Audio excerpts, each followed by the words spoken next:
Welcome back, everybody, to the Splatoon 3 North American League playoffs. This is day 2. Following some fantastic action in day 1, we still have 6 teams in contention for that prize of being the first and final team doing the Splatoon 3 North American League. My name is Shiny Hunter Zach, and joining me today are 2 fantastic casters. We will start with you, Milana. How do you feel about day 1, and what are you looking forward to going into day 2? You know, we saw some really incredible matches, really incredible games yesterday. I'm just a little bit, there are some major changes that are going to be happening as far as team compositions go, as far as team members go for some of these teams, and I'm looking forward to seeing how this is going to change the dynamic of these matches. A little bit of foreshadowing there. And Falco, we got to see a couple of upsets seeding-wise yesterday. What are you looking forward to with these remaining 6 teams? Yeah, we'll see if we see some more upsets. You know, today is the day where you can't really prepare the 2 weeks you had like you did for the first week of who you're going to face in the first round. So it is a brand new day for all these teams. It's sad to see 2 of them go home yesterday, but I'm ready to see what's in store for today. Well, American Thanksgiving was not too long ago, so let's go ahead and set the table a la that for the rules and what we have for the stages today for top 8. Breaking it down here, the higher seed to start out will still choose the mode, and the lower seed will choose the stage. That'll kick us off into game 1. After that first game, we will then see the winning team choose the mode, and the losing team will choose the stage. So a little bit of mind games there as we go forward. Game modes, we have all of them available, Turf War and the 4 ranked modes, but each mode can only be played once during the match. And here is our fantastic stage list. Once again, 10 wonderful stages that can only be played once during the match. Now, we referenced day 1. Let's go ahead and check out the bracket following day 1's action here. We got all the way through winners semis and losers top 8. You can see that we today will have winners finals between Milky Way and Fo, and we will be kicking things off with losers quarterfinals. We'll start with our number 2 seed, FTWin, against Bet, and then we will have later Moonlight versus Duck Motif. But Milana, let's go ahead and start with FTWin, and what impressed you about them yesterday? I think they really fought hard. They weren't fighting with their regular roster, but you know what? This time, today, they do have their regular roster. Kyo will be returning back into the fray, and we all know and love FTWin. They are titans of the competitive Splatoon field, and you know, while they're not looking forward to being in the loser's side, they have the mentality, they have the diligence, and they have the individual skill and the teamwork to be able to make it out of this and hopefully make it back into the grand finals. Gaining a graduate back into their roster after one of their other players graduated from competitive Splatoon, effectively announcing their retirement. But their opponent here, Falco, is going to be Bet, the 5th seed coming into the festivities this weekend. Yeah, Bet rebounded pretty strong in the first round of the losers bracket after going down to Moonlight in a game 5. So we'll take a look at some of the highlights from there too. Of course, in game 1, this is where Bet really shined in Hagglefish Splat zones. So they got the win there to hold on. And then moving on to game 3, it was the Turf War game here. Of course, it's 0, pushing further and further to try and give Bet some more leverage. But unfortunately, they did get knocked down into the losers bracket. But as we mentioned earlier, they had a very strong showing against Healthy Diet Food Groups. 3-0 put them in this position. Yeah, Bet heralded as one of these kind of ultimate wild card teams. You never know what exactly to expect from them, but we do know what to expect out of our game 1 in this match here, Milana. It is going to be tower control on Hagglefish Market, and let's go ahead and run down the rules here for tower control. Yeah, so if you're just tuning in for the first time today, tower control is a mode in which you have to jump on the tower. As you ride the tower will move towards checkpoints, and you have to stay and break those checkpoints as you continue to move into the enemy base. If neither team makes it into completion, the team that makes the score the lowest will be the winner. And Falco, we look at Hagglefish Market as the stage here. This has kind of emerged as the premier mode for this stage. Why is that, and why do teams keep gravitating here? Yeah, I think it's a very polished stage and mode combinations where players really know how they want to use these checkpoints, use the height advantage to their leverage. I'm particularly paying attention to that second checkpoint by one of the canopies. That is a big choke point for a lot of these teams, and they've practiced day after day how they want to defend, how they want to progress forward. So again, we talk about these bread and butter picks of stages and modes, and this is definitely one of them. I believe yesterday it was referenced as the sort of final destination of Splatoon stages. And Milana, you look look at, previously it was Splat Zones that was considered kind of the premier mode for this stage. Now Tower Control, what are we going to be looking forward out of these teams who want to get a hot start today? I think we really have to kind of consider the specials that these teams are going to bring into the battlefield. We have to consider that there are specials that will help you stay on the tower, things like Big Bubbler we might see, and especially since it comes with the Mint Decavitator, we need to make sure that, you know, these specials are going to be utilized in a way that helps these the pushes happen more appropriately, or we might see more aggressive specials, things like the Trizuko or a Tri-Strike coming out, and these will be able to help the teams kind of move forward past the tower to be able to gain a little bit of ground in order for the tower to have a safe path into the next checkpoint. And there are some all-star level players on these teams. You look at someone like Sam for FTW that comes away with 12.8 splat assists per game coming into the playoffs. They go down just 8.4 times per game, which Falco may seem like a good bit, but with the amount that they're splatting, it really pays off for FTWin. Yeah, you know, it doesn't matter how often they go down as long as they are returning the favor and making others go down as well. We talked about FTWin. I want to talk about one of the members on Bet, who Mecha.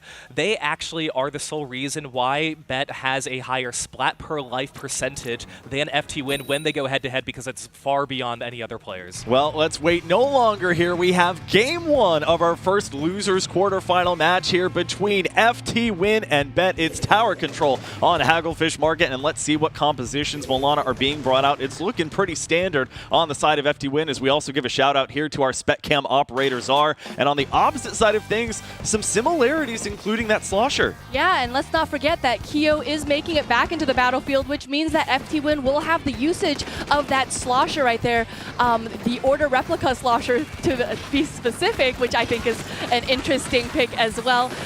FTWin is going to be able to hopefully maybe hold ground here, but it looks like that Bet is going to have that early lead here. Zemo getting spectated first, swapping off of their trademark Brella, especially the Sorella Tentabrella, and going over to a counter crab weapon against Hexen, who we now see Falco using that special. Yeah, and Hexen is just trying to push anybody away, especially getting Dante there at the very end. So a pretty good, strong lead at the beginning for Bet, pushing to 78. But if we know anything about FTWin, is they are not far behind you with how they want to push forward. I'll be very interested in the battle of anchors today between Wraith and Mecha. We see Wraith having to back off and respect this triple ink strike that's coming through as Bet takes the early lead here. And Milana, FTWin's been rather comfortable in past games, having the lead taken from them early, but ultimately to win in the end.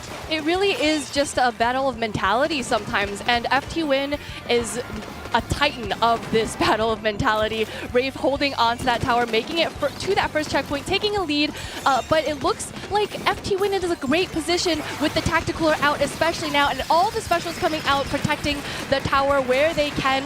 I think this is a great position for FTWin to even make it possibly to the second checkpoint. Multiple specials coming out, not just in defense of the tower, but also trying to break the Booyah Bomb. That's been a very popular special this weekend, and we've seen get broken several times across day one, and may look to that for day two as we get our first look here, Falco, at Kyo, who did not participate in day one's festivities. Yeah, it's great to have Kyo back here, and we can tell how well they are leading this team, not allowing Bet anywhere near that tower except for the very beginning of this game. And the pressure is not letting up at all by FTWin with how they want to progress, and they do have quite a bit of ink in front of the tower, especially with Sam going up for a Booyah Bomb. Might serve as a distraction to make sure nobody can get on the tower, trying to push Zemo back, and it's working out well for FTWin. This left-hand side alley is such a common defense of that checkpoint that the tower is going to right now, as we see FTWin get to the halfway mark and pass it with ease here, getting close to that second checkpoint. And we saw the S-Blast again. We mentioned Sam there, Milana, going ahead. They're often that offensive tip of the spear. And you know, I think what's really difficult about this stage and mode combination is that second checkpoint. That second checkpoint has a lot of entry points to be able to kind of move towards the tower for defense. So it's actually really hard to make it past that second checkpoint for FTWin. So let's see if they're able to do that. Zero using that alleyway to flank, and I think smartly backing out there, invested the splash wall, which is going to have a lot of ink investment as Sam pushes forward, uses the double burst bomb and doesn't find anything, mostly just spot checking as FTWin continues to try and make their best push of the day. And we've seen Sam Falco so often on this right-hand side. I think that might have been their third Booyah Bomb in that position. That's exactly what I was going to say, Zach. This This is their third time using it right under that ledge, just so they have enough line of sight to try and splat some Bet members. And then the weapon that Sam is using in particular is so great against these ledges, just using the burst bombs and the shots to try and get up.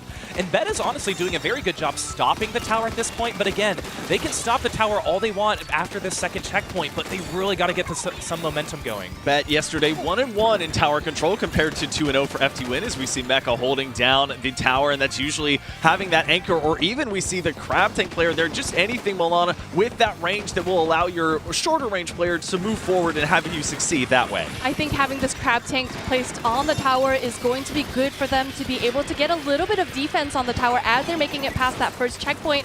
And, you know, I think that the tactical lure coming out is going to be extremely good for them, but with 2 down for Bet, I think this is going to be FTWin's ability to make it back to the middle of the stage. Yeah, Zero not as lucky that time. Is this time Sam going to break out the Booyah Bomb right in the middle of the stage and claiming this stage control in mid? So important even when the tower is almost elsewhere with 45 seconds left to go. Dante, one of the more dedicated mains of their weapon, Falco taken down as FTWin really just advancing things forward with a hefty lead. Yeah, and FTWin, they can do this for the next 30 seconds and hold on strong, and it doesn't hurt, obviously, to have control of the tower, especially, too, it's Sam going up for, I believe, their 5th Booyah Bomb, this time to once again push Simo out of the way.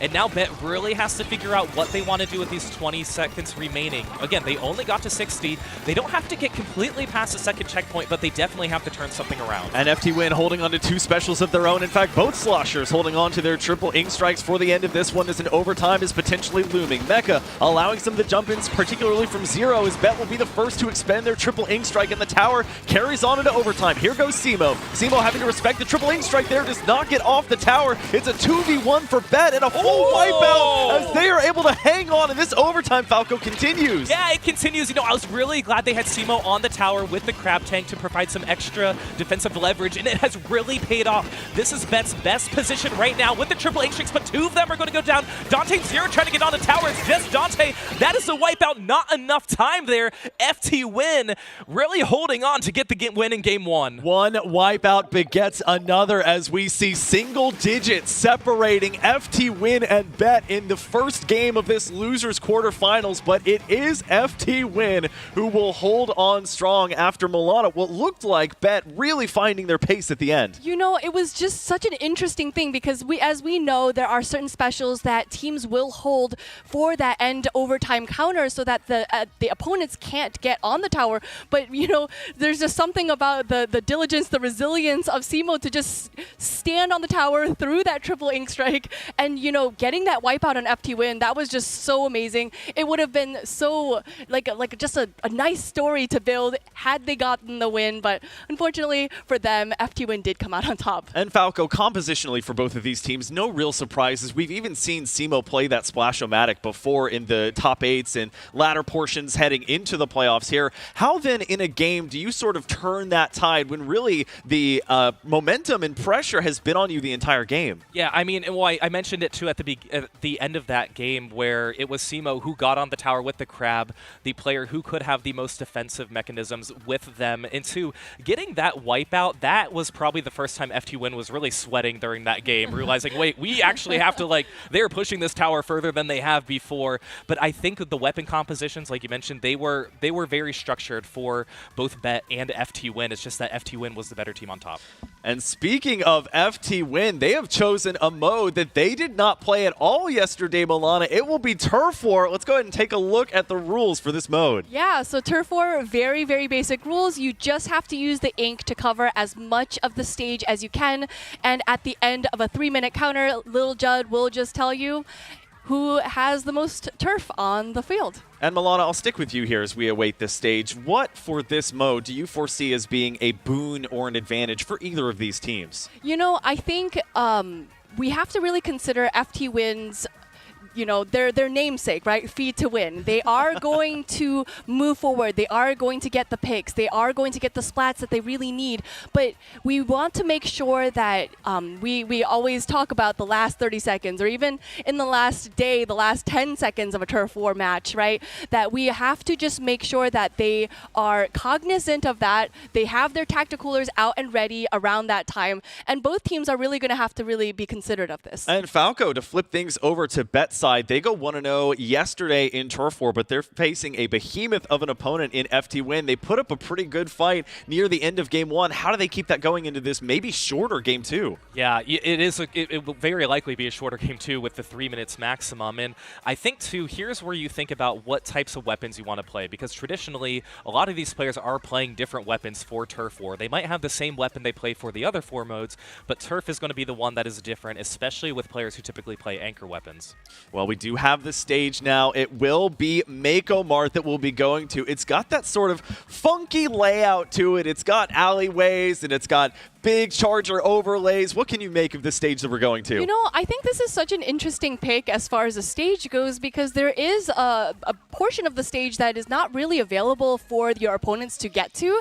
So I think maybe if the teams can utilize this turf as a way to be able to build specials so that they're not locked out of the middle of the stage, or perhaps just using their expertise of Mako Mart on other modes that they have played on, and utilizing that, I think, could be to their advantage. Mako Mart, much more common for tower control. We saw it 22 times before day 1 yesterday. Not, of course, for Turf War. And we see the juxtaposition, Falco, in the two teams as Bet has readied up right away. Nobody for FTWin readying up until the last moment, it looks like. Yeah, and it's interesting because Bet was the one who chose this particular stage. And I'm thinking, too, maybe they didn't want to face FTWin on either Splat Zones or Claim Blitz Mako Mart. So they said, you know what? We just want to take it. We want to do it on Turf War. We don't want to give them that opportunity, but we know what weapons we have to play. Since Turf War isn't typically played as often as these modes, Bet is hoping they have the upper edge. Yeah, Bet traditionally has been a very good team, particularly on tower control and also Clam Blitz. If we go later into Rainmaker, that might spell some trouble for a team that's already the underdog facing off against FTWin, who finally has their full roster back. Let's see how that full roster continues on as we get into game number 2. It'll be our first look at Turf War for the day, the 3 minutes of mayhem, as we go to Mako Mart to start this one off. And Milana, what are you seeing compositionally here? You know, we did talk a little bit about change in composition for Turf War. We see that reflux milk, I believe, on both sides, which means that they both have that Booyah Bomb and just the incredible turf output from the weapon itself. Yeah, the Booyah Bomb coming back and not seeming to go anywhere. It does add the sub-weapon of Torpedo that we don't get to see too commonly. It's not on that many weapons that are available. As Falco, we see early and often those crab tanks start roaring. Yeah, Bet was not shy about that, and especially for Turf War. Once you have your special, you are using it because you want to get as many as you possibly can in these 3 minutes. And of course here, obviously with trying to get the splats, but and trying to get the turf all over the stage, there's a lot to think about with how you want to approach this game. One other thing we see now is the Splatana Wiper with the potential Ultra Stamp coming out. That could get some great picks as the triple Ink Strike comes through. It'll be Sam piloting that. We mentioned how Sam is such a strong player. And Milana, there is a big pick onto the anchor for Bet. There's just something so satisfying about watching an Ultra Stamp throw just hit a backliner right there. I just am just so giddy about it. But as we continue through, just a little under 2 minutes left in this game, we really just see a whole out scrap right in the middle of the stage. It's really hard to gauge at this point which team may feel like they have the advantage. And Bet has to play aggressively here. FTWin is so good at filtering teams into poor positions, as we see Mecha throw down that Tacticooler and some reinforcements start to come through for Bet. Sam playing around this triple Ink Strike that's coming through, and Mecha having to get out of dodge here, Falco. Yeah, Mecha's having to get away because of Sam, and Sam is not a shy player. They will go in enemy ink to try and make sure that they can get the splat. And FTWin is looking pretty strong with a lot of this stage coverage with their own ink right now too. But again, with these specials coming out and you know, FTWin's just really hoping they don't go 1 or 2 players down, that Bet can get some leverage. And right now, it's kind of a game of chicken to see how Bet wants to try and push forward. FTWin looks pretty content with where they are. And Milana, as the rest of FTWin pushes forward, we saw Hexen have to jump out and respect the fact that this stage is so large, they have to play back and ensure everything near their spawn is also inked. You know, it's something you have to consider. Sorry, it just makes me so giddy. But it is something that you have to consider when you're playing Turf War, that, you know, all parts of the stage matter, which means that the turf near your base, near where you spawn, is also going to matter when it comes down to what Little Judd says. Final 30 seconds here. Break trying to break out and make sure that Bet can have enough opportunities to get the middle portion of this stage painted. Kyo seeing if they can engage with Simo, but here comes the triple ink strike, Falco, that FTWin is going to have to back out just a little bit in respect. Yeah, if I'm FTWin, my main priority right now is not necessarily getting ink on the stage. It is making sure I don't get splatted. Because if you have 2 players who go down, that gives Bet a huge opportunity to break in. Bet was in danger for a little bit, but that did go away. It looks like it's going to stay away for a little bit here, Zach, and we'll see what happens with what Little Judd says. Not many picks at the end of this one. The majority of players focused on turfing, but I'm seeing a fair bit here, and it will be FTWin eking it out by 2 and a bit percentage points. They go up Milana 2-0 in this match, and it looks like their mode pick of Turf War pays off. There's just something so exciting about looking at looking at that stage, right, and just being like, I'm honestly not sure who's gonna win, and just seeing Lil Judd being like, FTWin, you know, I just think it's just so exciting, and especially as a commentator. And Falco, we again see a close one, backed and down to the wire, but it goes against Bet here for FTWin. This will be their final mode pick, and Bet is really going to have to make this stage pick then count for themselves. Yeah, it becomes all that more important with how you want to go forward with what the pick is going to be.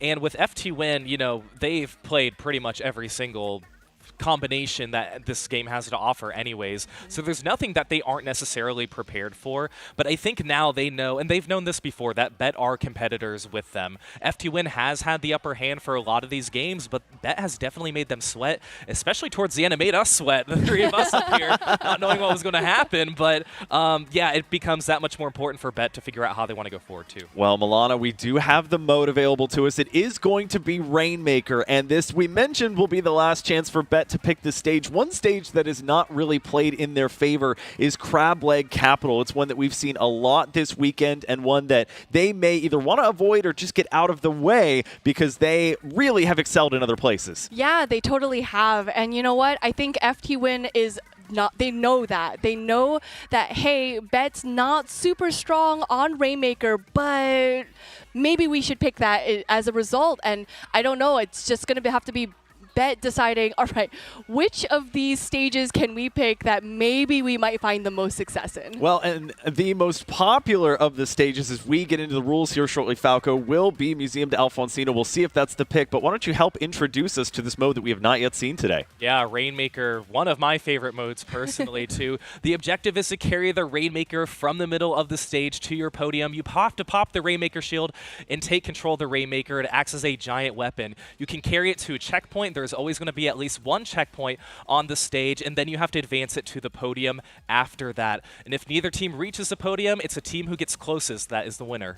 Well, Falco, I'll stick it with you here. It's as if they may have heard us on the broadcast and said, we want to prove them wrong. Crab Leg Capital is the pick here for Rainmaker, one that is not traditionally played, so I'm excited to see how this stage mode combination shapes out. Yeah, and there's a lot of greats here, and players will typically carry the Rainmaker on the grates where you have 0 protection. Always going to be some anchor players watching you, blaster players in particular. And it's so hard when you're carrying the Rainmaker. You have nowhere to hide. You have nowhere that you can really hide. So you have to make sure that you are pushing forward as often as you can when you have a player advantage. And Milana, I want to carry on that anchor conversation here. Rafe versus Mecha. You know, you sometimes split who your Rainmaker carrier is going to be between the anchor player and that more supportive player. Do you foresee one or the other being the pick here, or is it going to be more so situational? You know, I think it definitely will be situational because throughout the matches that we've seen, even yesterday, it hasn't historically always been the anchor player. There's sometimes the support player opts to pick it. I find that a lot of folks who run things like NZAP, they'll throw out the tacticooler and then pick it up. So if we might see a Snipe Rider player like Rafe, do that, that might be the strategy to do that. But if they decided to switch up the comps, I wouldn't hold it against them if they decided to use a different strategy. Well, switching up the comps is common for Rainmaker as we get set for a potentially deciding game number 3 here on Crab Leg Capital. We often see the more supportive players go over to the Dapple Dualies. We are going to see a completely different weapon here, Falco, than anything we saw in day 1. It is a variant of the Rapid Blaster that comes out for FTWin. Yeah, we talked about greats, we talked about blaster players and how well that they can thrive, and especially with these special, that is going to be the ink vac, which a lot of players will help push the Rainmaker carrier forward, sucking all the ink that the enemy team is shooting along the way, and I know that's exactly going to be what Kyo's going to be hoping to do. That'll be the Rapid Blaster Pro, and we also, Milana, see Simo going back over to the Tentabrella. No Sorella this time. However, that canopy, I'm sure, is going to be something they will rely on as they make their pushes with the Rainmaker. Yeah, we definitely talked about how that these greats are just so precarious to be able to take the Rainmaker through. So being able to have a little bit of shield, a little bit of ink back, a little bit of cover from there, I think is going to be very useful for Bet. Well, speaking of the Rainmaker, I think it must feel a little lonely right now because that shield has been popped for quite some time and neither team has deigned to pick it up. FTWin by far in the better position to do that. That's Kyo getting the pick on Decimo, looking for another one there, gets Mecha, and Falco, that's going to allow Hexen to plant that Rainmaker. Yeah, Hexen found the most optimal route for them to go. That is going to be the left side to just try and get a quick dunk, break the checkpoint. This may or may not be the route they actually want to go, but they just want to make sure they at least get one checkpoint, and it doesn't look like Sam. Oh, actually, Sam proves me wrong.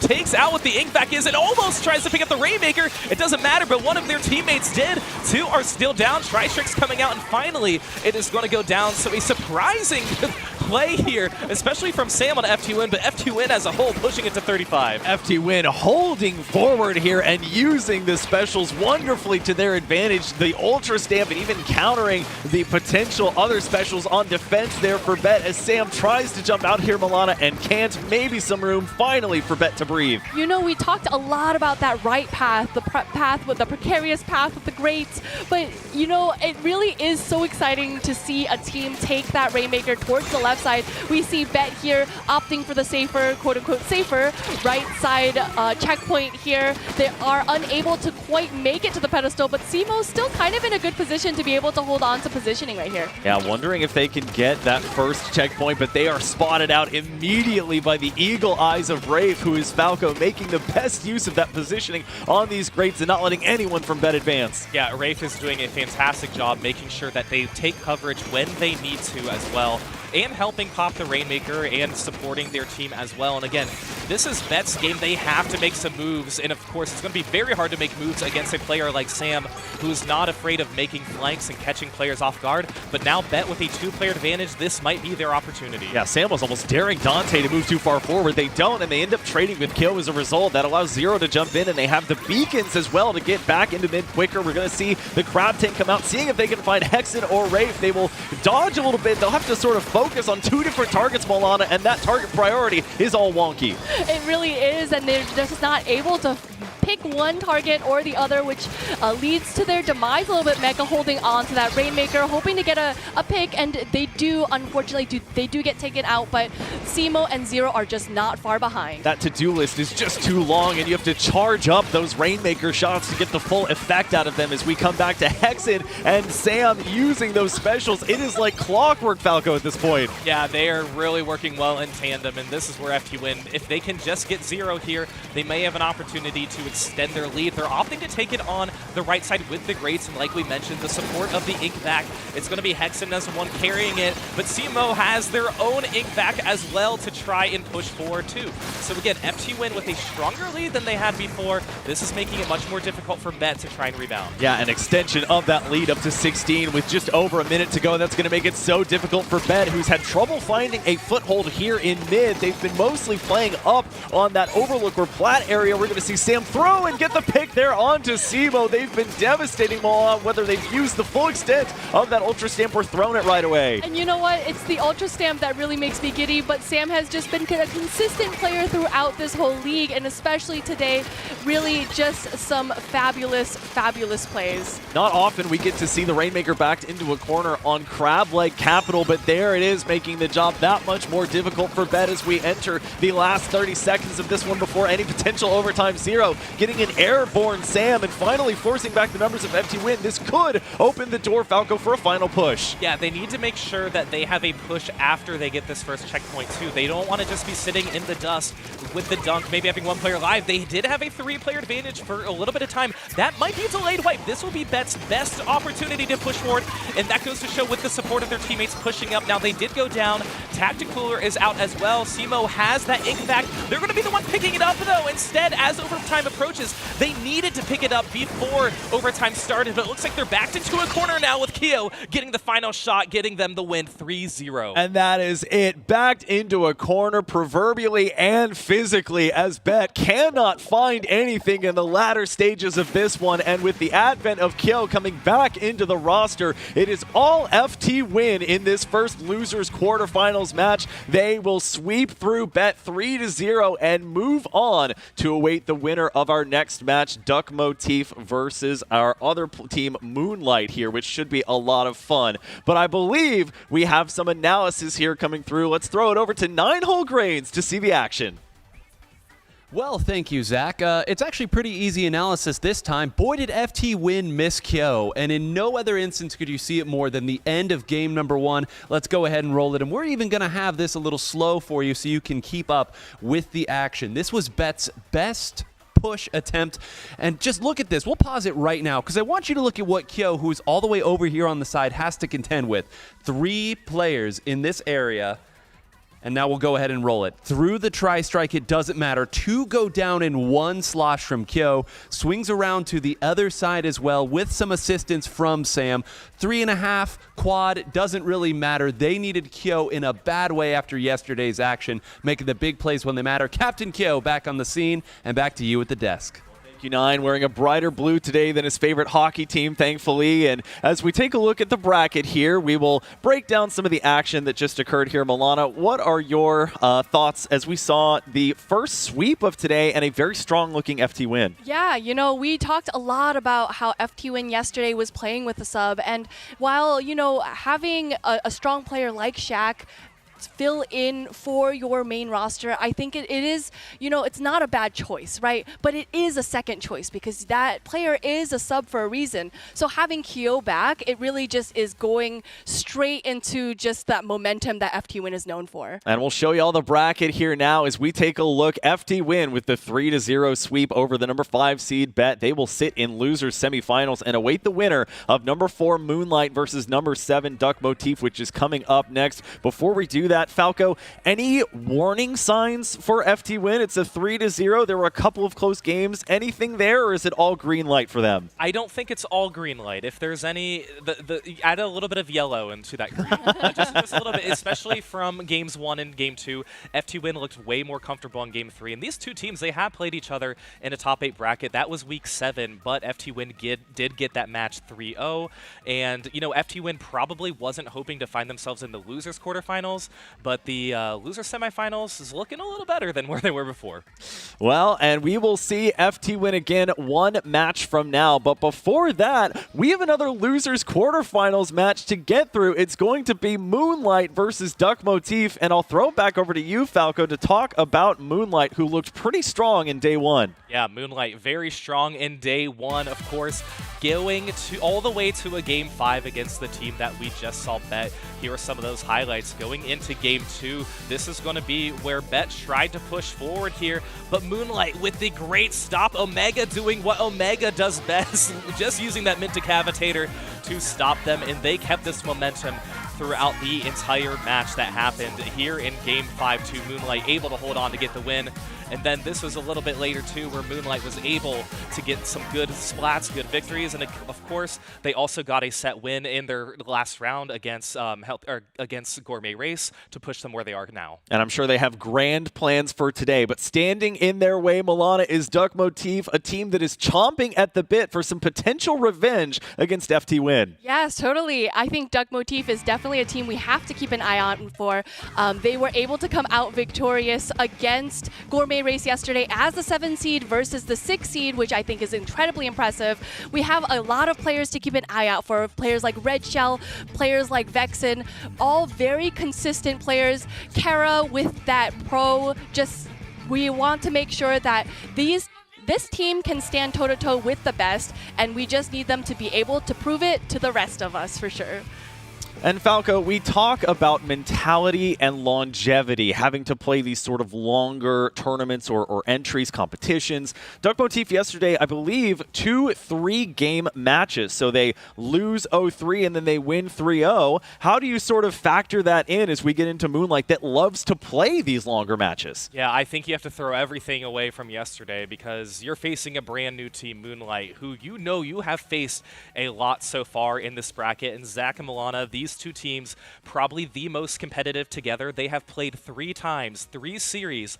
All of them went to a Game 5. So 7-8, 8-7 in their games. This one truly is going to be a coin flip battle of which map, which stage and mode combination you're going to be choosing. And I don't really have any other further thoughts than that just because of how close these teams compete against each other. Well, in Milana, we have one half of that potential equation. I don't know what's in the air today, but folks are catching the Turf War bug. We're going to be starting out with Turf War once again, and Falco stated it. It's actually Duck Motif with the advantage historically in the Splatoon 3 North American League over Moonlight. 2-1 in top 8s, 4-2 if you include ladder. How do they throw that out the window here in this 3-minute first game? You know, I think that these teams are just trying to get Turf War out of the way. It is a little bit of a coin flip, and I'm not saying totally, but if we consider the other competitive modes, there is a formula that goes into being able to play Rainmaker or being able to play in Splat Zones, correct?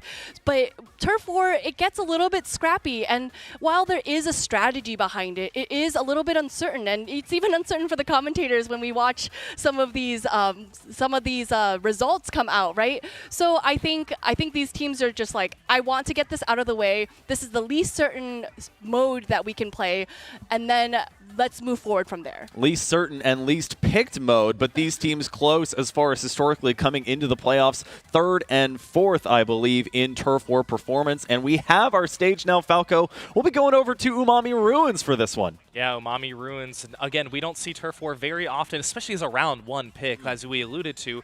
But overall in Turf War, Moonlight is leading the series against Duck Motif 2-1. None of these teams have a 3-0 sweep in any particular mode. So we talked about coin flips. That's true across the board for all of the modes that we're playing. But yes, Umami Ruins, again, a lot of flat surfaces. I think we're going to see a lot of the ink just be very segmented on one side versus the other, not little blotches of ink around the entire stage that we typically see. I think it's going to be a full force to push forward with how these teams will play. And these two teams do like to play forward here, particularly players like Red Shell for Duck Motif. But Milana, this Moonlight roster, they've been playing together a long time. Yeah, and I think that we really have to consider that when you are playing together as a team consistently for years now at this point, you really just understand how your teammates play. You understand what kind of strategies you will go into each round with. And I know that Moonlight gets also a little bit of coaching too, and having that external perspective while you're VOD reviewing, I think can be extremely useful. So Moonlight, definitely a team to just keep an eye out for. Coaching and scrimmages and just any kind of competitive play that you can get before a major event like this one going to come so heavily in handy as we look forward to game 1 of this one. And these teams really, really strong and really favoring certain compositions. We were looking at Moonlight to see if they were going to swap over. They traditionally, for their anchor, for example, have not really used the Snipe Rider a whole bunch. They've been preferring that E-Leader. For something like Turf War, we will have to see if the E-Leader comes out or if they will be forced to swap over, as their NZAP is usually their cooler weapon. But now we have to wait no longer here for game number 1 of our second losers quarterfinals match. And here we go between Moonlight and Duck Motif. Shout out to Zara again on the spec cam. Falco, what are we seeing compositionally here? Yeah, well, we're not seeing any E leaders, and we didn't really expect to. We are going to the Snipe Rider 5H for both of these teams. That's going to be Basil and Bandit using it. FTWin using that the Milk Reflux as well, too, to get a little bit more coverage, and pretty traditional weapons coming out from the side of Duck Motif. Milana, how about that Splash-O-Matic Gecko making its appearance here for Duck Motif? That's certainly not a kit that we see often. Yeah, it is a little bit of an unusual pick, but I think with that the kit of the Toxic Mist and that Ink Storm, it can be a really strong force to reckon with because you really are able to trap your opponents in this Toxic Mist before taking them out with a little bit of chip damage. So I think it can be really strong if put in the right hands. Well, Moonlight sent that Gecko scrambling as Kara was the last one alive at the beginning. There was a 3-down situation, and now finally, Falco, Duck Motif starting to break out and even expending a couple of specials to boot. Yeah, especially using that Ink Storm to try and push forward a little bit too. Red Shell avoiding that Ultra Stamp and has their Zipcaster ready. No team in danger quite yet, but Moonlight is now starting to push forward a little bit. FTWin staying in the back, just making sure that they're touching up on all of the entire stage, making sure nobody can go forward, using that Booyah Bomb to help push back members of Duck Motif, and Moonlight looking very strong right now. So they've got quite a bit of stage control here, and Milana, this is one of the tougher stages to break out on if you're Duck Motif and you are locked into this small real estate area. You have this little drop down, but it's pretty poor and low position.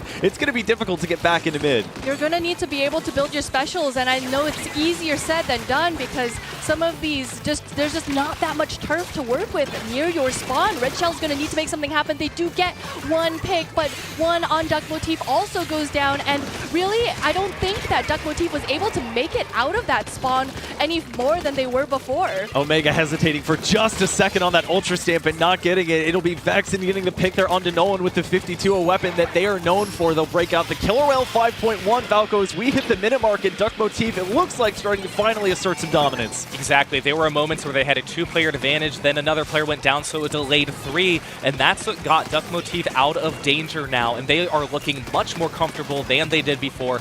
Moonlight is quick to strike back in, especially Omega, making sure that they're just trying to poke around the corner, seeing if they can get a splat, but also retreating at the same time. So this is a very neutral game right now. Tons and tons of painting potential for the composition on the side of Moonlight with that Reflux, the Pro Frozen, as well as the Snipe Rider that they did go over to. Final 30 seconds here. It's looking pretty split on the stage as the Booyah Bomb comes out here, Milana, for Moonlight, and they're starting to run Vexen down on the left. They're going to really have to make this push mean something. They're going to have to make a splat or two happen. One goes down on Duck Motif. Duck Motif again in danger. This is looking very Moonlight. Moonlight 0-2 in day 1 in Turf War. Can they avenge that? There's a pick onto Bandit. They're advancing into spawn, and it's looking very strong for them as a celebratory but unusable Booyah Bomb comes out at the end of this one. We will take a look at the overhead, but that's looking pretty decidedly yellow, and that will be the victory by a whopping 30 percentage points exactly, Falco, as Moonlight takes the 1-0 lead. Yeah, this may be one of the more dominant Turf War games that we have seen from any of these teams, and it really showed,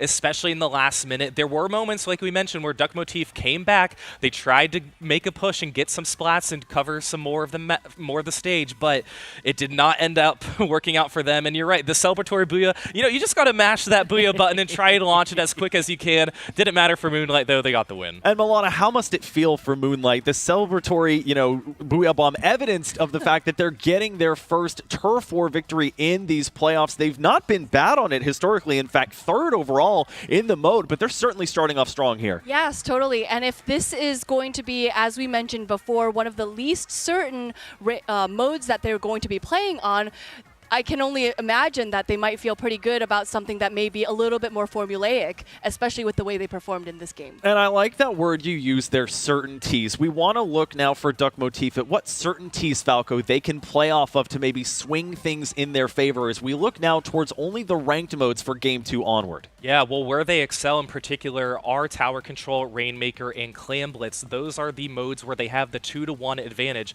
Right now, this game series in any top 8 is tied 8-8. 8. Moonlight is only winning right now on Splat Zones. I wouldn't be surprised if they opt for that particular mode. Splat Zones is, in fact, where we will go. Nice call there, Falco and Milana. Let's go ahead and take a look at the rules here for Splat Zones. It's just the first time we're seeing it today. So think Turf War, but smaller. So both teams are aiming to cover this zone in the middle of the stage, sometimes 2 zones, sometimes 1 zone, and they have to maintain control of this zone for 100 ticks. If neither team is able to tick it down to 0, the team that gets it closest to 0 will be claimed the victor. And Falco, we are going to Barnacle and Dime. We've repeated ad nauseum that this is the most common stage and mode combination heading into the playoffs. Why do you think that is, and why are we seeing it here again today? Yeah, it's the same reason why we saw Tower Control Hagglefish Market earlier today. It's just one of the more predictable stage and mode combinations that these players like to play too. And they have their different objectives with how they play it. A lot of these players will have anchors that they know they are comfortable in specific positions. They have their favorite spots they want to be in. I'm thinking of a player like Omega in particular with how well that they can hide and then just swipe away at a player with a decavitator too. So there's a lot that they can use towards their advantage on the stage. The 2 Bs, Bandit and Basil in the anchor role, they both tend to favor E-Leader weapons, so we'll see if they end up going back to that after Turf War, where they opted more so for the Snipe Rider 5H. Milana, anything else you might predict here for our second game? You know, I think everything is going to be pretty standard. We might not see too many weapon composition changes from both teams. I think what is really important is that you go into these games with a little bit of confidence in the weapons that you're using. You don't want to use a weapon that maybe you don't feel like yourself on.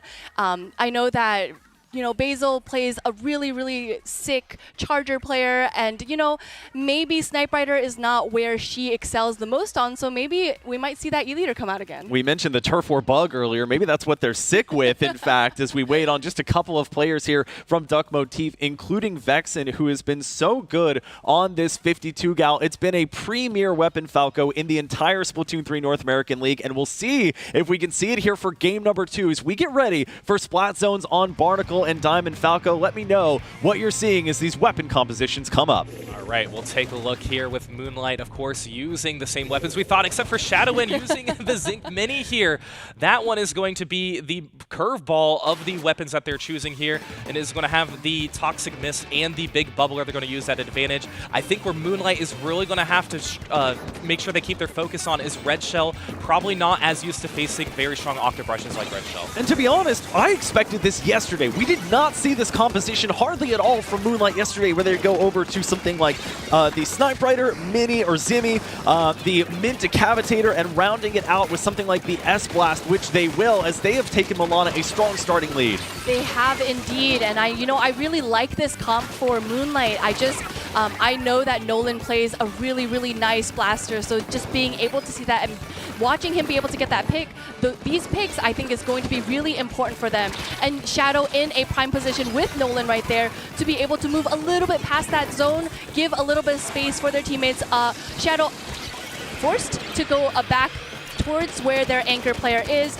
They do have to give a little bit of space to Duck Motif, but they are still in a good position. Well, Shadow, who's off and on that NZAP 85, as we see a nice splat there from SS. Nolan used to not playing with a ton of range, and Nolan using the extent of their range to pick off 2 there, Falco. That's going to mean Duck Motif still has the zone, but Moonlight starting to come back. Yeah, that's huge. And if I'm Moonlight, my main priority is trying to make sure you have that zone. You already have the lead, but you want to make sure that you can get it as soon as possible. You can have the rest of your teammates push forward so you can keep this push going for very long. But speaking of pushes, it might be Duck Motif now, especially Shadowin trying to avoid Red Shell in that Zipcaster, baiting them around that Big Bubbler and using that Toxic Mist as well. Moonlight's going to be forced to back out, and that Killer Whale coming out. This could be where Duck Motif extends their push. You might wonder for a mode like Splat Zones in what situations a Big Bubbler would be helpful. You saw a prime example of it there, where they can dodge out of the way of that Zipcaster and another member trying to give them some onslaught, as we see Nolan very close to the Booyah Bomb. Duck Motif very close to reclaiming the lead. It's a 3v2 situation. They just need to hold on paint-wise, and they are not going to do so. They get down to 42, and now Falco, finally, they claim the lead. Yeah, able to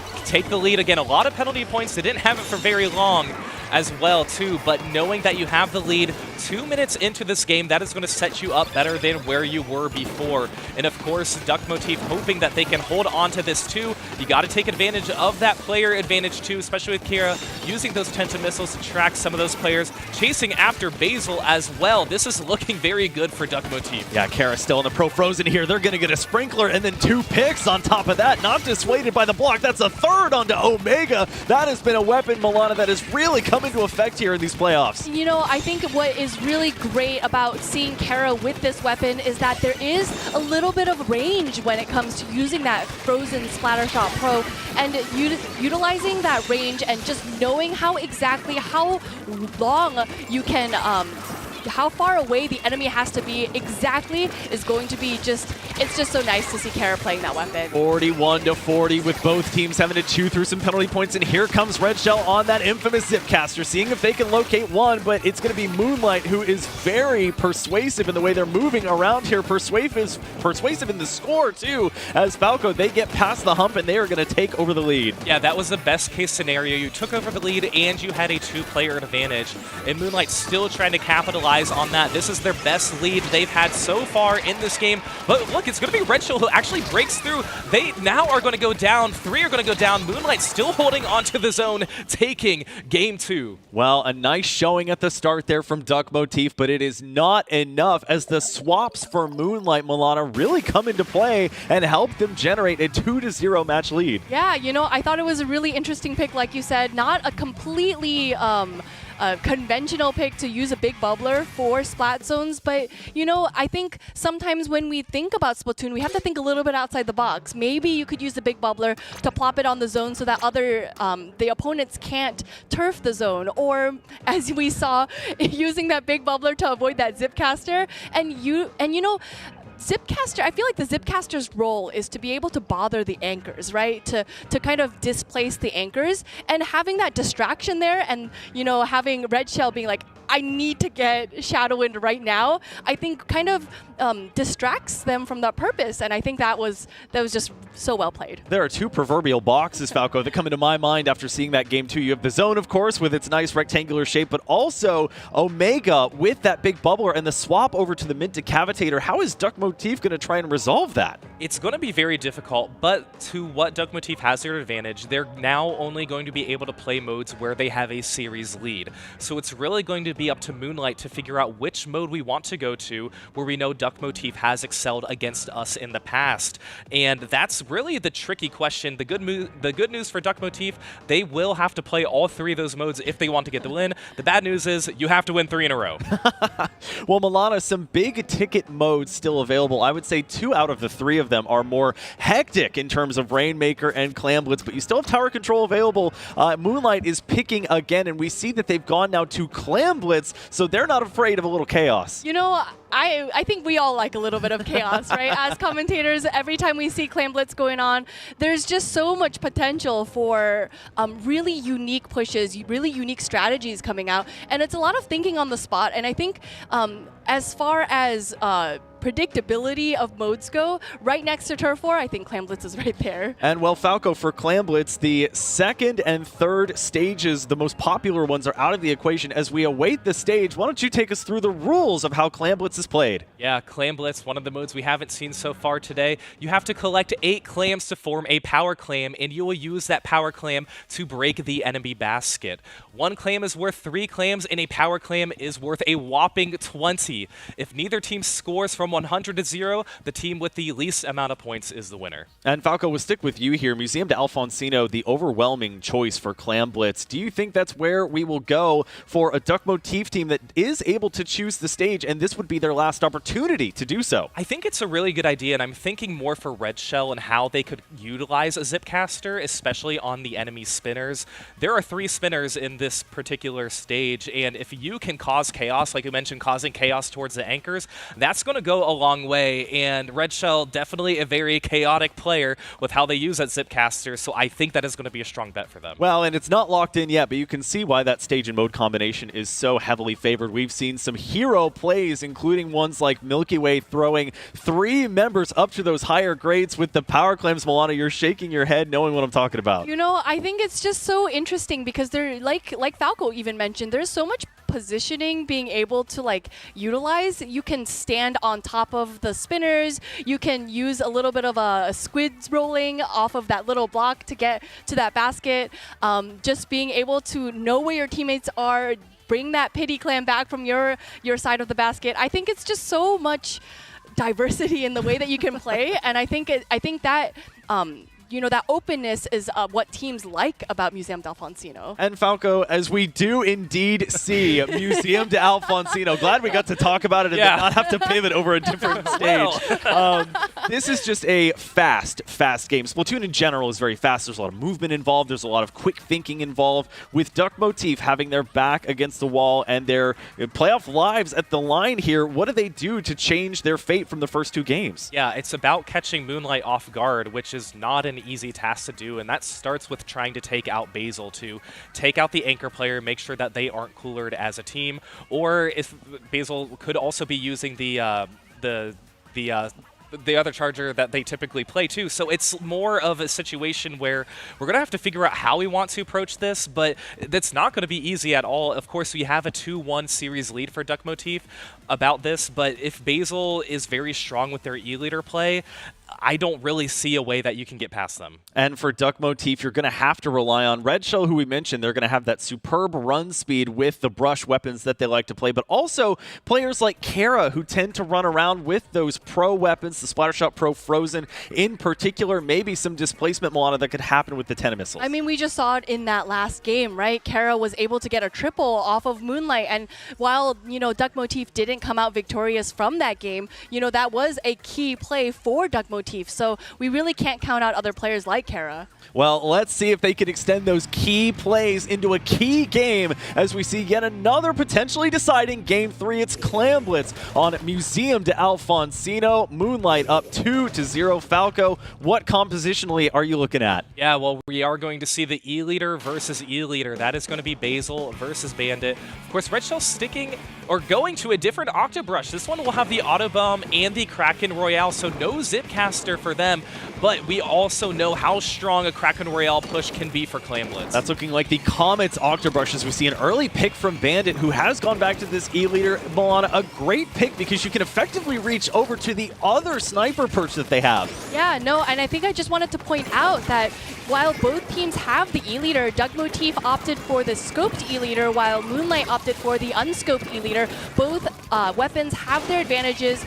When you are scoped, you have just a little bit of a longer range than you do unscoped, whereas an unscoped charger has a little bit of a grander view, a larger field of vision, so you can be a little bit more supportive for your team. Moonlight with a stalwart defense as we see multiple picks coming out, using that wave breaker, in fact, to mark some of the players, Falco, for Duck Motif that looked like they were going to push in. Yeah, that was a very wise wave breaker utilization, and that's really how Moonlight was able to break back into mid here with a 3-player advantage. Duck Motif, they were close to begin with and trying to get to that basket, and it looks like Duck Motif might get closer now, especially with that wipeout happening. Red Shell not being shy about where they want to go up on the spinner, but it's actually going to be taken down. No power clam formed yet for Duck Motif, but they are definitely in the driver's seat. And you could see lots of clams in the vicinity of multiple Duck Motif members, but they are really not prioritizing that right now. They just want to get as much of this mid part of the stage as they can. There is Kara on those 10 missiles here. Milana as Bandit sitting on the wave breaker of their own, and they'll use it offensively. And it looks like they are in a prime position to make a push happen, but we have that wave breaker on the other side coming out as well, and Bandit is opting, hey, maybe now is not the right time to push. We might have to call it quits and just go back to the center of the stage, because when you lose the center of the stage, I think it is just, it's very difficult to move back. So I think it is a very, oh my gosh, wise decision there. And as Duck Motif is forced to retreat, but does get the pick onto Omega, Falco, this is oftentimes how we see Clam Blitz matches play out, where they are not welcome to have just the one power clam and then back off. They really want to have something substantial, 2, maybe 3 power clams at their disposal disposal, which Duck Motif currently has. Yeah, exactly. You don't want to get one power claim in and have nothing to follow up. That's just going to give a power claim for the team who doesn't score. So they want to make sure that if they have a push, it is a good push. But of course, with 2 minutes and 30 seconds and no scores winding down, any score at this point is going to be important for these teams to excel. We see some jumps back in for Moonlight too. I was trying to go on some of the offensive streak here, but Shadow's going to have to retreat. And right now we have once again a game back in mid. It is trades, trades, trades like we're at the flea market here. As Duck Motif looked really set up there. They had 3 specials and 2 power clams to their name. They're back to 14 as Red Shell looking for anyone that might be in the vicinity or the front part of where that basket is. And finally, we see the barrier broken, Milana. We do, and we do see a couple more clams in the vicinity to be able to be tossed in. Vexen hoping to get maybe just 2 more clams in, because as we know in Clam Blitz, if you pop the basket with a power clam, the best thing you can do if you can't make a real push happen is to just get 1 more clam in so that you are able to get the lead in case the other team also retaliates with 1 power clam. For the first 3 minutes, these teams were too polite. After you, no after you. And now Moonlight not being polite anymore. They stopped Duck Motif at 74, which is the lead, Falco, but they had 21 clams to their name. It looks like they lost a few, starting to build them back up, but 2 power clams they're holding on to. Yeah, and these 2 power claims will give the lead to Moonlight if they're able to get both of them in. Of course, that starts with taking out Vexen, who was pushed forward, and maybe utilizing what Nolan can do with potentially a Booyah Bomb if it gets built up as well. So this might be a slow and steady push for Moonlight. They're hoping, once again, they can get at least both of these power claims in, but with 2 of their players going down, Zach, it's not looking as strong. A slow burn to a fast burn here as they're starting to get the resources, hoping that they can make use of that tactical, or as Basil's looking for their next target. 45 seconds left to go as Vexen's going to go down to Milana. They've really taken care to make sure this middle portion of the stage is fully in their ink before they push forward. They really are, and you know what? I think they're just going to have to kind of cut their losses, because they only have to beat a score of 74, which is just a power clam and just a couple of single clams. So they don't really have to make a 3 power clam push happen. So maybe they just might be waiting a little bit too long with that timer ticking down. Well, let's see it. 27 clams at their disposal, and here comes the Booyah Bomb. The multiple specials coming out with 12 seconds left to go. Bandit seeing if they can get the pick, and there goes Shadow, who's going to get the first break on the barrier. Only 1 player left, and it's going to be Basil holding on to that other power clam. They'll get taken out as well, so no time to put in any additional clams. They pick off another as we get into overtime, and that will do it. One of the politest matches we will see, Milana. That was an insane one to witness. You know, I really think that they were waiting for just the right moment to make this push happen, but they really had to be cognizant of the fact that they didn't have to make a push that was 80 points down. They just had to beat that 74-point push that Duck Motif had. And you know, sometimes I think the important thing about Clam Blitz is that sometimes you just don't have the perfect moment. You have to just make it happen, right? Falco, it is almost Sisyphusian, the way that they are pushing that boulder perpetually up the hill, gathering clams up to 27 at one time. They, at the end of the day, just get the 1 power clam in. That has to put a little bit of a blow on what was some strong momentum. I know, and especially for Moonlight, you had 3 power clams at the end. It didn't tally up all 3 of the power clams too, but the bad news is you have 3 permanent sensors on you. Those power clams, the enemy team can always identify where you are when you're holding those power clams. So maybe if they had 1 or 2 players drop them, try and do a little power clam shuffle that we typically see with teams trying to push the basket forward, that could have been an opportunity for Moonlight. But yeah, seeing a 1 and done push, just 1 basket was been open that entire time.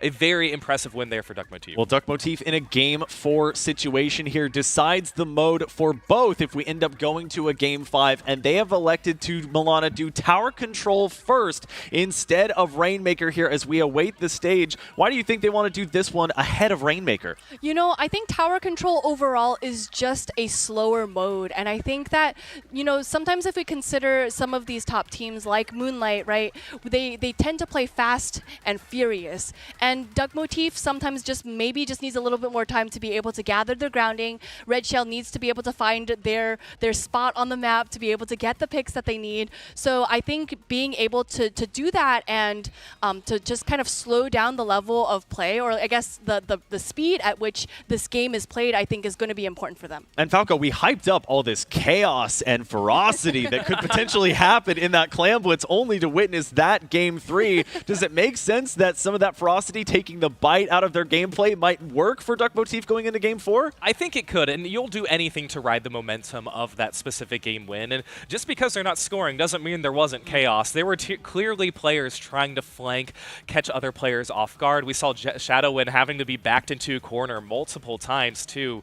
But going onto tower control, like Milana said, a slower pace mode where you have more time to breathe, I think that can work for Duck Motif's favor too. And of course, like you said, Zach, they're going to have to win both of these games. So it's really a matter of which one are we more comfortable on now, so that way we can make it a 2-2 set. We don't want to give Moonlight the win right now. We want to make sure that we are doing what's best for ourselves. Putting together a reverse sweep very hard on the mental, and something, Milana, that takes a lot of fortitude that these teams certainly have. They've both been playing together a decent bit, and they're going to have to rely on the strong play that got them to this point and allowed them to get into the top 8 and be in the playoffs in the first place. Yeah, I think they're just going to have to really go back to the roots, really dig down and be like, hey guys, we didn't really play that last game as a team. We saw a lot of like separate plays happening. We saw FTWin kind of jumping in, but the rest of his team was not really there with him. So I think they're going to really have to regroup and kind of reconsider, how can we revamp this? How can we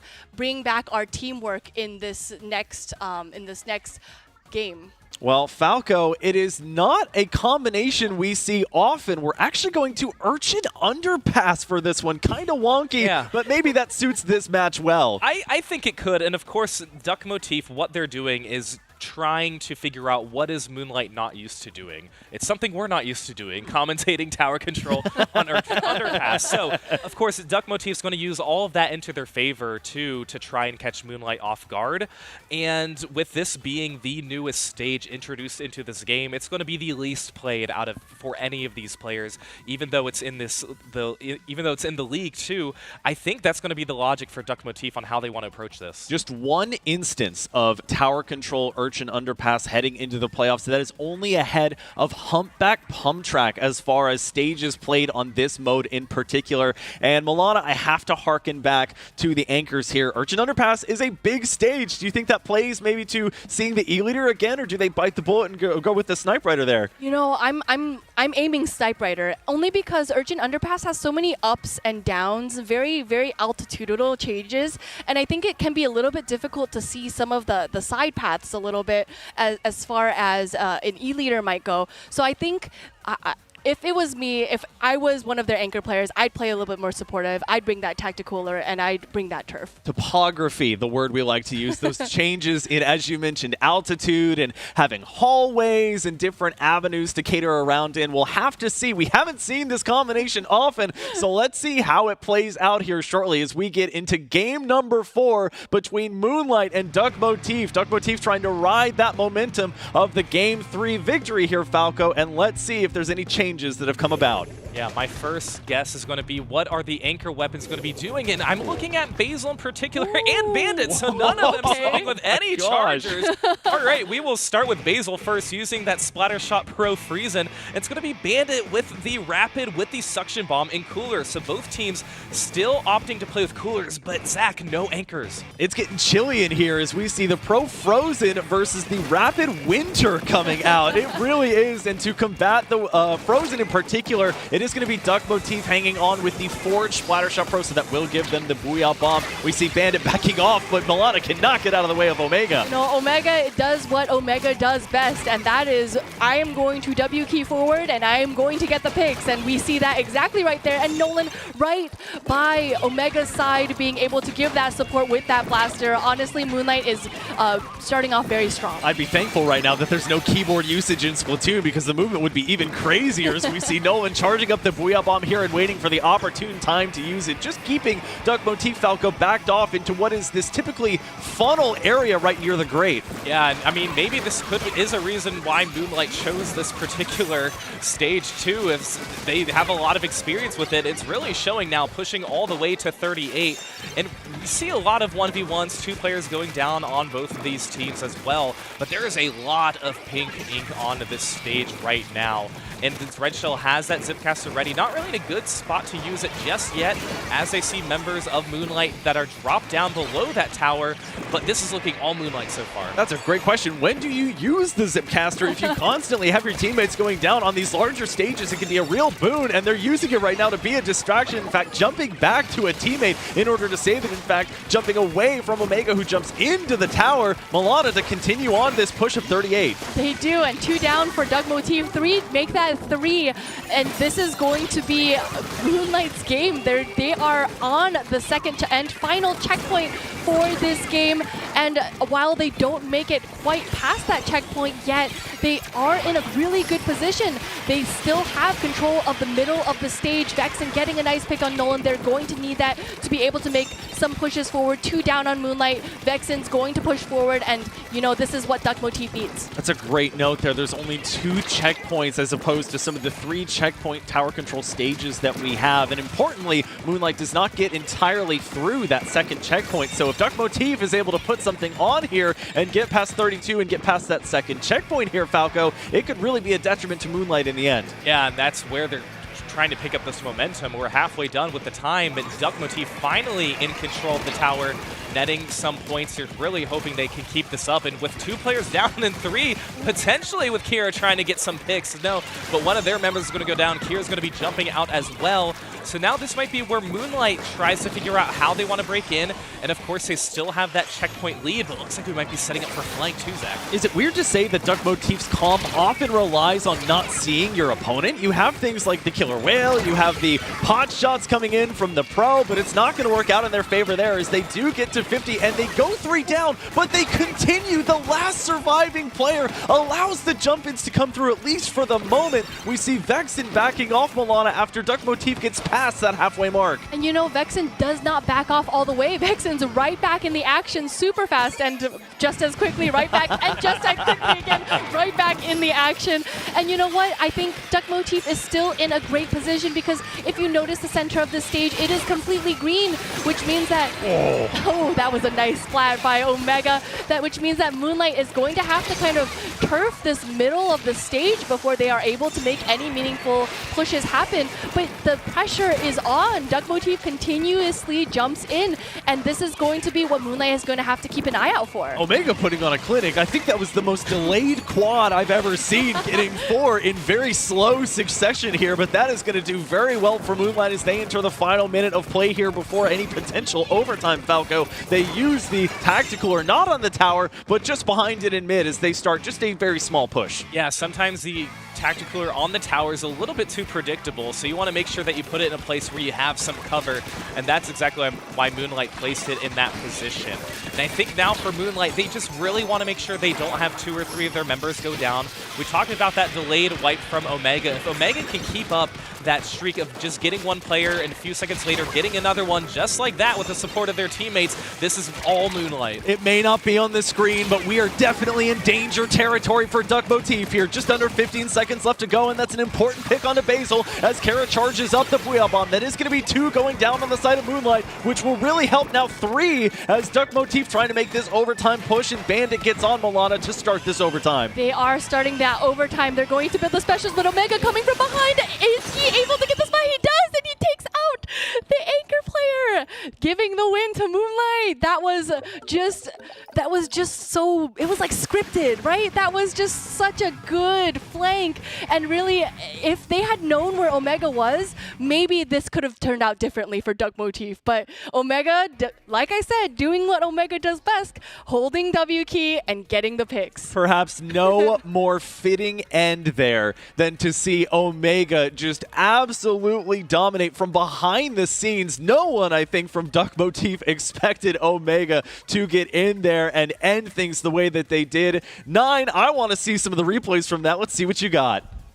Well, Zach, the unfortunate part about Omega hopping out of nowhere means it's also very difficult to capture highlights of Omega making these plays in real time. So instead, you'll have to watch some S-Blast play, and I'm sure you all are excited to see that. We've got SS Nolan here. This was back in the Splat Zones game, and we'll go ahead and roll it. Just demonstrating every piece of what this incredible weapon is able to do. You get a burst bomb and then a nice range shot as well, and then assisting with another, moving forward, and then using this Booyah Bomb to move people forward. Now later in the game, using it almost as a smoke screen, hiding ever so slightly and picking off an important target, which actually did allow Omega to get the final shot to take this out. A great showing from Moonlight, from all their players, taking out a thorn in their side in Duck Motif, and they'll continue to move on. Well, thank you, Nine, and this is really going to be an exciting next piece as we look towards the bracket following the conclusion of our losers quarterfinals here. It is going to be Moonlight moving on in a 3-1 match, beating Duck Motif, and now they will take on FTWin. So they stopped Duck Motif from getting their revenge here, Falco, but that does not mean for Moonlight it's going to be an easy road. No, and this is a team too where FTWin has excelled in Moonlight in their one-on-ones in all of their matches played, and of course we're left with the remaining top 4 seeds in the top 4 of the bracket. I think FTWin and Moonlight, they knew they would face each other in this tournament. It was a matter of when.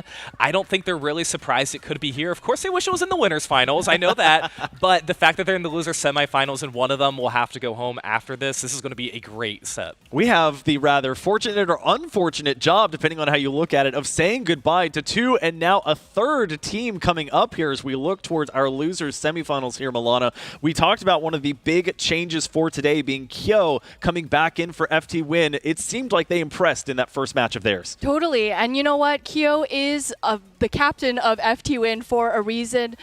He just loves Splatoon. He plays Splatoon. He is so just expertly well-versed in Splatoon. So having that kind of foundation for that team and of having all of these really great players, Sam, Hexen, Rafe, just working around that, it's just, they're going to be a well-oiled machine, and Moonlight's going to have to look out. Recent graduate and Splatoon 3 North American League captain has to go on the resume as Kyo potentially starts job hunting following the undergrad there. And Falco, for Moonlight, they get a pretty clutch win. They exorcise some demons potentially there against Duck Motif. How do they keep that going against a super strong-looking FTWin? Right, and it's, again, a set that they knew they were going to face FTWin later on, and potentially in this tournament. They hope they would at least. The path will likely have to go through FTWin. And for Moonlight, too, you have the momentum of you just played, you're still fresh. FTWin, you know, they played 30 minutes ago, so they're still obviously hanging out, chatting, figuring out, watching this match, figuring out how well they can play against Moonlight. And I think the first thing they're going to want to do is figure out which mode they want to play on.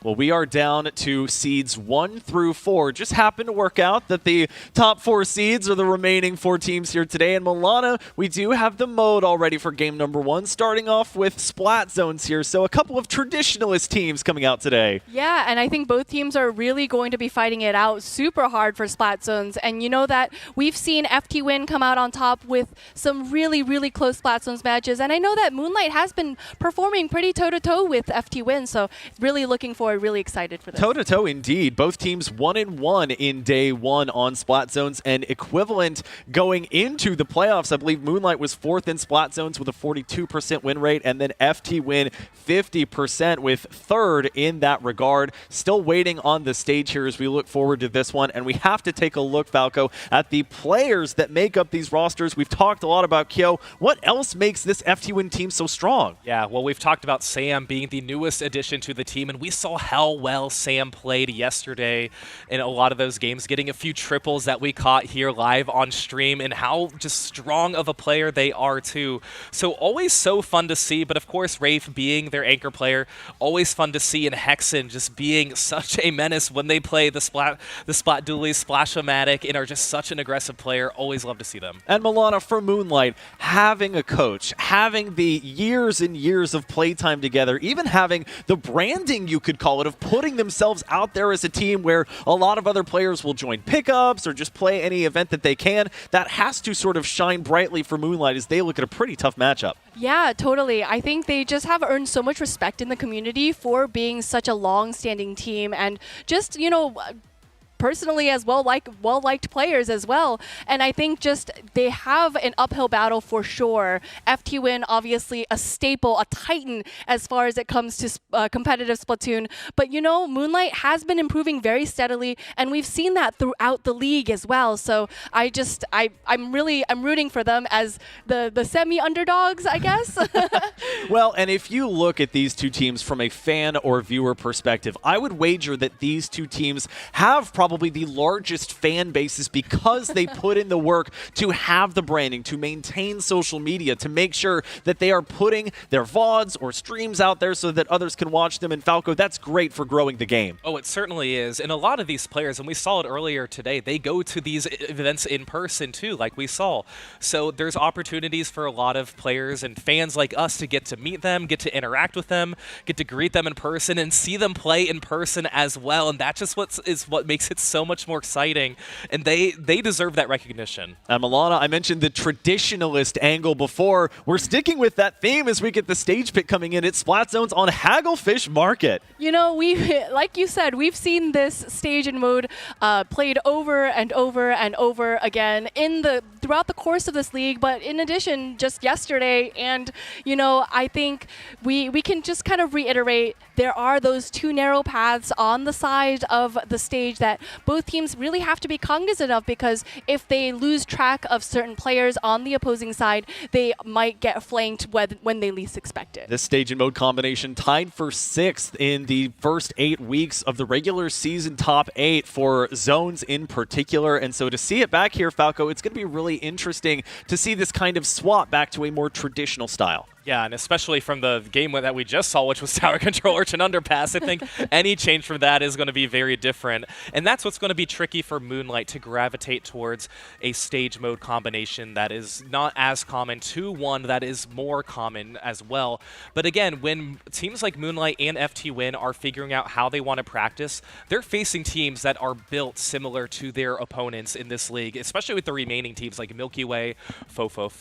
Those are the teams that they want to practice against, and they know that they've had opportunities to do that for the last 2 weeks. So both of these teams are really well prepared, but it's what comes down to these next potential 5 minutes starting with game 1 and how well it's executed. Some great individual player matchups to watch out for as well. We've talked about Sam on that S-Blast 91. They're going to be countered by SS Nolan on the side of Moonlight, potentially running that weapon. And then you, of course, have your anchor players with Basil and Rafe going at it. It's going to be such a close series, I hope, and I cannot wait to see how it plays out. We wait no longer as we go into game number 1 as we start with Splat Zones on Hagglefish Market. Shout out once again to Czar on the spec cam, doing fantastic work as always. Milana, what are you seeing compositionally here? You know, it seems like most of these players are running with what they are familiar with. We do see that E-leader coming out from Basil again. Always a pleasure to watch her on that. But let's see how Rafe with that Sniper Rider is able to combat that. Is the more supportive role going to come out a little bit more successfully, or maybe having that more aggressive E-leader that might be more successful for Moonlight as well? And we've hardly talked about gear abilities at all, but Basil is running with that respawn Punisher, so if they're able to get the picks with that E-leader, that is going to be great as Moonlight starts out capping the zone first and getting a little bit of progress. Shadow desperately trying to run away from what feels like 3 different members of FTWin, and a absolute basketball shot, a second pick there, and it's all popping off. Yeah, we've seen Sam do this many times, and you're just lobbing the Ultra Stamp, hoping that you can get somebody, because remember, these players can't see the names of the players on their opponents above their heads, so you just have to guess where they are, and that is really working out for Sam and FTWin as they have control of this zone.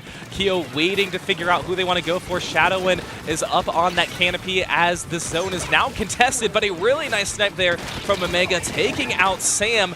This could be where Moonlight tries to push back in, but FTWin still in control. You have to figure Omega needs to be a key figure here for Moonlight, as Shadow having to play in close range on that end zap. They're getting as much turf as they possibly can, but none of it really is on the zone as it finally stops Milana temporarily at 32, but Sam threatening to use that alleyway to their advantage. And we do see that big bubbler coming out, and I think that big bubbler was what helped Moonlight cap that zone.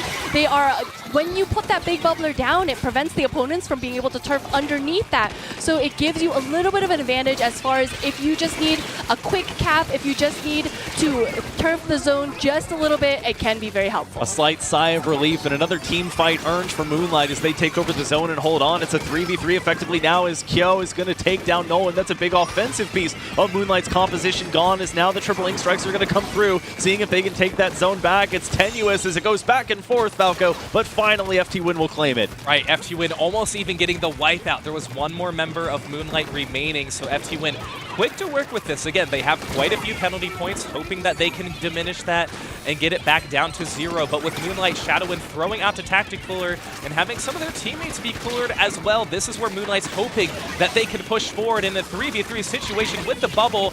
I don't think it's going to be enough, Zach, as it's just so Mango's alive and slowly retreats to stay alive too. FTWin back in control of the zone. So FTWin looking to push forward here. Hexen getting dangerously close to that crab tank, and you always love to see if you are the team that pops that Tactic Cooler first, that come out so that you can play Milana almost as recklessly as you want as we get into the teens here for FTWin. Yes, we do. Hexen with that crab tank, as he is known for. Kyo with the tri-strikes, holding on to the tri-strikes, waiting for the prime moment. That Booyah Bomb coming out. Is it able to cap the zone? And it is not. That gives the win to FTWin. And with how popular Booyah Bomb has been, you almost would want it, Falco, to do a little bit more for the objective. It's deceptive in terms of having such a large size, but it cannot nearly be relied upon to take over all of the zone like they were hoping it would. Yeah, and it really just depends on where you throw it. Of course, a lot of the players, they aim it directly in the middle of the zone, hoping they can at least contest it and making sure that a little bit of the area that's not covered can be covered by some lurking ink that is on the stage. But yeah, a lot of players will use that Booyah Bomb to just contest it, give them a little bit of a breathing room. Sometimes it works out, sometimes it doesn't. Splatoon is a precise game, and it's not just for the 1v1 engagements, it is for the placement of specials, the timing of specials, Milana, as well. We saw some textbook work there from FTWin, who uses that Tactic Cooler early, uses everything else afterward, and it really makes it difficult for Moonlight to get back in. Yeah, and I think just the positioning of FTWin around the opposite side of the zone from their side, right? And, you know, we saw at the very end, Kyo holding on to that tri-strike, right? Triple ink strike. And, you know, you might expect that when you pop your special, you want to use it immediately. But I think that was done very purposefully to be able to stop any sort of specials coming out for the zone from Moonlight. And, you know, I think what Moonlight needed to do was when they threw that Booyah Bomb, they had to have somebody go in with the Booyah Bomb to make sure that that would cap the zone. Well, Falco, I think I might be catching a bug here. It might even be the Turf War bug that we've seen going around. It is Turf War once again for game number 2. We're seeing this mode early and often. Yeah, and I'm not surprised by this pick from FTWin. Of course, they excel in splat zones, and if you're thinking about another mode where you want to cover the entire stage with ink, it is going to be Turf War. Quite literally, that is the objective. And with how well FTWin just knows their positioning of their players, I'm not surprised by this pick one bit.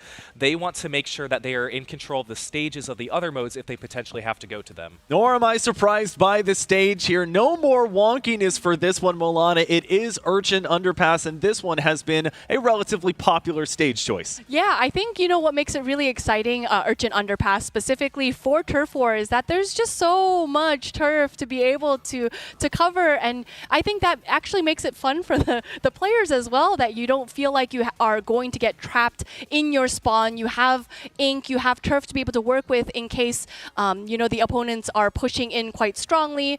It is, because it's a larger map, we might see things like beacons come out where teammates are able to jump to you or a beacon more easily, and you know, it's just fun to watch. And we saw it, Falco, earlier today from FTWin. Hexen at around the mid or a little bit past midpoint way through of the game, having to jump back and really resolve the remaining map that they didn't get early on with a huge stage like this one. How do you sort of place your players appropriately so you can keep the pressure on but still ensure that that stage is turfed? Yeah, a lot of the players, when they break out, they will have their positions they want to go towards, but that's only in the first 10 or 15 seconds. After that, it's always where are the enemies located? Where are they located? Because we want to make sure that we are painting the entire stage that we can without being spotted. Remember, a lot of these players will do everything they possibly can to not get splatted, so we might see a lot of jump outs too, but when these two lock in, when these two opponents see each other, it is definitely going to be a great 1v1. The new Newton's Law, for every jump out, there has to be an equal and opposite jump in as we get ready for game number 2 here. It's going to be Turf War on Urchin Underpass as we get set for this one.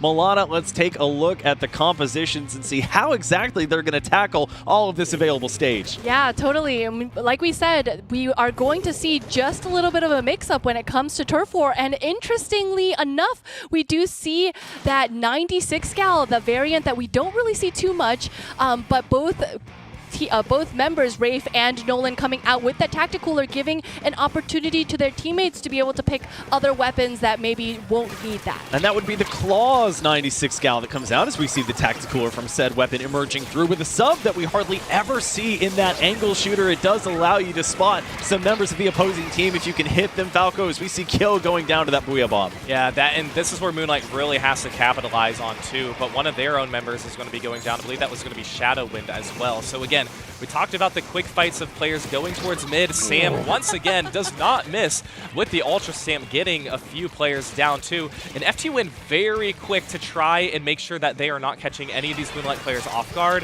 Of course, a lot of the battle is going to be here in the middle section, but of course, we do see some of the players backed up in the right here because that is going to be Kyo, who's really trying to push forward against Moonlight. Sam was marked by the angle shooter and said, "'Tis merely a scratch on my power armor," as we see Omega dueling it out with Rafe and winning said duel as Moonlight Milana is so far into the base area of FTWin. It's mainly Omega being that prime distraction. They are, and they were able to get a splat on Kyo right before that. Very, very unusual to be able to push so far in and come out unscathed. So Omega, again, using that W key, moving forward and getting the splats.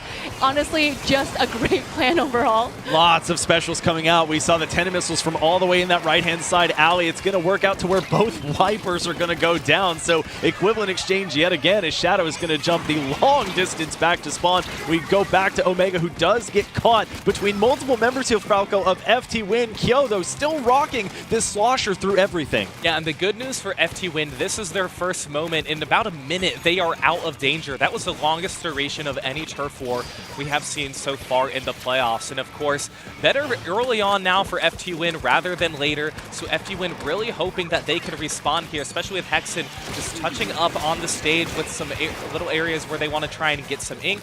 Pushing forward too, Sam has that Ultra Stamp ready. We know what Sam is capable of with that particular special, so FTWin waiting for the perfect opportunity now. And there's that tree if they want to try the perfect arch with the Ultra Stamp over the tree, but we will not see it yet. Rafe moving forward with that claws. They do get marked by the angle shooter, and we'll have to respect it at least for now. We enter these final 30 seconds here, Milana and FTWin with plenty of specials to use. You know, the roles have a little bit reversed right here, whereas at the beginning of this game, we saw that Moonlight was pushing so far into FTWin's base, putting them in danger, but now it looks like they're in a bad position. They are able to get that pick on Sam, but is that going to be enough? 2 down on FTWin, 1 down on Moonlight. I think they're going to have to really focus on turfing up because it's still not looking super good for Moonlight. 3 down, let's see what happens. FTWin lost a lot of reinforcements there at the end, but there was a lot of stage to turf, and I think it's pretty decidedly purple here. What a way to come back for Moonlight here, Falco, who ties this one up at 1 apiece. Yeah, especially by 16 percentage points. If there's anybody who would have predicted that Moonlight was going to beat FTWin with a 16% lead, I don't think anybody would have been able to predict that. But it goes to show how well Moonlight held on the entire time. We talked about how strong they started about 40 seconds in. They kept FTWin in danger for almost a full minute at that point. There's no team that I don't think can do that against a team like FTWin. Remember, FTWin was the team that chose that particular mode too. So with Moonlight getting the win on FTWin's mode pick, that is a huge win. And Milana, that does shift the proverbial pendulum back into Moonlight's favor to be able to pick the mode this time. And we'll get to see FTWin now picking the stage. Do we foresee any preferences or any places they might want to go? You know, it's interesting because as we've discussed, Moonlight is quite good at Turf War, right? Which means that now that Turf War has already been played, they have to really compete with like the titans of Splatoon 3, right? On these competitive modes. So I'm honestly not sure what direction they might go in as far as that goes, but maybe they might have to consider they have that momentum, right? They might consider something that goes a little bit faster, maybe a Rainmaker match. Well, Turf War was Moonlight's best mode if we're looking at the 8 regular season weeks and top 8 in particular. Following that, Splat Zones and Tower Control. So actually 7th and 7th in maybe the more hectic modes here, Falco. Do we think they could turn that on its head like they turned around Turf War? Yeah, now this is where it's going to be really tricky for Moonlight. Of course, you get the Turf War win, but you do have Rainmaker, you have Clan Blitz, you have Tower Control that are remaining. And if I'm thinking what is best for me against FTWin, that is a very, very difficult question to answer. Of course, now with today being a day where Kyo is able to play in place of Shaq, that is going to be a very challenging decision on how Moonlight wants to operate this. And 2 out of the 3 of those, you don't really expect to see many strong compositional changes. Rainmaker does tend to proc maybe some swaps over to the Dapple Dualies, and Inkvac weapons like the Splatter Scope and Splat Charger, respectively, Milana, have been some favored picks. As we await the mode for game number 3, do you want to go somewhere where you're having both teams maybe forced to swap compositions, or something to which they're more familiar? See, I'm always a familiar is always better. That if you are well practiced, if you have 1,000 hours in NZAP 85, I'm going to play NZAP 85. Sorry. So I think that just what you are familiar with tends to mull over better than whatever maybe something you just picked up just for the league might not have as much expertise with it. Shout out to Shadow, who may very well have 1,000 hours on the NZAP 85, knowing them. And they have foregone Falco familiarity. Lots of alliteration there. As we go over to Rainmaker for our next mode, still awaiting the stage. But for a team that was 3 and 7 in top 8s for Rainmaker, how does Moonlight turn this around and keep that momentum going? Yeah, well, again, there wasn't, I don't think, a best answer you could have for which mode you're going to play. You're just thinking now, we have a game mode that we think we excel on. We want to make FTWin really carefully think about which stage we want to play on, which FTWin is still trying to figure that out too, on how that they can get the advantage against FTWin. But for Moonlight 2, choosing Rainmaker, I think this could be a good solution for them too, but they also know that this is not a match point right now. It's tied 1-1, so there is going to be another game after this, and I think they were banking on one of those two being Rainmaker anyways. Well, Milana, it's a stage we see not infrequently, not always for Rainmaker though, but we do go back to Mako Mart for this one, so an interesting choice. Why do you think they might have gone here, and what strategies do you think they have up their sleeve? You know, I think because Mako Mart feels familiar, we've been playing this specific stage and mode all the way since Splatoon 2, so you know, we understand it. We understand that there is a left path that is more favorable, and then a right path that could potentially be a little faster, but definitely less favorable because it's right underneath the spawn of the opponents. So I think just being able to kind of quicken the decision making can be very, very beneficial for either team. And I think it's a stage that can play to multiple different play styles. You have the alleyways, you have that huge charger overlook that you can use, you have boxes that you can chark on. If we've seen, you know, Carbon players that use that and have seen that this past weekend. But Falco, you know, is there any one area as we get into, you know, close this next game here, anything or any area that they might try and control in particular? I think it's going to be the 2 stacks that are in mid as well, especially as the game begins. A lot of players, I'm thinking especially like Kyo, who can use a slosher to get some leverage, and slosher is always fantastic when you're on a stack at any point in any stage too, but it's going to be about controlling your positioning before the Rainmaker pop and figuring out what you want to do afterwards, because as Milana pointed, there are 2 checkpoints you could potentially go for. Lots of opportunities to flank too on a stage like Mako Mart, so both of these teams will have to be always watching out for players that are flanking. Those boxes, or more canonically correct, the grocery store shelves, are kind of the perfect height, Milana, for things like sloshers and even S-Blast 91s that like to kind of play around them or sit on the walls and then peek when folks are getting up unaware. Yeah, no, totally. And I think it's just so important to be having that control for either team. So we are getting now into game number 3 in a tied match between FTWin and Moonlight. The next one forward, they are going to wait for losers finals. They do not know who they would potentially play, but let's see what they've brought out. And Falco, some common swaps for Rainmaker here as both teams go over to the Dapple Dualies. Yeah, both teams are going over to the Dapple Dualies, and I'll also show you what Basil's doing too. We have seen that ink back push that a lot of these players like to play, so that is why Basil is going to the Splat Charger to try and make some of those pushes happen as well. So Omega going around here in the alleyway. They've been a force on both the Mintacavitator and this Platana Wiper that they're rocking. Unfortunately, not able to charge up enough as Sam Milana just gets right under that first checkpoint. And teams have had difficulty right when they reach that first checkpoint of climbing atop it as they face a flurry of sub-weapons. And they do. And, you know, we see that the turf of the stage so far is very Moonlight. And I just wanted to point out that actually FTWin does not have a backline. They don't have an anchor weapon.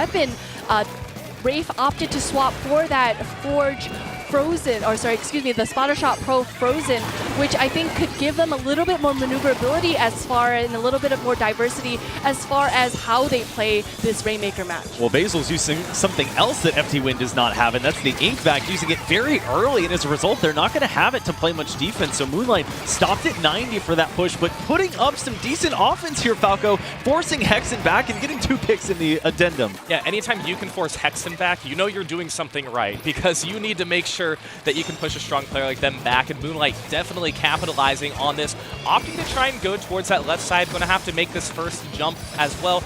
Basil has the Ink Vac ready, and the Ultra Stamp, so 2 are going to go down. This is huge for Moonlight as the Ultra Stamp and the Ink Vac help pop the Rainmaker, and this push is still going for Moonlight. They fly through the air with the greatest of ease. The Daring Young Ultra Stamp charging on this Rainmaker here as they look to push forward here back in mid. They're going to have to make the most of it. Shadow beset upon by the 10 missiles, and they're going to dodge them quite easily with the help from Basil to get that extra. That's going to be extension there to 35 Milana of that lead, and Moonlight looking super strong in the first 2 minutes of this one. They are still going. Omega and Basil both in a position to be able to kind of keep that Rainmaker on that side of FTWin, and FTWin, that Rainmaker has been popped. It's a dangerous place to put that, knowing where and how Omega can play. And both teams having beacons that they can come back to in mid. Right now, that's Moonlight who's maintaining mid control here on this stage. No one getting the direct there onto Sam. That's a big offensive threat taken off the board here. They'll be back as quickly as they left, though. And Omega Falco trying to blaze a path here as that Rainmaker yet again moves forward. Yeah, and this is working out really well for Moonlight too. They're not giving FTWin any opportunity to try and get closer towards the Rainmaker. FTWin's been using some of the specials to displace members of Moonlight, but it really has not been working out. And this is the most we've seen FTWin struggle so far during this entire match as well.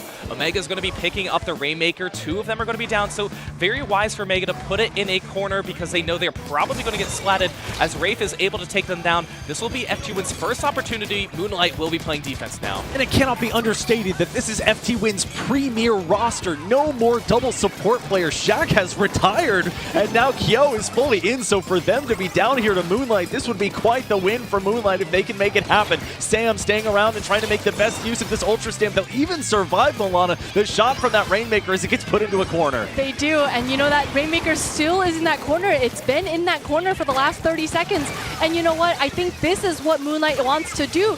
They have the Rainmaker again. They are just making sure that FTWin does not get control because, hey, if you can't pick up the Rainmaker, if you have no control of the Rainmaker, you just cannot win the game.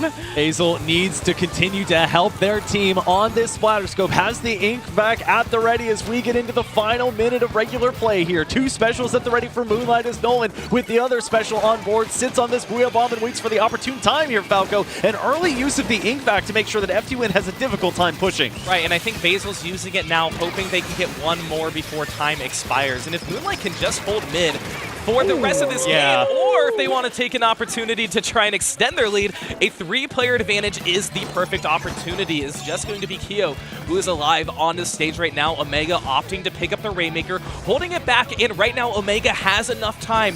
If they want to, they can hold this Rainmaker the entire duration of these 20 seconds to get the win. And we talked about the juxtaposition between Sam and Nolan, and we're really seeing Nolan put on his arm. What a dodge there as they survive. And yet again, this Rainmaker backed into a corner, but it's starting to look better for FTWin as they get 3 down. They do lose a couple members though. Basil putting on a clinic. 5 seconds to go. They do get taken down. Rainmaker picked up by Rafe, and we'll have overtime here, Falco. Yeah, Rafe is going to be holding it on.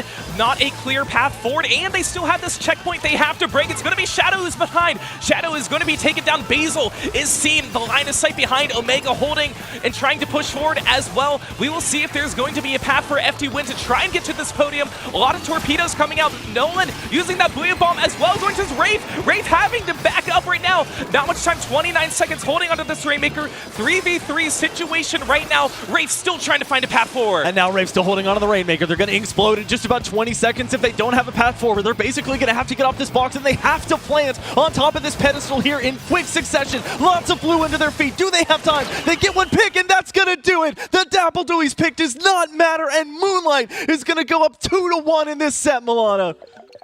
Yep.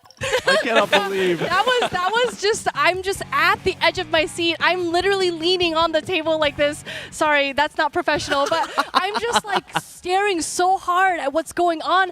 You know, I think Rafe did really what the best they could do with that Rainmaker. And they, you know, sometimes you have that Booyah Bomb, you have to back up.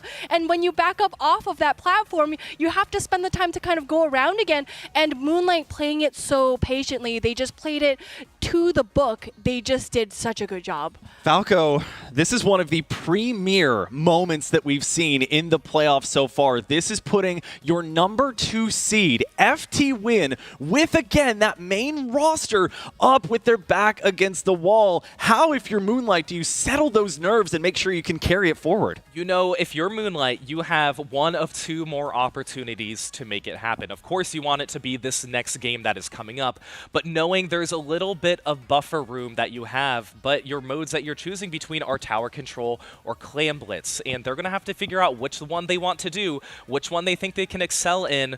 But thinking of Moonlight being up in this 2-1 position, like you said, Zach, with FTWin's core roster, that has got to really make Moonlight be feeling very good nerves at that. And it's not often that FTWin sweats, but they've got to be sweating now. And Milana, this is not a situation I would have expected us to be in, not necessarily with the score, but the fact that in the first 3 games, Turf War and Rainmaker are already out of the equation. Usually those are more so reserved for later as we look forward to Game 4 being Clam Blitz. I think Clam Blitz is the pick. I think just having this momentum, they're going to be able to make these pushes forward. They, meaning Moonlight, they're just going to need to use that momentum and push forward. And like we mentioned, Omega has just been a key player. Obviously, all of the players on Moonlight have been just at the top of their game, but Omega has been making these openings for Basil, have been making openings for Nolan, for Shadowwind, and it's just been so consistent. And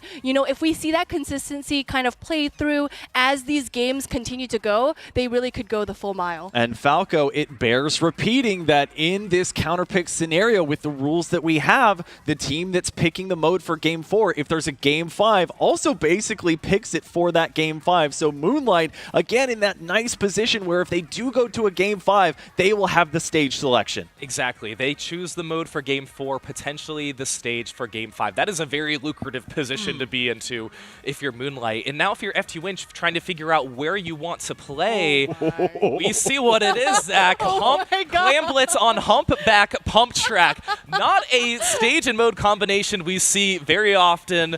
You have thoughts. Tell me your thoughts. We've never seen it in the top 8 of any of the regular season weeks. Literally 0 plays for Clam Blitz Humpback Pump Track. So this is uncharted territory that we're going to. And it does have some similarities to the most popular mode that we do see on this stage, which is Rainmaker, where you have to get around and make sure, again, that Horseshoe of Doom that comes through here, the 45-degree turn, where you are right next to the spawn area of your opponent. It is going to be so dangerous players and this almost circular stage, Milana. It's not a layout we see often at all. No, it definitely isn't, because we don't see Humpback Pump Track pretty much at all, especially throughout this league. I think what really is important, honestly, this might be a hot take. I think it's a little bit like Mako Mart Clan Blitz, where you have that area on the back to be able to flank. You have to keep an eye out for that. And really, it kind of is just a direct shot into the Clams basket area. So aside from a little bit of ups, a little bit of up and a little bit of down, I think it really is similar to Mako Mart Clan Blitz. There will be lots of crocodiles in the moat, if you will, is that you have that lower area that circles right in front of where that basket is going to be here, Falco. And there are players on both of these teams that would love to be playing in that position. Yeah, I'm thinking of Sam in particular for FTWin, who can take control of that, and then also Omega too, who is not going to be shy about how they want to go. And to Milana's point with it being similar to Mako Mart, but it's more extreme too, because it's a wider bend you have to go. So it makes it so much more difficult if you're caught off guard. Well, this is a pivotal game for one of the strongest we've seen so far. And let's get into it between Moonlight, who's up 2-1 on FTWin, who's trying to force that game 5. Let's take a look. And I am already seeing a weapon after my own heart here, Milana. It's going to be Kyo on the Tri-Slosher Ashen.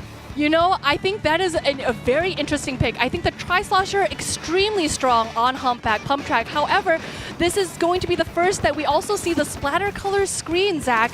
I think it's just, it will prevent your opponents from being able to see past it, and if you swim through it, you kind of lose your color vision, and it makes it a little bit distracting to be able to have a good vision.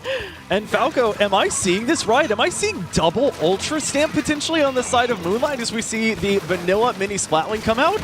Yeah, you are. No, you're not. You're not mistaken. That's exactly what's correct too. That was going to be the thing I pointed out too. That's going to be FTWin playing the mini Splatling, and like you said, Zach, that is going to have the Ultra Stamp. Speaking of which, FTWin's going to be chucking it as he's trying to deploy more of his ink as well too. And again, the beginning of Clan Blitz typically just is a battle of mid, trying to figure out where you want to go.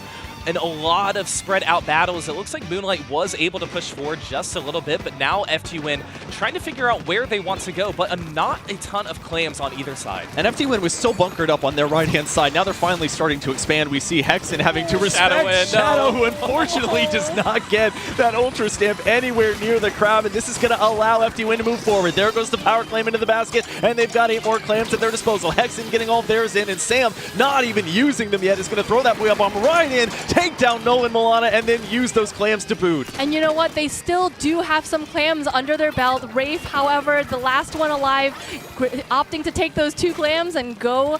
I think that that was the end of FTWin's push, but you know, Moonlight already in a position to be able to make some pushes happen. 19 clams under their belt. Omega with 7, the Ultra Stamp coming out, getting a pick. Are they able to kind of position themselves to be able to make this push happen for their teammates? Top 10 things I might see in my nightmares. Omega holding the Ultra Stamp as Omega also holds the power clam, and that's 2 going in, so they're going to get an instant lead there, going up to 48. They still have 4 clams from Basil at their disposal. This splatter color screen is not going to stop them from getting most of those in. They'll get down to 39. You can see the color that they lose there as they pass through it, and this is still Falco an open basket. Yeah, a huge opportunity for Moonlight to keep this basket open, extend this lead that they already have that is so strong. And being 2 minutes and 30 seconds into this game, that is a fantastic opening for Moonlight.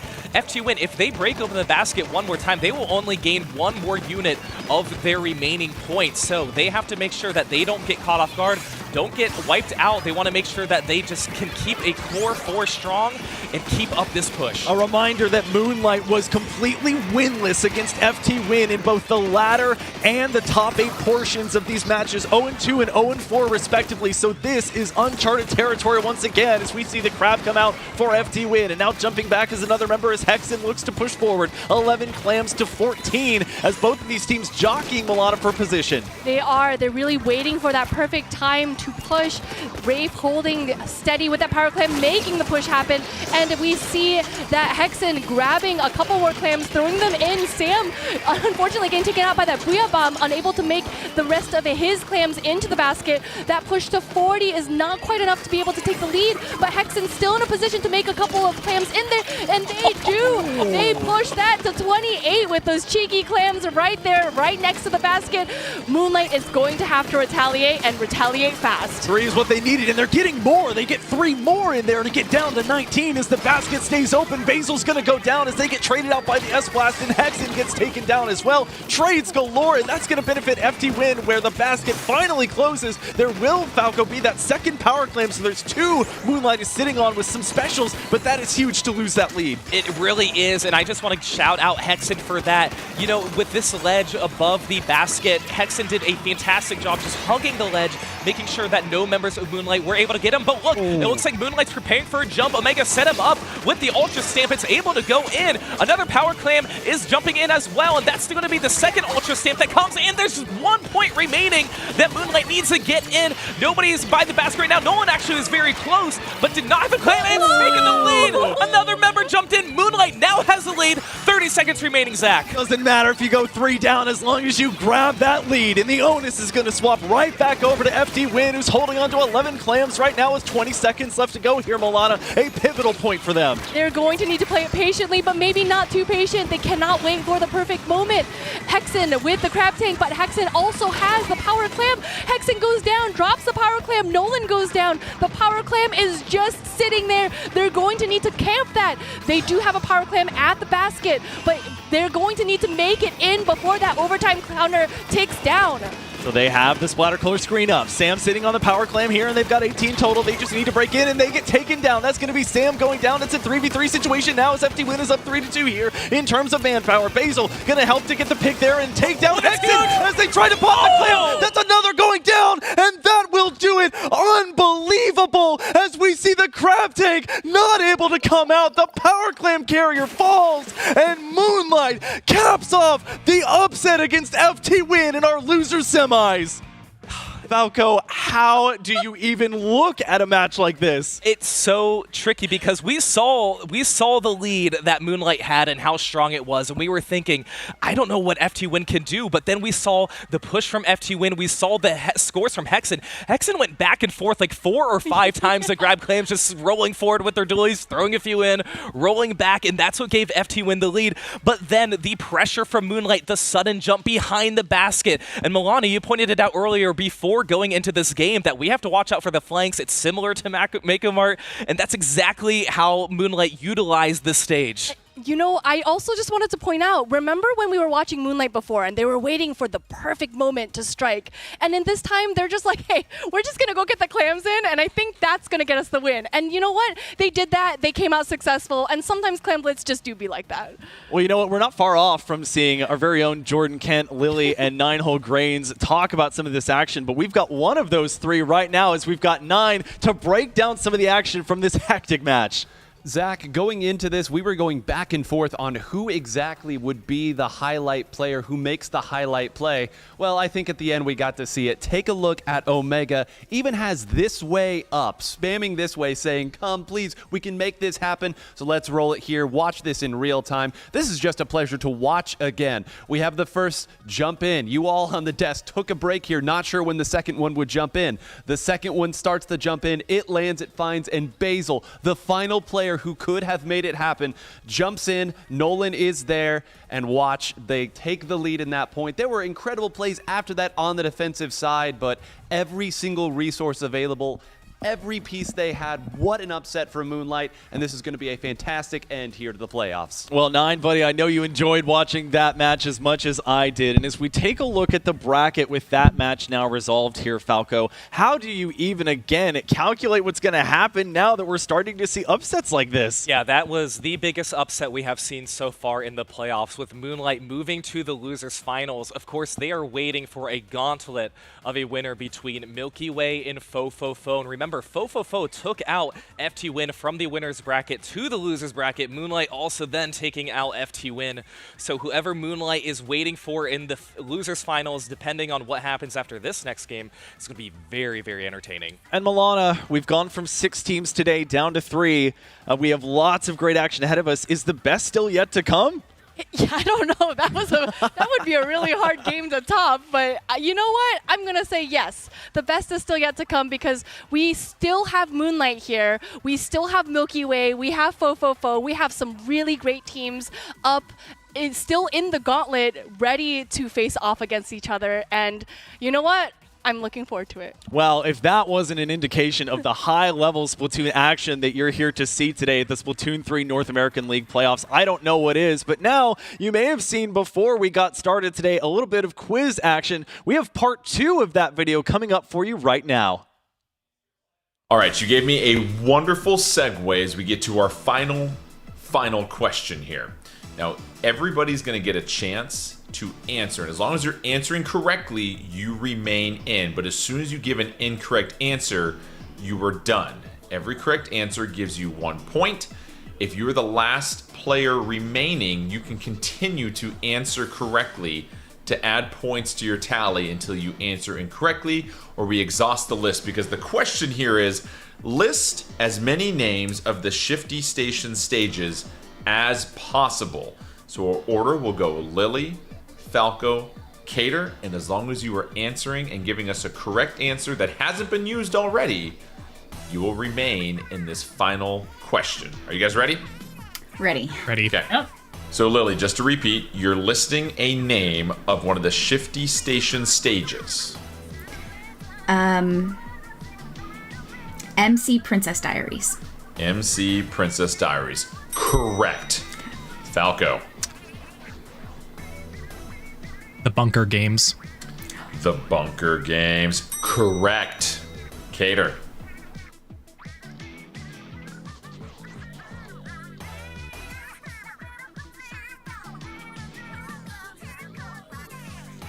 Ten seconds.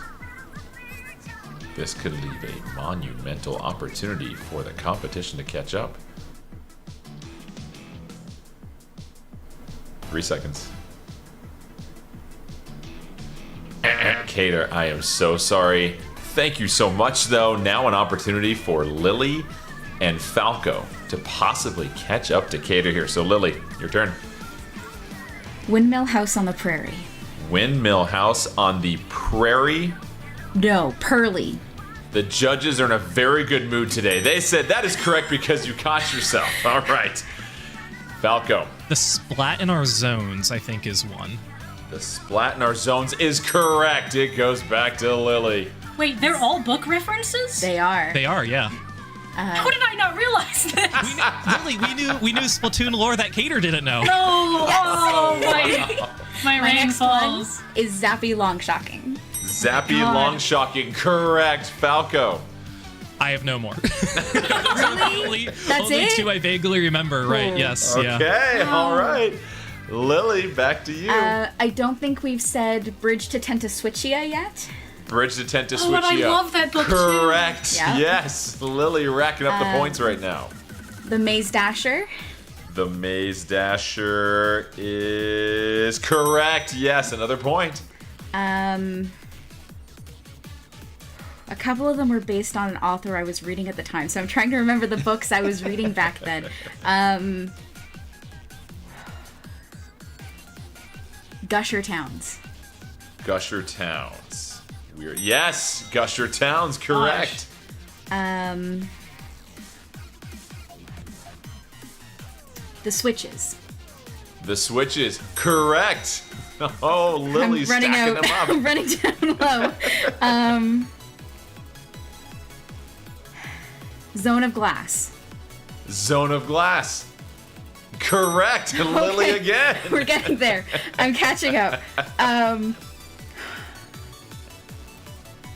Oh no. Still plenty of time, 15 Something seconds. with sponges. Goose sponge? Goose Sponge. Correct. Lily on a tear right now. This okay. is unprecedented. just eroding at the lead that Cater had one by one. Each wave of a correct answer crashing onto shore, possibly carrying Lily to the victory. Flutters. Flutters in the attic.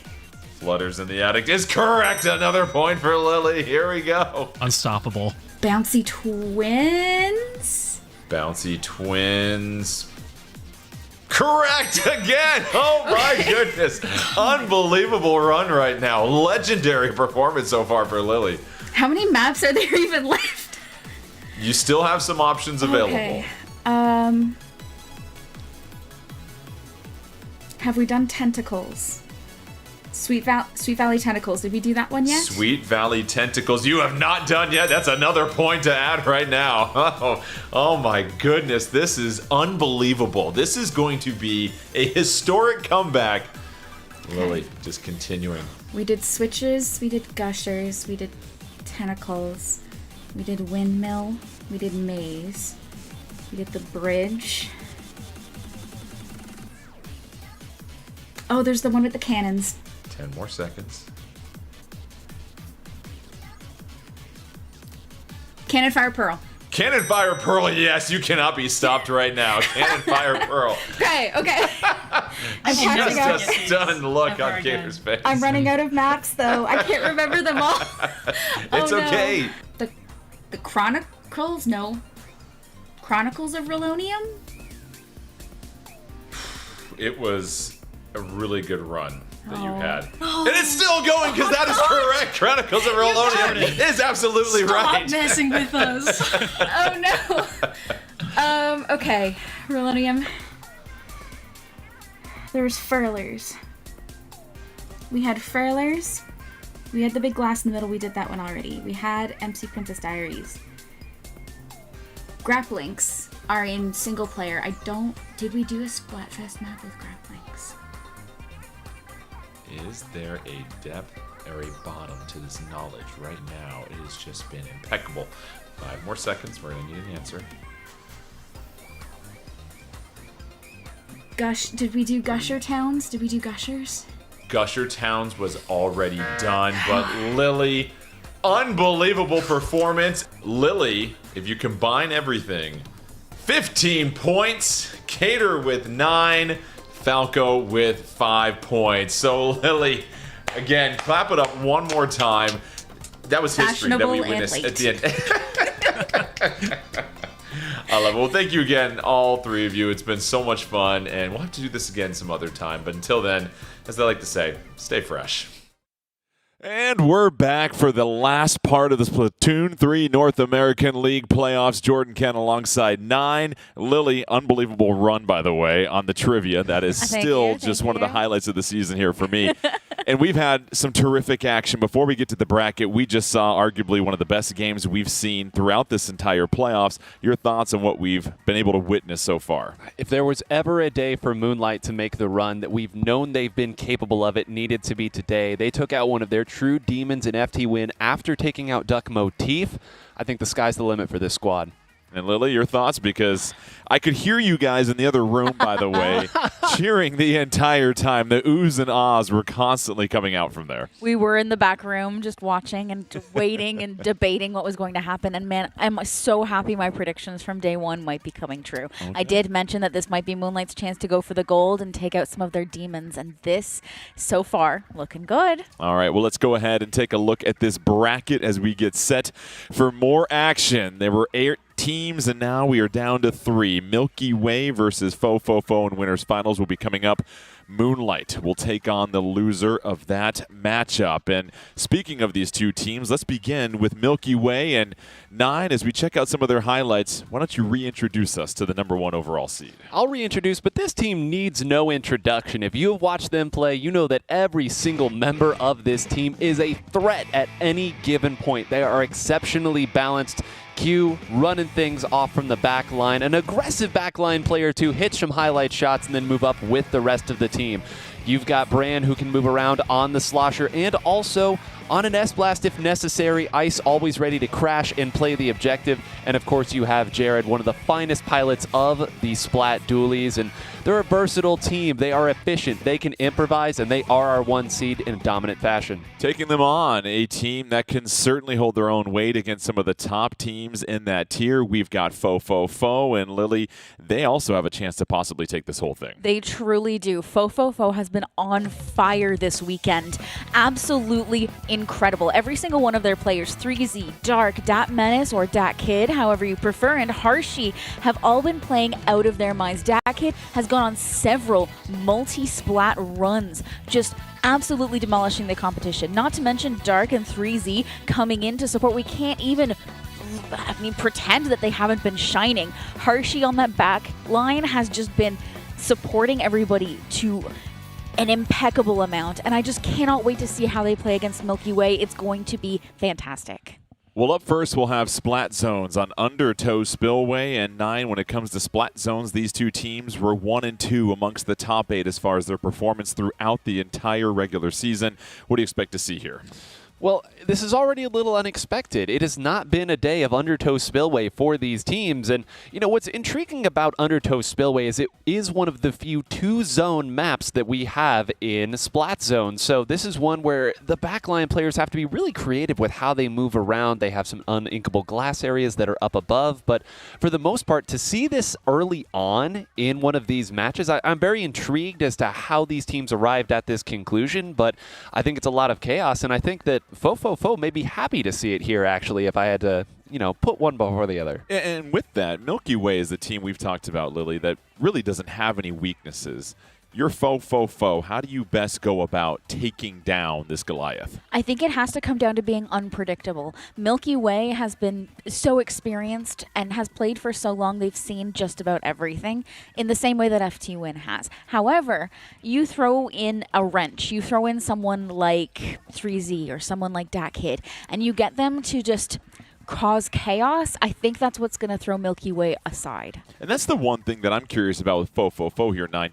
Dat Menace and 3Z, and we've seen the highlights for Dat Menace throughout the entire regular season, can make some unbelievable one-on-one plays that can flip a game on its head. But let's get started with Splat Zones on Undertow Spillway. Winners Finals, Milky Way taking on Fo as we get set to go.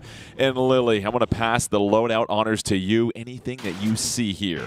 I do want to note that we do see Dat Kid on the ink brush running the Killer Whale, which is going to be a little bit more interesting. We aren't going to be seeing any Zipcaster plays this time. Dat Kid already building up that Killer Whale 5.1. Here comes the Killer Whale, by the way. And control is lost by Milky Way. Fo has a chance to possibly take both zones. And they're already starting to get to that score, 9. Yeah, very interesting. Q went down super early on for Milky Way. That's not typically how the order of operation ends up going, but earlier when I talked about this being a very awkward stage to play Splat Zones on, it's because you have access to your opposing backliner from a lot of different angles. Crippling Strike does come in. That negates the scoring for Fo. You see the Booyah Bomb also coming out from Dark. Dark goes down, and it's currently 4-4 on the stage at this moment, and now an opportunity for Milky Way here, Lily, to get back in the win column. Truly is, but they're going to have to pay attention. There's some flankers and some jumpers coming in behind them that could cause a little bit of chaos when they're not looking.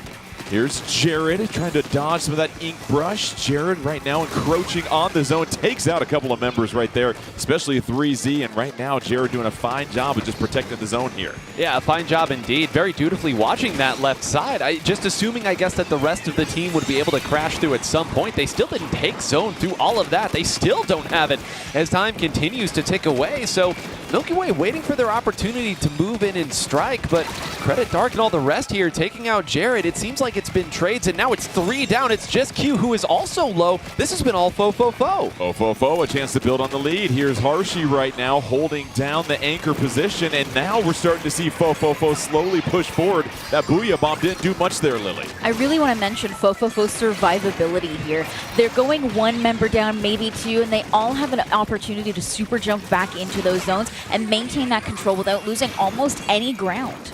Triple Ink Strike ready to go for Bran. That should hopefully wrestle the zone away from Fo. Still not enough. And right now what we're seeing, Nine, is Fo just continuing to dominate mid here. I mean, they're just launching one player at a time at really important positions on the stage. And as long as they get at least a trade, kind of like Lily noted, they've seemed to be fine with it, because I'm not sure that we've seen Harshi go down at all, maybe once or twice over the case of this game, but Milky Way has not had an opportunity to move forward and attack. Finally, they will apply some penalty, but Jordan, they've got to move forward and take advantage. Here's Dat Kid flying into the mix, grabs the Tactic Cooler, all juiced up now at this point, trying to retreat just a little bit. Suction Bomb will push them back.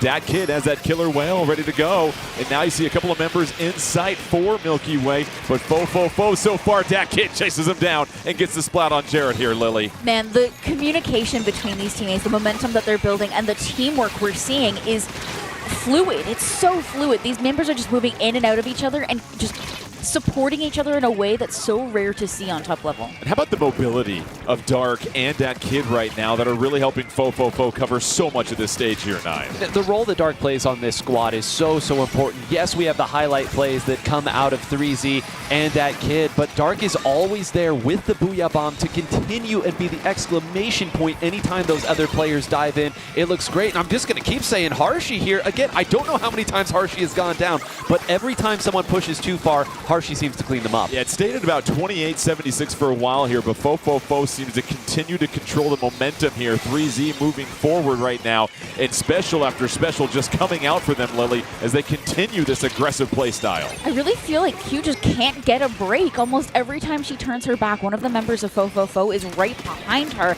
and not allowing her to set up and build that foundation for the rest of the team is really staggering the rest of the members of Milky Way. And Nine, look how far Harshi's been able to push up now from Fo. Even though they don't have the zone, they are certainly controlling the stage, but they go down 3-1 momentarily. Here's an opportunity for Milky Way. Yeah, finally the first real opportunity to push forward there. Nice job getting both of those jumpers there. That is Dat Kid and 3Z out. Surely this is the opportunity to get themselves positioned. I say that, but you note that Jared had to back up, Jordan. They would have loved to put that crab on that top glass. Instead, now they're going to have to back up a little bit. There is still a great chance for them to continue scoring if they can find where Fo's attacking from. About a 6-second differential between the score and the clock right now for Milky Way. They will have to make every second count here. Now the zone is lost, an opportunity for Fo to take it, and they tack on the penalty, and that's going to be a huge hurdle for Milky Way. Incredibly vital penalty. You tackle those additional 35 points, and that is a monster. Now with only 15 seconds left on the clock, they're going to have to make a lot of this push in overtime if they even get a push at all after that wipe. Oh, we've got a surfboard upside down. We've got a wipe out as Fo is going to go ahead and finish up this game in decisive fashion, and they pick up the game one victory. And it felt like, Nine, from the very onset, Fo just had full control of really the flow of this game. Yeah, right at the start when we were discussing this, I kind of hinted at I think this is going to favor Fo. Undertow Spillway, and that's why I was so curious that was where we were headed, because look at the difference in the type of game that Q had and the type of game that Harshi had. Q never got to set her feet. Harshi got splatted maybe once over the course of the entire game, and we can go back and forth over some of these other players who are diving in and making the plays in the small moments, but if you want to look at a macro level, that's what it was. It was keeping the opposing anchor off their spot. And that's what we really saw. We saw Harshi moving forward, and there just was never a moment, it felt like, until the very end there, Lily, that Milky Way could even operate in mid. It felt like they were just playing catch-up the entire game. It really did, and honestly, watching the members play around, it really felt like Milky Way was trying to do a few more solo plays. It's kind of the name of the game in Splatoon 3. Every member of the team has to be kind of self-sufficient. And if they're not self-sufficient, then you look for another weapon or another play style that kind of is. And we saw so much more teamwork on the side of Fo.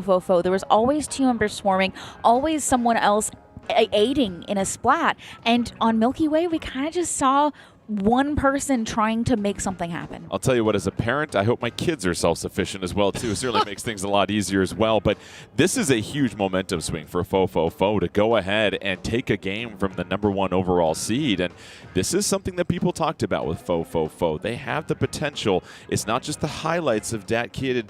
It's really what this team is doing. They got better and better each week, and now it's culminating here in the playoffs. They took Milky Way to the brink in an earlier week here in the Splatoon 3 North American League, so we've always known they've been capable of it. The question was always, could they do it twice? Because if they wanted to win a week, you would have to beat Milky Way twice.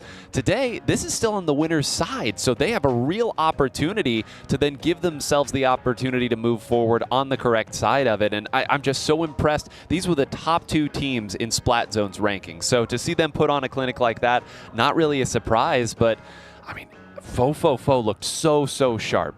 I mean, and to that note, watching them take that game decidedly in Splat Zones is no small feat. Zones is one of the modes that all of our top teams play the most. It's the one they grind, it's the one they study. So to see them right off the bat, first game against Milky Way, take that Zones match, terrifying.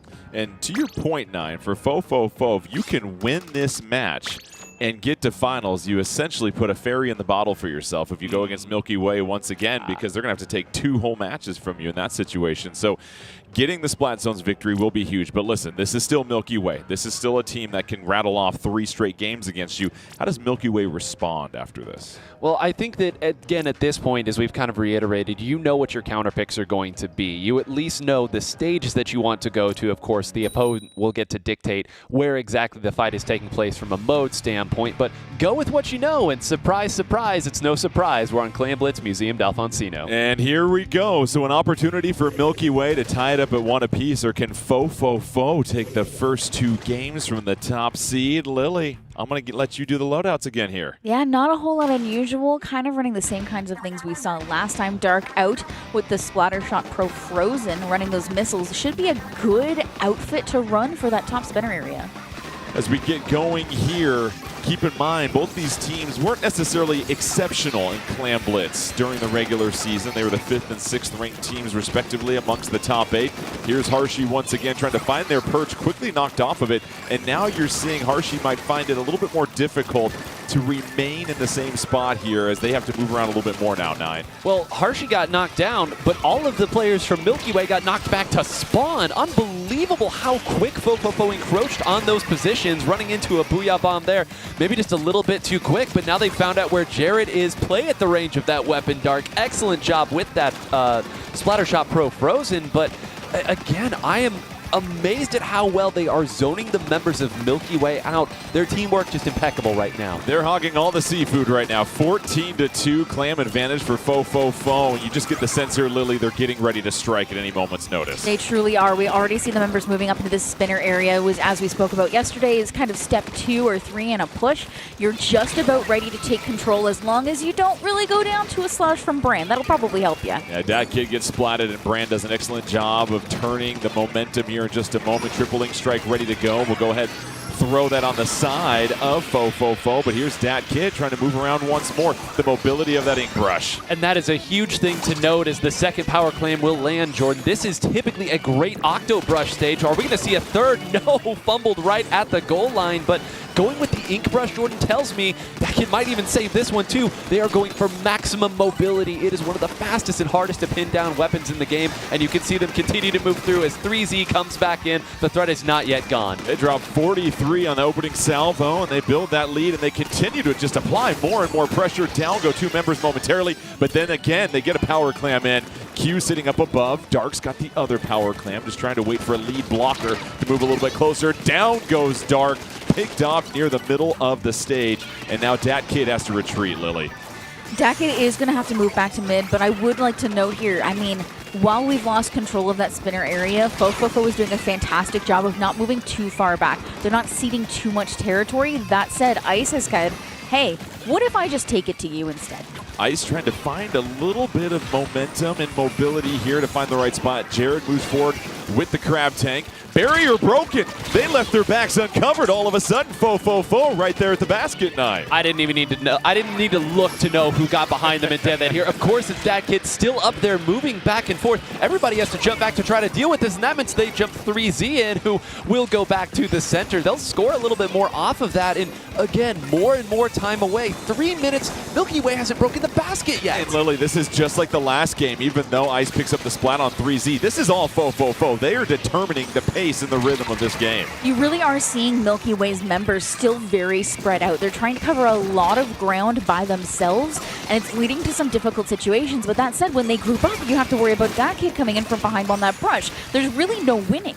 Brand trying to just find some daylight. Brand will go down to that kid. That's a perfect trade. They'll take that all day long. And then Ice, once again, gets splatted by 3Z fo with some strong goal line defense. Just bonkers to me. Stalling just long enough did that kid to allow 3Z to come back in. Those were 2 power claims at their doorstep. They wouldn't have lost the lead from it, but it would have been still at least a dent in this lead that's been put up. Instead, they're going to have to reshuffle the deck. Ice is going to chuck this somewhere to try to figure out where the threat is coming from. But Jordan, if they don't find something here pretty soon, this is maybe the 3rd time they've even been on spinner. They haven't been able to score. They haven't been able to encroach on the space of fo. They have not. We've got 1 power clam ready to go for Brand, trying to avoid that killer whale. Here's Ice trying to scoop up a few more clams. 2 power clams out rolling. It's not outside the realm of possibility. And they get the tacticooler. 1 trying to bust through, can't do it. Dodges that. Here's Ice once more. Ice trying to do the follow-up. They get the first one in. They get the second in. Lily, here's a huge opportunity for Milky Way. This is the beginning of their counterplay. They don't necessarily have to get to full score now, but they definitely could. They have 12, 14 clams online ready to go. But, I mean, the members of fo are just doing such a good job defending that basket. And they are not able to capitalize any further on that. So with 20 seconds left, they've got a 23-point penalty. They do have a power clam at 9. What's the play here if you're Milky Way? I mean, you know, looking up at the top that you're only going to have 1 real chance to make this happen. First things first, where are the threats? Where is everybody? Let's go ahead and use our range specials there. They kind of threw them all in the same area and didn't get anybody except for that kid. Do they know that this Ultra Stamp is here as we go into overtime? Some bombs to try to protect. There are enough resources here for Milky Way to try to make this happen. It's starting to tick away. That's Brand from the top rope. Here comes Ice. Lily, there's just a small opportunity, but no, it gets swallowed up. Did one get through and score again? It's through overtime. They broke the barrier, but I think that might be it. Yeah, they got through. There's a couple of clams. Here's the power clam, a chance to take the win. They need 1 or 2 more clams to get this victory, and they get it at the buzzer. Milky Way comes from outer space to come and get this win. Just when you thought they were going to be lost, Milky Way somehow carves out a victory and a remarkable turnaround here, Lily. I need you to know that 9 just ripped his headset off and almost threw it on the floor. That was, I mean, why? 9? What happened? 9 went to 10 right there. We'll just put it that way. That was unbelievable. Try to, Zach, we know you're going to be at the monitor later. You better clip that right there. That was one of the most bonkers finishes. And we've been doing this together for about 8 years, my friend. I need that in We have slow-mo. seen in any game, can you digest and process anything we just saw there in the final 10 seconds of that game? I tell you, Jordan, I could have 9 whole brains and I wouldn't be able to break that up. I mean, that is... okay, so first of all... Get into frame. Let's talk about what they... Oh, getting jerked left and right here. Okay, so the patience again to save your specials, to even give yourselves the opportunity to make that push is awesome. At that point, once that first one goes in, it's all scramble situation. And I kept looking up at the top to see who was still up, who was still in a threatening position. The one player who came out in the scrum was Jared. And if we're talking about survivability, if that's been the name of the game for fo, the one weapon that is very, very difficult to pin down on the Milky Way side is Jared. Closes it out, keeps it open. One more player jumps in and is mashing that A button as fast as possible to score those. But, I mean, you could throw strategy out the window in a moment like that. That is so monumental, Lily, because you have fo that felt like they're about to go up 2-0 over Milky Way. And now Milky Way has tied this up, and that completely rips all the momentum out of the hands of fo. It truly does. And I mean, at the end of that, are you mad? Are you angry? Are you losing your mind? Are you saying no? He's losing his mind. Are you saying no, we still got this and we can still manage to do it? It's rough. It's so rough. And at that point, you kind of just have to rally. You have to say, no, we still had that. That game was ours. So it might not be ours on the point, it might not be ours at the end of the day, but it was still ours, and we have the next one.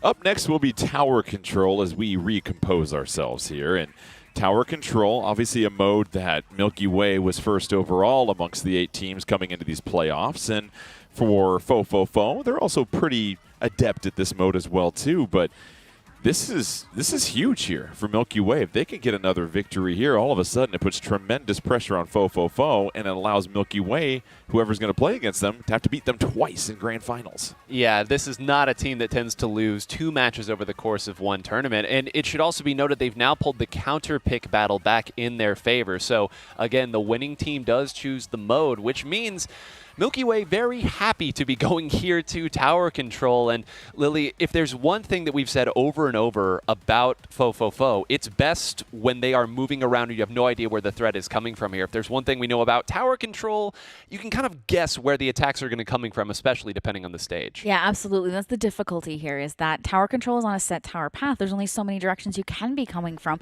and depending on the stage they choose, they may have very limited options on where to come from. It looks like we'll be seeing on Mako Mart, which is the best option they could have chosen for their composition. All right, well, it's a mode and stage we're very familiar with. Let's just put it that way. And I've got to ask you, though, a question. Is it more valuable to choose the mode next or the stage next, in your opinion? Ooh. I think it depends on the team. I mean, we've seen for Moonlight specifically, whenever they get to go to a stage where they can really maximize Basil on the E-leader, they are happy to have the stage. I would say, generally speaking, stage is more important, but as we've seen over the course of these leagues, some teams really excel on certain modes. I mean, there's a reason. It would be Rainmaker right now if FTWin had won that. They will go Rainmaker every single time, Absolutely. But Tower Control here, I think, is the perfect counter pick for Milky Way in this scenario. Which is a really good point, because now Milky Way, if they win this, they have the option to avoid Rainmaker altogether until potential Game 5. And so let's get back to FTWin, because mentally bouncing back from that, where you should have had the victory, instead it's pulled away from you. Can you bounce back and get a win in Game 3? Tower Control, Mako Mart, here we go. Milky Way versus FTWin 9. I'll let you go ahead and let us know if we see anything different on these loadouts here. Nope. Okay, great. Here we go. Tower Control, Mako Mart. Both these teams had a furious finish last game, of course, and now as they race towards the middle of this stage, it's a fight, more so for turf at the beginning here, because, well, I guess somebody just wants to go ahead and hop on the tower now, Lily. I mean, I think instead of touching the tower, Dakkid is just going to charge right in, utilizing that ninja squid to get as close as possible and picking up and scattering the members of Milky Way.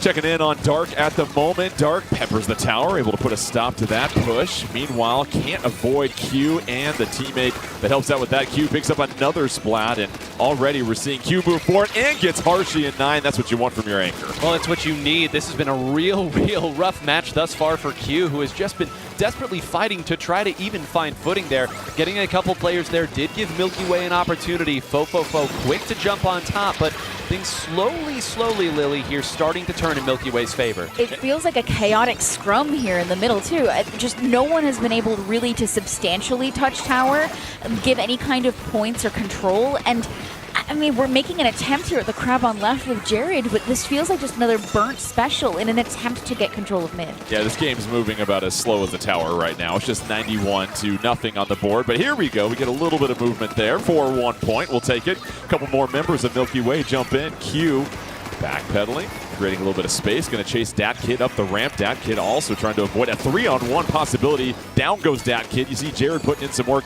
And then back on the tower is Bran, as now we finally approach the very first checkpoint here, 9. We approach a real threat as well. If they can clear this, and with this crab, they certainly should be able to. Now they've got the specials to push the members of FTWin all the way back and herd them in different directions. You'll see FTWin opted to dive forward there, says, hey, if we're going to get pinned back, let's at least attack.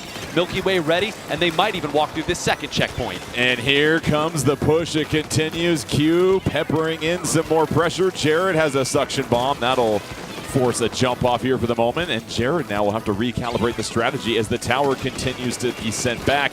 Here's Bran moving around, trying to flank. No luck there. Has a triple ink strike ready to go. And Milky Way doing a good job here, Lily, of just staying on the stage and making sure they control most of the turf here. That felt like the least contested first and second checkpoints I've ever seen on this stage.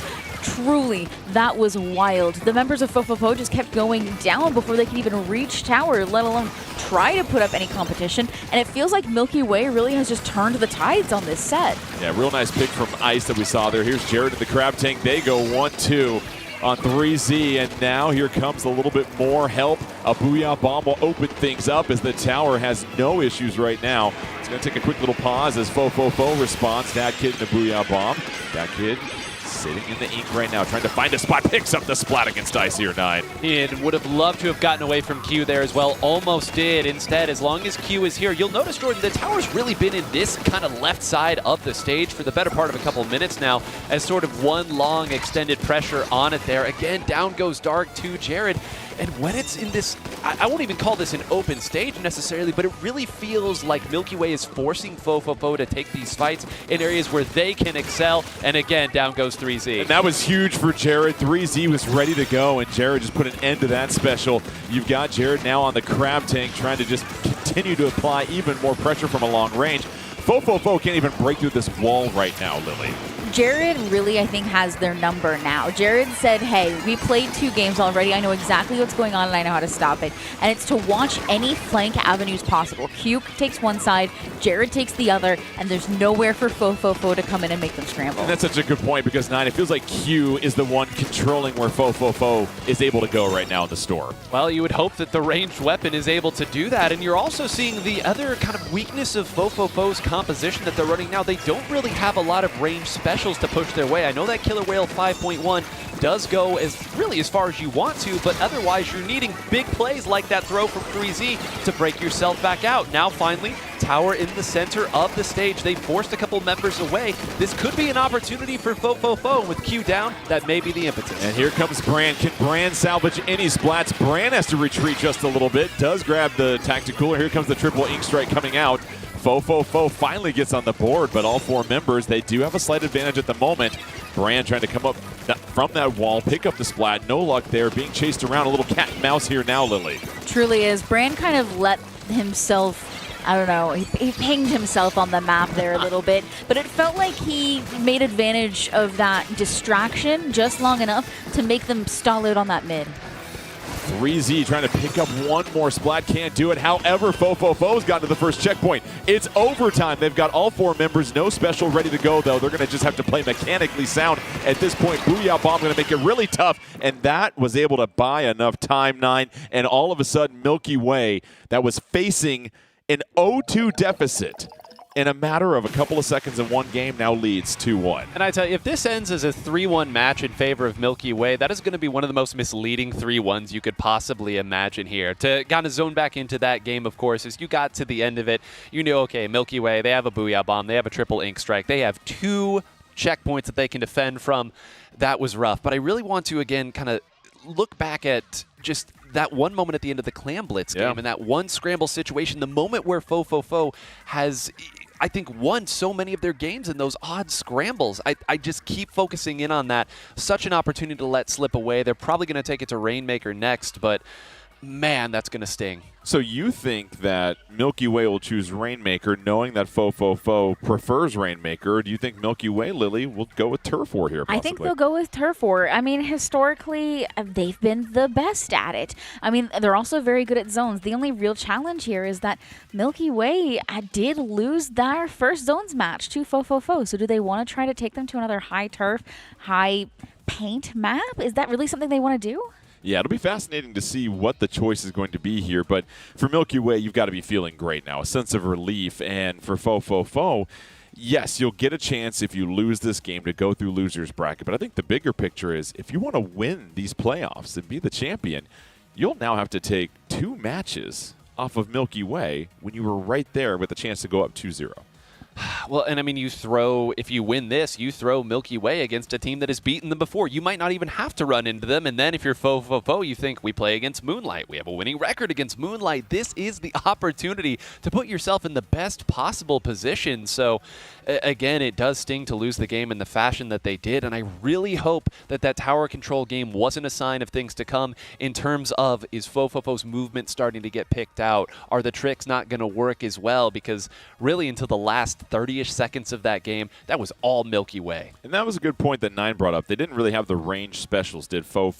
Is that something that just because it was tower control and Mako Mart, that's going to hurt them? Or is that something that could be an issue in either Rainmaker or Turf War coming up? I feel like part of the problem is they switched off the Tenta missiles on the Frozen Pro and instead pulled out the Forge Pro, which gave them a crab weapon. Now, Crab, very, very good on Mako Mart, very good on tower control, but I feel like that limited their options a little more, and they just never had the opportunity to use that Crab to their advantage. That's a good point, because without those Tenta missiles, and we get word that it is Rainmaker, so point for 9. But the fact that you don't have the Tenta missiles to displace the opponent, we just saw Milky Way look very comfortable, especially Q, without having to really move much because they didn't have those range specials. Well, look at Game 1 versus Game 3. Yes. I mean, look at how much easier the game gets for everybody else on your team when your anchor player is able to move up in the right positions. And earlier we noted all of these players have the skill, the wherewithal to break a game open here. Q will take incredible positions with that Snipe Rider to continue to put the pressure up, but if Dat Kid and 3Z pushing her off her mark there, she's not even going to get a say in the matter. So Rainmaker, the stage is going to be so important here, and that is the piece that Fo will get to choose.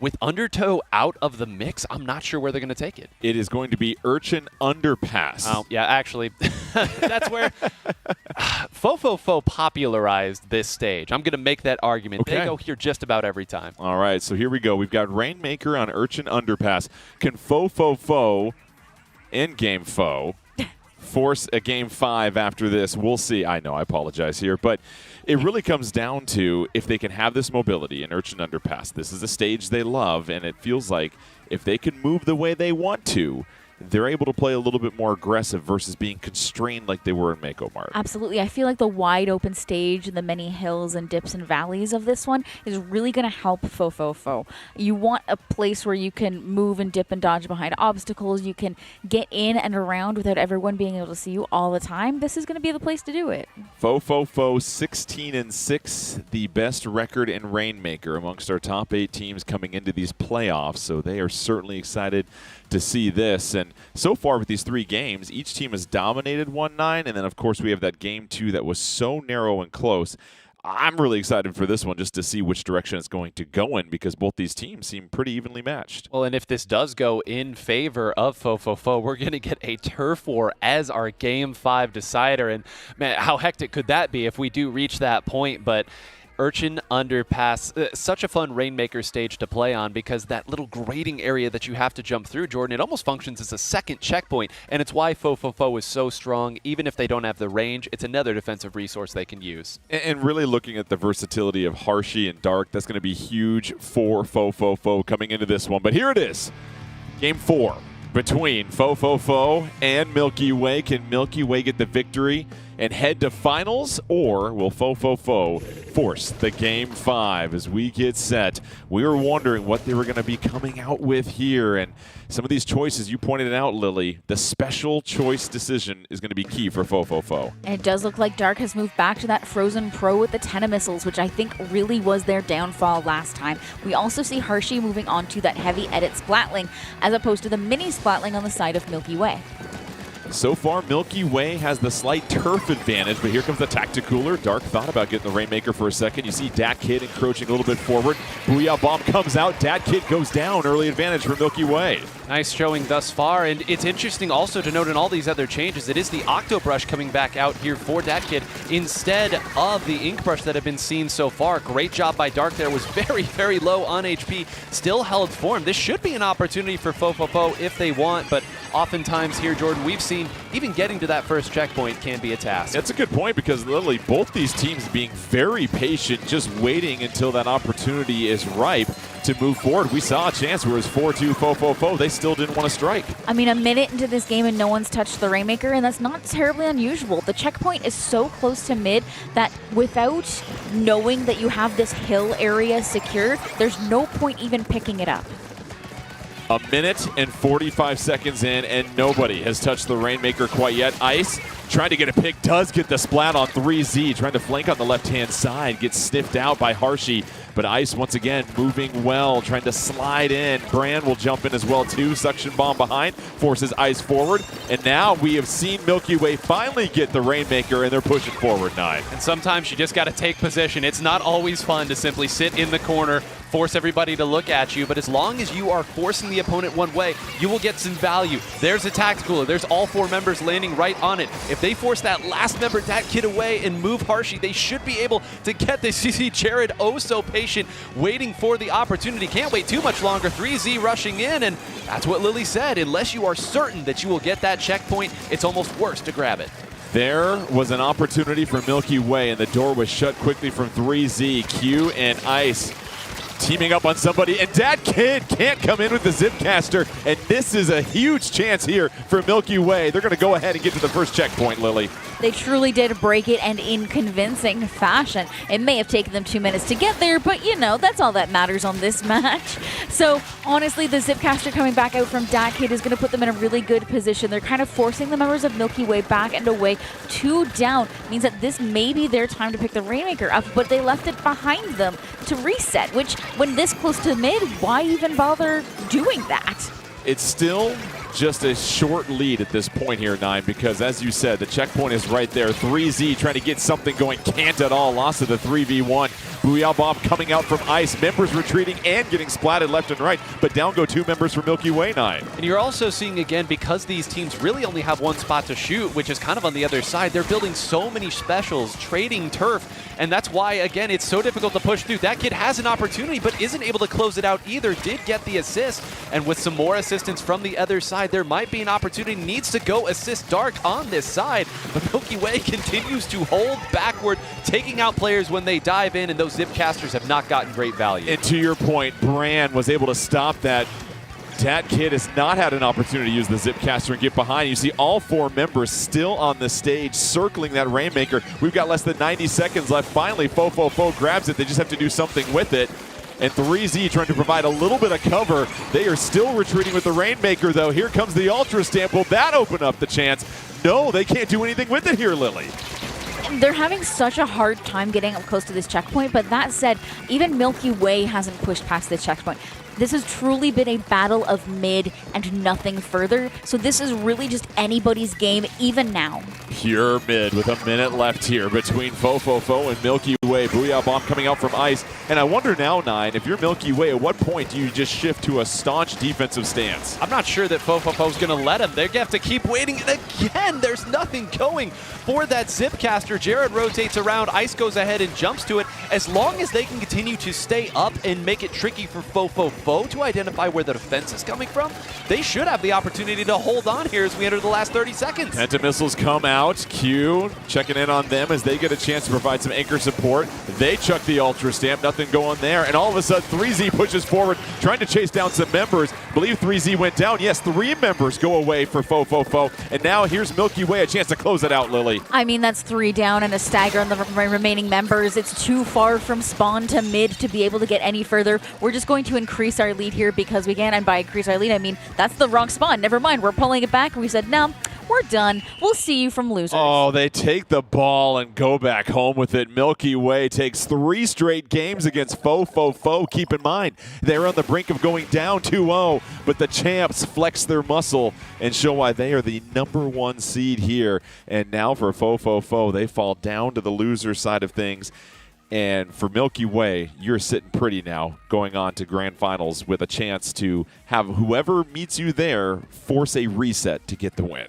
Maybe a little rockier of a road than Milky Way anticipated getting there, but they did get there, and to have that sort of composition that you could pull out for Fofofo's strongest counter pick, I absolutely loved Q going over to that mini Splatling, and they've got to feel great getting this win. All right, time now for some shiny tips with Zach. I am really hoping you've got a particular clip for us here, Zach, so let's go ahead and send it to you with the board. Well, Jordan, I would love to keep you in suspense for longer, but the show moves on and your prayers have been answered. We are going to take a look at both sides of the push from Milky Way in Game 2 for Clan Blitz that ended up giving them that start of momentum. And we'll look here at what is happening. So we're at the 45 roughly second mark, and this is where it starts. As we play the clip forward here, here. They finally have the momentum, 19 clams at their disposal here, and they are going to run off the back of this Tacticooler, as many teams do. Now, getting all the way up to 57, and look at 3Z dodging out of the way of multiple specials, but Jared for Milky Way is the catalyst here. Them surviving is what allows this entire second half of this push to continue. You see 3Z, they are sort of the glue that's holding Fofofo together. Once they go down, the floodgates are open. Milky Way filters in. They are absolutely throwing everything that they can, and you'll see here in a second when Jared runs through, they dodge over, and this area, this is where Jared occupies. That's also where Bran is going to jump in and get the final clam that they need. So as we play forward here, there's that power clam. Jared gets it through. Still not enough, keep that in mind, but here comes Bran and throws that last clam in. It's just one player staying alive over and over and over again. Those little seconds matter. Let's throw it back to the desk after that one. Thank you, Zach. That was incredible. And Lily, 1 second away was Fofofo from going up 2-0, and now all you have to do is take 1 out of 3 against Milky Way, and it'll be talked about for a while, but Fofofo is not going to have much time to really dry their tears because they've got to pick themselves back up and try to meet them in grand finals. I mean, they don't really have a choice, but I mean, I feel like looking back on that clams game, it was a lot closer than I would have expected. Those singular clams coming in at the end, I feel like it was just maybe a mistimed bomb coming out of our ink brush that could have won the game for them there. If they had just held that bomb just a little longer and put it on that super jump, they might have been able to stop them in time. And unfortunately, we just couldn't quite get there. Well, let's check out the bracket as we get set for losers finals. Moonlight versus Fofofo. The winner will meet Milky Way in the grand finals. And now we get to this matchup between Moonlight and Fofofo. And we've seen Moonlight, again, the upset against FTWin, you could say, in losers semifinals, 3-1. One of the more impressive displays we've seen in these playoffs so far. Yeah, I mean, this is the tale of both teams that have beaten FTWin to get here. That's kind of how bracketology works, I guess, now that I think about it. Maybe it's not so wild, but these two teams have incredible history with each other. It's not a lot of games, but in week number 1, Moonlight beat Fofofo twice. They beat him in the winner's side and then in the loser's side. And then later on, week 7, it was actually Fofofo who beat Moonlight in winners and then knocked him out of losers. So I say all that to say, when one of these teams gets momentum against the other, it does not look good for the rest of those games. A lot of knockouts between these two squads. What do you want to see from Moonlight here against Fofofo? The 4 seed wants to try and knock off one of those teams that we talked about in the top 3 that has a chance to probably win it better than anybody else. What does Moonlight need to continue to do well that we saw from them in their previous matches? I truly think it has to come down to their stability. We need Basil in good positions, locking down most of the map, especially when it comes to fighting an ink brush. That can be so difficult for an anchor weapon to manage, and to have to do it against one as volatile as that kid, that's going to be the key here, and I think without that, there's just nothing left for them. We're going to start with Splat Zones as the stage continues to be selected, and this is where Fofofo got off to a great start against Milky Way, was in Splat Zones, but now they take it to Moonlight. And what does Fofofo need to kind of recapture as far as that magic that they need to find? I think the magic was there. It's just when magic fights against a Milky Way, it's difficult. Like I want to reiterate that on the stages that they should have performed well on and the scenarios they should have performed well on, they did perform well on. Milky Way had just a little bit more in the tank for some of those moments. And again, even on their own counterpick, Milky Way had a huge shift of composition that they could make happen as well. If there's one thing to look at with Moonlight, they have been a versatile team, but over the course of these playoffs, it's really been 1 or 2 compositions that they've run. So you want to talk about capturing the magic. Lily kind of gave you the recipe right there. If we make sure that Basil can't get a whole lot done, that's it. We can beat anybody if we force their anchor off, and you saw how it looked in the last Splat Zones game too. Whose responsibility is it for Fofofo to try and keep Basil uncomfortable for the majority of the game? We've talked about their mobility, but that kid hasn't been as proficient with the Zipcasters, at least wasn't against Milky Way. Who do you look at for Fofofo to really disrupt what Moonlight's trying to do? It really is 3Z and Dat Kid. It comes down entirely to that. Those are going to be the weapons that are going to pose the most difficulty and are going to be the most mobile mobile. And usually when you're an anchor, especially if Basil is going to be playing E-Leader today, those mobility weapons are the ones you're going to struggle the most against. And it's going to be fascinating if Fo can find that mobility, because if they don't, Basil is another one of those anchors that can really just pin down Fo and take away one of their greatest strengths. Well, also, again, what have we talked about over and over with Fo? It's lack of range. I mean, it's certainly not coming from most of their main weapons. Yes, Harshy's playing the anchor role, but it's not the same sort of traditional range specials that we have seen either. I know, again, the Zipcaster can go just about as far as it wants, but I almost felt that the Ink Brush was working a little bit better for that kid. So that's another question you have to answer here. Do we go with the main weapon that fits a little better, or another variant that might have a special weapon that fits a little better? I'm sure that these players have already rehearsed these questions. At least I hope they would, given the stage here. But so much still to discuss, and I think if you're Moonlight, you're playing in house money, they have to adapt to you this time around. And let's focus on Harshy a little bit here for Fo. It felt like when they were playing their best in that first Splat Zones against Milky Way, it was Harshy that was able to move forward and just allow the team to gobble up more turf. We really didn't call out Harshy's name too much during those 3 losses, though. I mean, Harshy was kind of the silent supporter of those games. They did a fantastic job of just being where they needed to be and firing shots and getting the splats needed to support their teammates at the critical moments. I feel like if we looked back at the stats, probably had a ton of assists on those games. And when they were moved out of position, it also created times where Fo couldn't do anything. So Basil, I think, is really going to be the linchpin for Harshy. If Basil comes out pulling that E-Leader, you can kind of control where the Sniper Rider stands. Really interesting. So a battle of anchors here between Moonlight and Fo. That'll really either shut down the movement for Fo or open up the door for them as well, too. And when you're looking at what Moonlight continues to do well, you were watching and analyzing that matchup against FTWin. What stood out to you as far as what they were doing consistently well from game after game? You know, I don't want to simplify this down to they won their 1v1s, but there were so many kind of off-kilter fights where you would expect FTWin or whichever member of FTWin it was to jump in, close it out, and start to snowball off of that. Here we saw just one shot from Nolan's S-Blaster, one swing from the variety of weapons that Omega can bring to it was enough to close things out, and this composition asks a lot of those 2 players, to be clear. So if they can creep that same sort of I guess proficiency from a technical side, but really the wherewithal to take the right fights, they'll absolutely need it against Fo, and they could find themselves victorious. Lily, I've got a stage for you. Umami Ruins here for Splat Zone. So this will be Game 1 losers finals between Fo and Moonlight.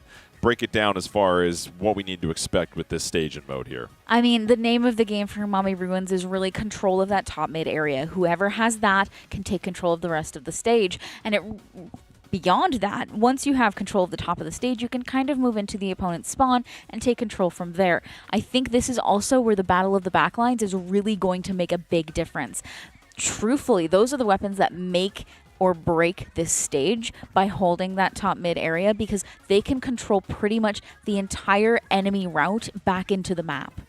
Basil is the last player to confirm their selection, so let's see what they go with here. Splat Zones, Umami Ruins, Game 1, losers finals. Fo versus Moonlight, who will try to take Milky Way the distance. We'll find out here in just a moment, but let's start with Basil. What do we see them pull out here, Lily? I mean, unfortunately, it's not the E-Leader I was hoping for, but I guess I can settle for the Sniper Rider.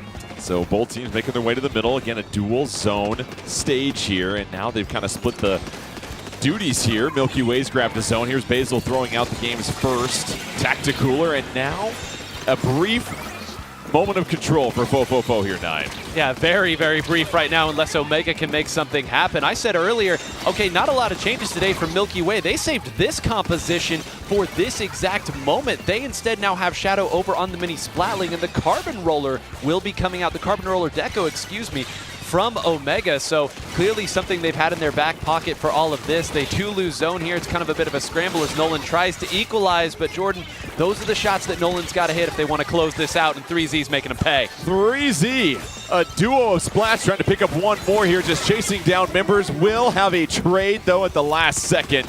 Nat is able to buy some precious real estate for Milky Way to take the zone here and continue to move forward. Excuse me, Moonlight will go ahead and take the zone. And this is now their chance to build upon this lead here, Lily.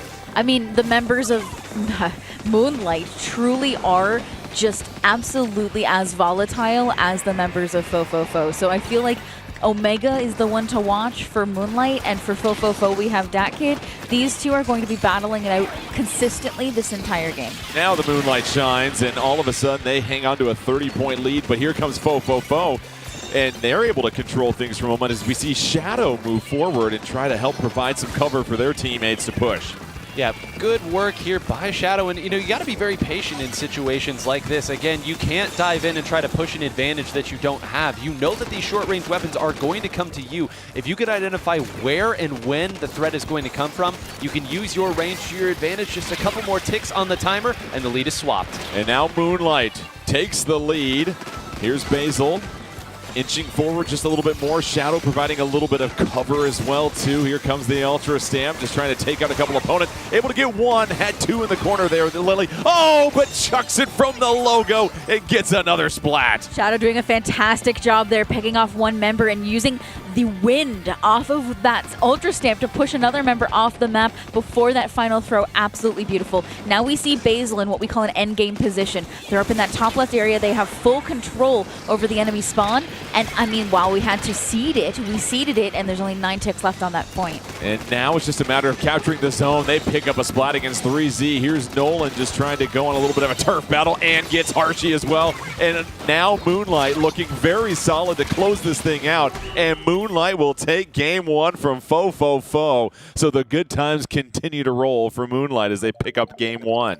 Oh, what a great show from them there. And it's the team play again, zoning the members of Fo. That was what we said in the Milky Way set. When you can zone those weapons together and they can't hit you from awkward angles, listen, as scary as an ink brush can be, when it's at arm's reach and it can't touch you, you're not worried about it at all. You saw it first from that Booyah Bomb, and then Shadow comes in with the Ultra Stamp to close it out. And there in the end, you see Nolan playing at the maximum range of that S-Blast 91. Just, I'll put a little damage on you, take you out here. The rest of the team will crash through. Great showing from Moonlight. Now for Fo, they have lost 4 games in a row here, and it's just a matter of how do they sort of recompose themselves here, because Moonlight taking game one, and you've got Moonlight that's playing their best we've seen in a while. This is a very important game for Fo coming up. I mean, it absolutely is. They're going to have to make sure that they take this next one, or they're going to lose complete momentum. I mean, they've already lost enough coming out of that set against Milky Way,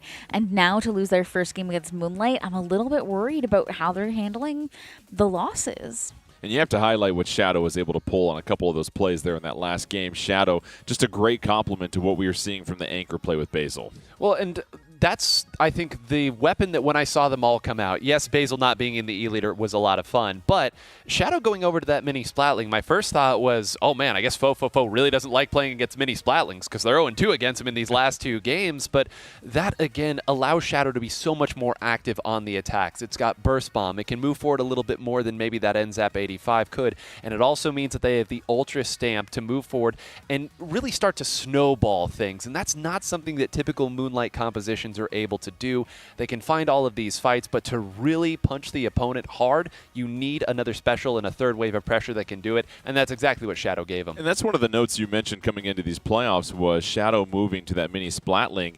It feels like Moonlight found the composition that they need, and they've had so much more success in the latter half of the season once they finally figured out what tools to work with here. I've never really been a big fan of Shadow Wind on the NZAP, which is what we saw for a lot of the league in some of the early matches yesterday. Shadow Wind's NZAP, I feel like he's a little too straight-laced to play NZAP in the way that is as explosive as his Tenebrella or his even Mini. That he just did such a fantastic job on those. He's a lot more free, whereas he plays the NZAP quite a lot more standard. Stays in paints, gets the cooler, tries to be stable, but Shadow always shines when he can be a cannon. We are still waiting for the mode to be selected, and if you're Moonlight and you get this victory, where do you want to take the party to next year, Nine, if you're having to guess? Clam Blitz or Turf War. Those would be my 2 picks. I would say one of the best Turf War teams in all of this has been Moonlight. So you go there, and maybe you even force Urchin Underpass out early if you end up doing that, because again, you know that eventually you're going to have to go to Urchin Underpass against Fo. Maybe you do that now. Otherwise, you go to Clam Blitz and you maybe throw a little irony and say, hey, let's go to Museum d'Alfonsino Clam Blitz. Remember that place? Because it didn't treat you so good last time. Well, it is Clam Blitz. Now it's up to Fo to decide the stage here. And we mentioned maybe it's going to be Urchin Underpass, a stage that they love to just be able to use their mobility on. It'd be a different setup, of course, than what we saw in that tower control loss that they had to Milky Way moments ago. But it will be Clam Blitz on Urchin Underpass. And how does Fo try to turn things around now in this scenario? I mean, that's rough. I honestly was expecting Museum because until the very end of that game, they were doing such a fantastic job of holding the stage and being chaotic. Now we're going to Urchin Underpass. I think we're just going to see more of that same. We're going to see a lot of the members swarming over those hills. We're going to try to see as many flanks as possible and try to make the members of Moonlight as uncomfortable where they stand as we can. Well, Moonlight looked very comfortable in splat zones just one game ago. We'll see how comfortable they are in Urchin Underpass as a couple more members of Moonlight have to make their selections and loadouts. And, okay, if you're Moonlight, what's the path to victory for them if they want to try and go up 2-0? You know, they don't typically have to play on Urchin Underpass unless it's Turf War. They have a very Turf War specific composition that they bring out here. To go here for Clam Blitz, the question with Urchin Underpass is always, what does your backline player end up going to? This is the time where we would see maybe the Dapple Doolies come out of a backline player, or somebody else switch over to those and they go over to a mini Splatling. So I imagine that's the conversation that they're having right now is, okay, what does Basil go over to? And then that would necessitate what Shadow goes over to. So I think there's plenty of options for them here. They're just going to need to find a way to support the 2 frontliners with whatever those 2 picks are, and there's a lot of ways they can get to it. Yeah, and for Fo, listen, even though you've lost 4 games in a row, you're just 1 game away from turning things around and getting some momentum up and going. And you have to remember, it was a very close 3-1. You called it out, 9. A very deceiving 3-1 match that you lost to Milky Way. You were just a couple plays away. So this feels like for them, you got to get this one. You got to get some momentum here, and now here's your opportunity in Clam Blitz on Urchin Underpass. Can Fo right the ship, or will Moonlight take a 2-0 lead? It's Clam Blitz, Urchin Underpass, Losers Finals. Continues to march along as we check out the loadouts here, and we're seeing some folks take some time, and you're nodding your head there, 9. Well, I wondered, first of all, is it going to be a battle of the heavy edit Splatlings on both sides? This is not something that Basil typically brings out, but it's something Hershey almost always brings out to this stage. So that's one choice. And again, Shadow probably felt so good on that mini Splatling. Let's just go ahead, keep the good times rolling with this. Let's go ahead and throw an Ultra Stamp out, almost hitting somebody. Shadow misses on the Ultra Stamp, but you got a Tacticooler out as well, too, as Moonlight right now looks comfortable in mid. They take out a member of Fo, but it's 3-3 on the stage, and not a whole lot of advantage being garnered by anybody here, Lily. I mean, not really, and that's kind of the name of the game for this one. Not only Clam Blitz, but this stage in particular. You really need so much control and so many different parts of this stage in order to feel safe enough to move up that it's going to be a minute before we can even try. Another trade. Down goes 3Z. Nolan trying to move forward just a little bit. Nolan's going to go ahead and get splatted, and Dark has got the first power clamp. And Dark's just going to retreat a little bit and wait for some more help to show up here. That's a pretty smart move to be a little patient, 9. Yeah, you got to give a little to give a little, and sometimes even that's not enough on this particular stage. You see Basil right now kind of jockeying for position on this side. This is a nice spot. Now it's spotted out where a couple are, but 3Z, I think, pulled that Ultra Stamp out at the last second. Totally broke any momentum that Moonlight had started. Now, they do take a player out, but anytime you see the forefront member of an attack go down, Jordan, you know that means the second wave of defense is going to be here too, and that kid is making him pay. That kid was able to get 1 splat, but Basil was right there to clean things up. And so far, nobody's been able to score with any of their power clams so far. We're nearly 2 minutes into this Clam Blitz game, and here's Shadow with a chance. You see a lot of green ink up ahead. Chucks the Ultra Stamp. This might be their best look yet, Lily. It really is. I mean, this stage is what we call a low-scoring one. It's one where it's so difficult to get to the basket, and the places where all the clams spawn on the stage are so separated that it's difficult to get the resources, never mind the actual ground covered to get to the basket. And to build on that point as well, I'm glad you brought it up. It's not easy to even build up the resources to make big pushes. Typically, when we see some of these longer stages, teams intentionally wait until they have 2 or 3 power claims. On some stages, that is not advisable, but here you almost don't have a choice. Shadow continues to stay in the game. Was avoiding a lot of firefights there. Omega coming in from spawn. Nolan moving forward. So you see a couple members of Moonlight having to get back in the action. This is a chance here for Fo. Nolan has to retreat for a second. However, they're able to hang on and avoid that push, and now it's Nolan in a 1v1. Here's Dark, has a chance. More teammates jumping in. Dark being patient though, Lily.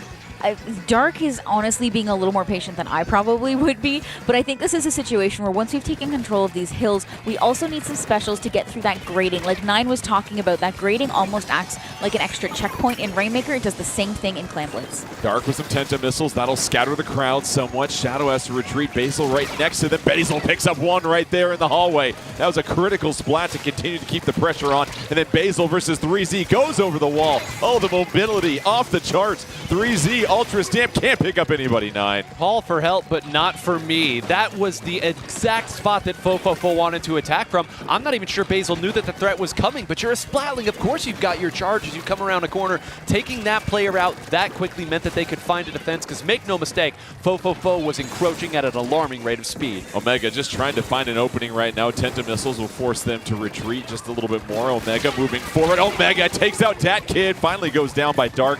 Dark hanging on to that power clam, just waiting for a few more teammates to super jump in. Nobody has scored yet, and we're nearly 4 minutes into this, Lily. This has become the ultimate chess match. I mean, I feel like keeping Dat Kid down is the key here to getting any kind of control over these hills. Dat Kid is one of those players that can start things by getting behind and being a menace like we just saw. Right on cue, but couldn't pick up the splat. That was a big miss, and now Basil can move forward. Under a minute left. Somebody just win this, please, here, Nine. Just score. I mean, forget winning. Can we at least move to scoring first? The rules for overtime when it's 100 to 100 are a little wonky, and I hope we don't have to describe them in real time. Nolan hopes that as well, but 3Z again comes through. Again, it's support, though. They just can't find ways to snowball, Jordan. Every time I look up, it's always 1 or 2 down for each side. 2 members were down for Moonlight. They have to get back into the action under 30 seconds left. Nobody's scored yet. Could be a wonky overtime coming here. Stamp versus Stamp, and it's going to be Shadow with the Ultra Stamp advantage right there. Throws the burst bomb out. Here is Nolan. Picks up the tactic cooler, retreating just a little bit. Drops of pink ink dropping up above. Dat Kid trying to move forward. We are going to be headed to overtime here in just a second. And now the Tenta missiles come out. Here's Harshi with the power clam, has an opportunity to move forward. And Lily, what are we seeing here? So we're moving into overtime now for Clam Blitz, which the rules are for. We have 3 minutes on the clock to have anyone score a single power clam. If we get to that 3-minute end and no one has scored a power clam, the actual win of the game goes to the team that has made the most power clams over the course of the game. If they are tied, it goes to Alpha every time. Oh, Lilypedia, love it right there. Great explanation. And now we'll have that silent clock. It's essentially like injury time on the pitch. Shadow goes down. Dat Kid can't deploy the Zipcaster. Basil just trying to get out of the kitchen here. Basil picks up the splat from behind. This is the ultimate battle of attrition right now, Nine. Again, they just tried to throw the specials to get a jump going in. I mean, they are doing everything they can, but you can't Ultra Stamp your way through that grading. So again, it's a checkpoint. It's a defensive resource. This has been all Fo holding on to these power clams. That's 2 that have gone down. Surely now there could be an opportunity. Harshi trying to force the issue on this side. Would love to take out Basil, but Moonlight giving them nothing.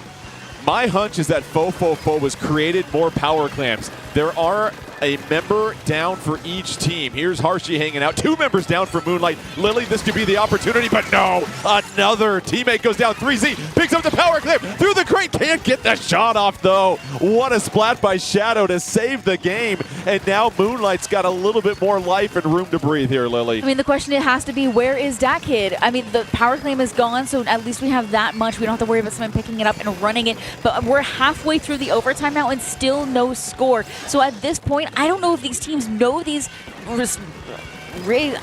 crazy rules for overtime that we just never see. So I don't know if they know they should be making more power claims just to win through defense. It's a siren that never ends at this moment. Overtime continues. Both these teams, who will score first? 3Z goes down, chucks out the Ultra Stamp. Down goes Harshi, fumbles it. Nolan with a Booyah Bomb. Here's a chance. They're moving forward. Shadow will throw the Ultra Stamp. They're going to make one more push here. Down goes Dark.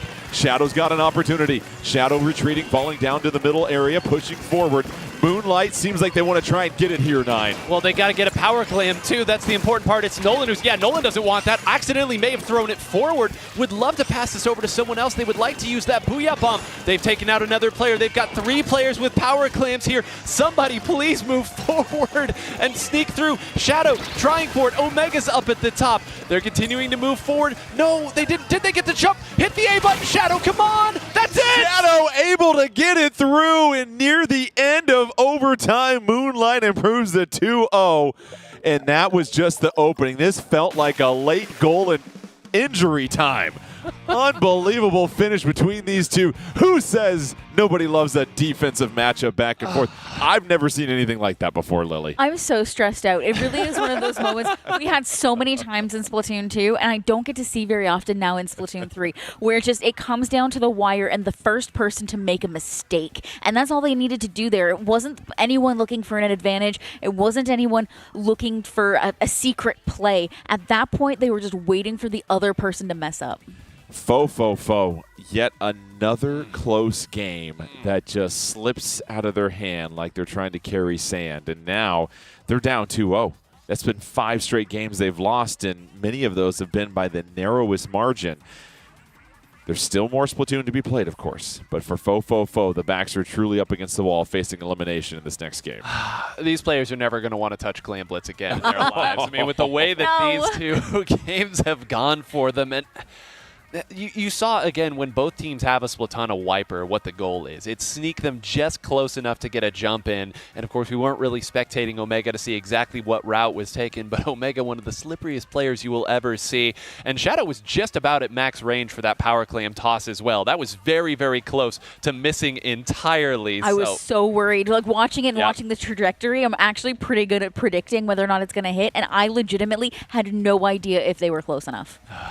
So a 2-0 advantage for Moonlight, the 4 seed, and one of the teams that has played arguably the best against Milky Way, not too far away from possibly making it to grand finals. And you look at what they've been doing well. I think just their ability to stay alive and to really stay in the thick of things and never really have that one breakdown that opens up the door for the other team. I've been seeing a lot of moves and fancy footwork from the members of Moonlight. There are moments where Nolan just hops back slightly and gets the direct with that blaster, or moments where Omega is sharking on a wall and manages to juke to the side to avoid a hammer and then throws their own hammer to win the fight. And it's a lot of mechanics that I could never pull off. Don't even ask me, but I'm so impressed to see.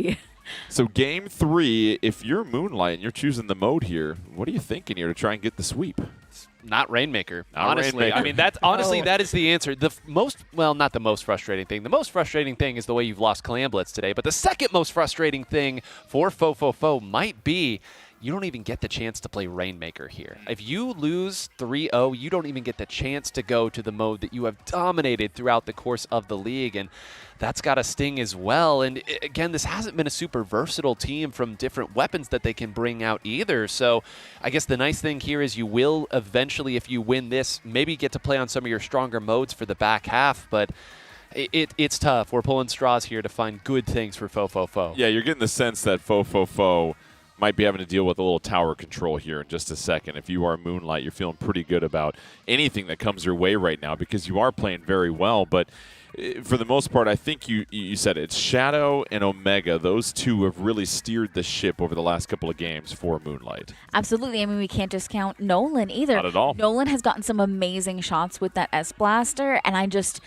I'm in heaven watching all of it. The team play between them 2 is incredible. There were a lot of moments where we zoomed in on Basil, and Basil with that heavy edit was just putting out paint behind Omega to allow him room to move.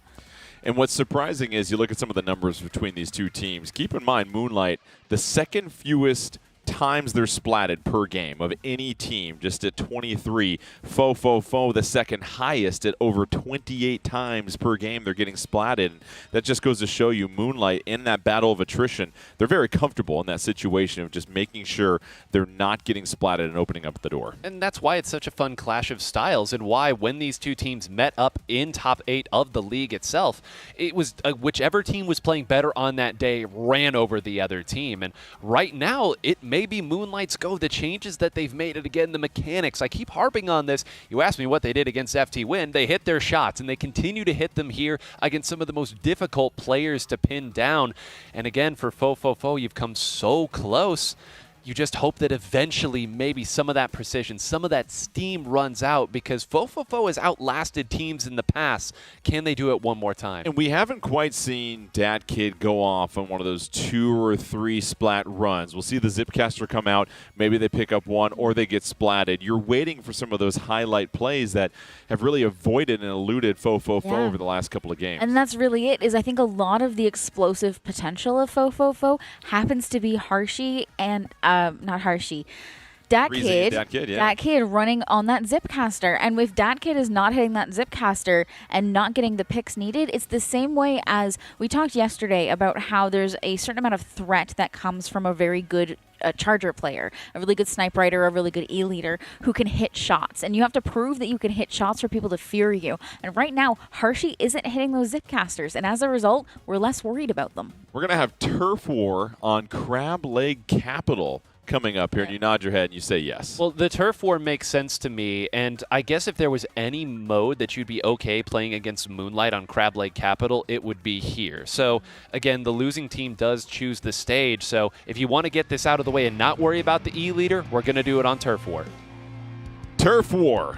Game 3, Moonlight versus Fo losers finals. Can Moonlight get the win and sweep Fo to take on Milky Way in the grand finals? Off they go, Lily, and we see a few changes to the loadouts. Absolutely, we do. We see Shadow pulling out the Reflux with the Tenna missiles. Is going to be a very interesting choice, but I mean, Reflux is kind of standard in a Turf War. It's just the missiles itself that seems interesting. Typically, players are favoring the one featuring Booyah Bomb. Well, here come the first batch of Tenta missiles as we check in on Nolan. And keep in mind, 9, it's not the final 30 seconds, it's the final 10 essentially. But what are both teams trying to accomplish right now at this point with still plenty of time left? Well, the interesting thing about this particular stage when it comes to Turf War is you don't really have a whole lot of turf on your opponent's side of the stage that you can easily access. Yes, if you get all the way pushed up on the grading on the left and right side, you can get to an opposing plat area, but it takes an awful lot of doing, almost a full wipe necessary, especially if these backliners are holding the position. Nolan with the Booyah Bomb, able to eat a couple of shots there. Doesn't take anybody out, but covers mid with a lot of purple ink. And here's Basil up above. Sight set on a couple of members. Can't pick off 3Z, though, and has to back up. 3Z trying to bring the fight right to their face. Has a chance to pick up 2 here. 3Z does go down, though. Almost for the moment, but still able to pick up some valuable turf here, Lily. They truly are. This is what 9 was talking about. Getting into the enemy grading and getting into the enemy spawn is difficult to do. So anytime you have an opportunity to try it, you have to take it.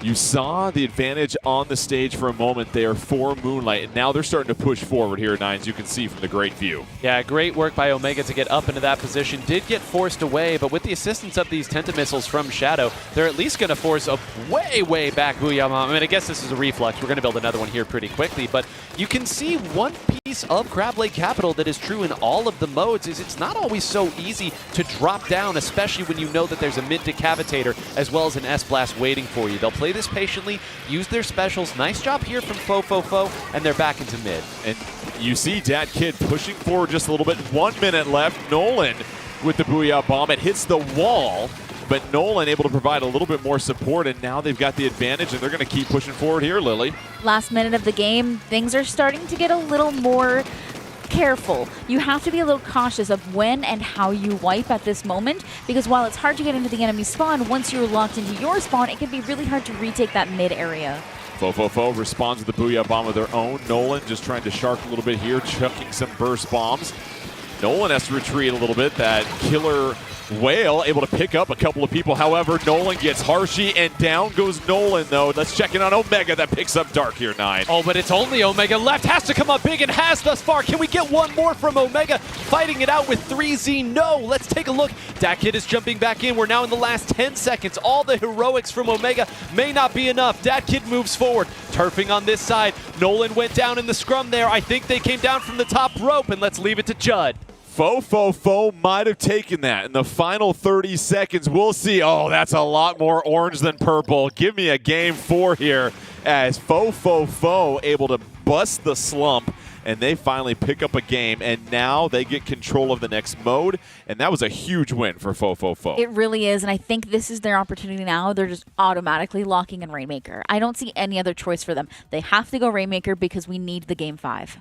And that's what we're probably going to see here. But for Fo, it was looking a little dicey there for a second, but they were finally able to get a numbers advantage, and Omega wasn't able to get out of that pickle, and that opened up the door for them to make that push down the stretch. And there's so many awkward fights that happen at the end of Turf War, especially on a stage like that. You never really know who was moving to try to attack who in those moments. And I don't want to call situations like that a coin flip necessarily, because there's a lot of nuance to what fights you take, what angles you take. But when they got 3 down there at the end, even if Omega had gotten 3Z in that situation, I'm not sure that they would have had enough time. Maybe they could have got their jumps in, but credit to Fo. It was dicey at the start of that game. Like you said, they really worked their way back in procedurally. Hey, for some of us, every fight's an awkward fight now, okay? So we'll just, some of us aren't super skilled enough there to have the advantage, but now you look at what's going to be happening here for Fo. You think it's Rainmaker automatically because I think so. What will that allow them to do to have an advantage over Moonlight? Well, I mean, if we don't pick Rainmaker now, we don't put our best mode right now, then we won't have the chance for a game 5. And we need to at least have the chance. We also have to build that momentum.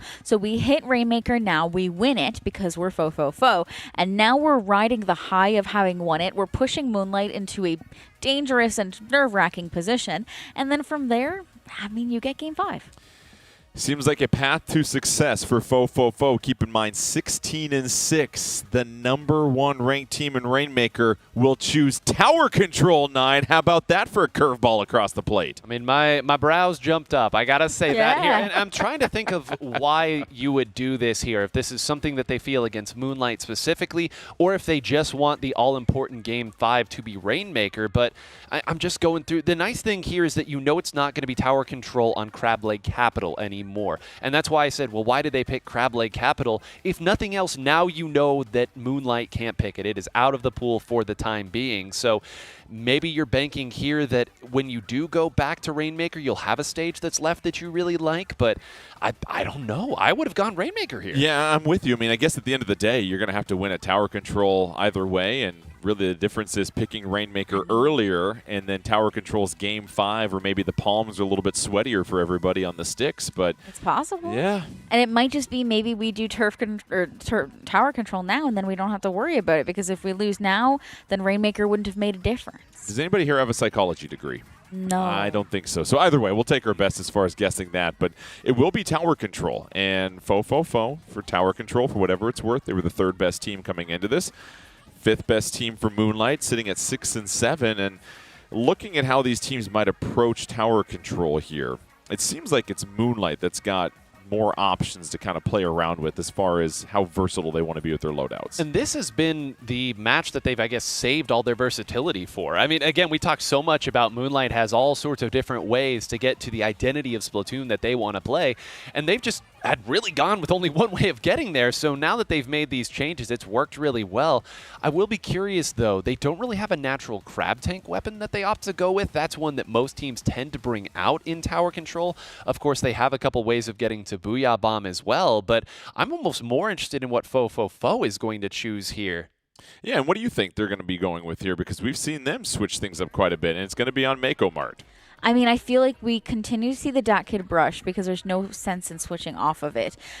Especially on Mako Mart, you have so many alleys and avenues to dip and dive and flank. So you keep that.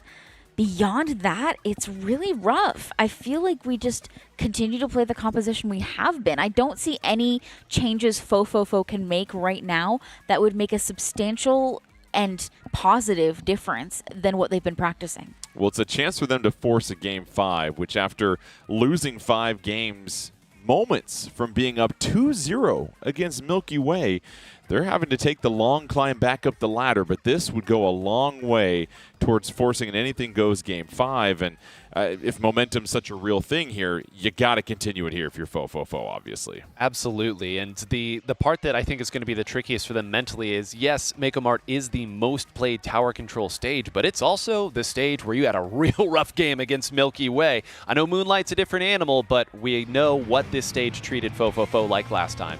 It's Game 4. FoFo trying to stay alive and avoid elimination. Moonlight 1 game away from going to Grand Finals. Tower Control, Mako Mart. Here we go, and we were wondering what these teams were going to come out here with.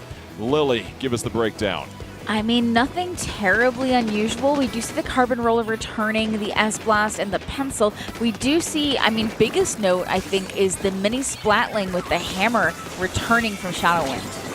You see Shadow chucking the Ultra Stamp there, picks up the Tacticooler, tries to move a little bit forward. 2 members go down for FoFo already, though, 9. And this is where it starts to get scary for this composition. Yes, that jump out does succeed, and Harshy makes him pay just a little bit, but once this comp gets forced all the way back as a bomb takes Nolan out, happens to the best of us, that's where it can be so difficult to break out. They're going to need that kid to come up big on this, and does call it too, and still chasing after the third. Basil will be forced to run away. It's just Shadow in the center trying to stall things out, but Jordan, those are the plays they were not able to find in the previous match. To your point, a patented double splat from Dat Kid has opened the door up for FoFo, and they have taken the lead. They're at the first checkpoint, and this is going the way they wanted it to, Lily.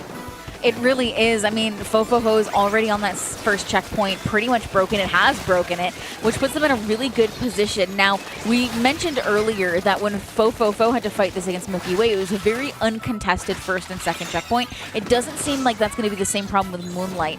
FoFo, I mean, trying to force Moonlight back into spawn and doing a fantastic job, but they're still not able to pass that first checkpoint. Saw 3Z picking up the splat against Omega, and they are now building upon this lead here, 9, and it feels like their stars are starting to shine bright. They are, and Omega says, please no more shining up the stars. Let me crash in here and take you out. This is where things can get a little testy, as Lily sort of noted, and why it was so surprising that those checkpoints fell so far. This is very easily defensible, although Dat Kid might have something to say about that. Would love to take out Omega, getting high up, but Omega reads where the movement is going, takes that out, takes another one out. A great defense almost single-handedly by Omega. Could not find the third, but knew someone else would clean up. How about Omega, Lily, taking care of 2 specials being deployed for FoFo, and now Moonlight's at the first checkpoint. And Omega's in a prime position right now on this left-hand side. Underneath that ledge, the Carbon Roller can actually hit through the ground on that left-hand side and take out anyone standing above it. So now that space is suddenly impossible for FoFo to stand on to defend. They're going to have to come in from this right-hand side. Here comes Nolan with the Booyah Bomb, but the tower is set backwards. Shadow has to hop on top of it. Going to throw that Ultra Stamp, picks up the splat against Dark, and Moonlight has taken the lead, 9. Who do they have moving forward on the other side? It's Omega. If Omega finds 1 or 2 of those players, this could go the distance, and that is one of them that went down. 3Z is still over there. Omega has rotated back as Shadow dutifully keeps this tower moving in the right direction, and I think Nolan chipped in with another one now. These fights so important as we move to this next checkpoint, another trade. And it's a trade there, but the Booyah Bomb goes off. Here's Shadow with the Ultra Stamp, Tacticooler deployed. Here's Omega, and Omega just running rampant right now, Lily, causing all sorts of havoc, and has helped build this lead for Moonlight. A beautiful reposition there from Moonlight, getting into an awkward place and knowing that there's no way to survive. Hopping back to Basil puts them exactly where they want to be. Now Harshy is the only one left up, and Moonlight, I mean, I would be tapping this tower to keep it moving. Here's Harshy trying to provide a little bit more support. We'll throw out the Tacticooler. Down goes a member for them, though. They're missing 3-2 advantage at the moment for Moonlight. Harshy just trying to find a little bit of an opening, and down goes Shadow on top of the tower, but then the tower continues to move here, 9. Oh man, what an awkward little tap there that was. And you know, Lily hit on something really important earlier, which is how difficult it is to drop down on this particular stage. As Harshy finds Nolan do all kinds of carnage on that particular spot, and that's going to open the door big time for FoFo. And everything I was about to say about the way Moonlight was moving, we can now say about FoFo as well. If they can identify where the defenders are going to move, they might have an opportunity to push back. But there you go, Shadow. If your first Ultra Stamp doesn't hit anything, how about the second one clears too?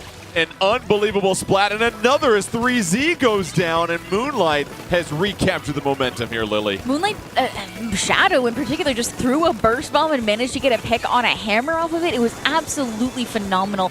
And I mean, this is really where we need Shadow to shine. On that left-hand side, we know the first checkpoint is done. There's no point defending on that right-hand side necessarily. You still need to send a few people over there to keep things secure, but the left-hand side is the one that's really important now. You saw 2 members go down for Fo under 30 seconds left. Now 3Z is off the stage as Nolan takes them out, and Moonlight has got the tower. 9, they can close this out. They just got to finish strong as Dat Kid does have that Zipcaster ready to roll. We'll have to pull off one of those patented multi-splats here. Well, first of all, they've got to get enough members of Moonlight in one particular spot for that to get a couple of different players here. Otherwise, it won't do it. You see they're waiting on, holding on here. This is going to be at the tower, and again, FTWin with unbelievable ultra stamps. That's going to be a wipeout. It's overtime. Touch the tower, and Moonlight 3-1. Unbelievable. Moonlight, especially Shadow there, Lily, just going off by throwing that ultra stamp.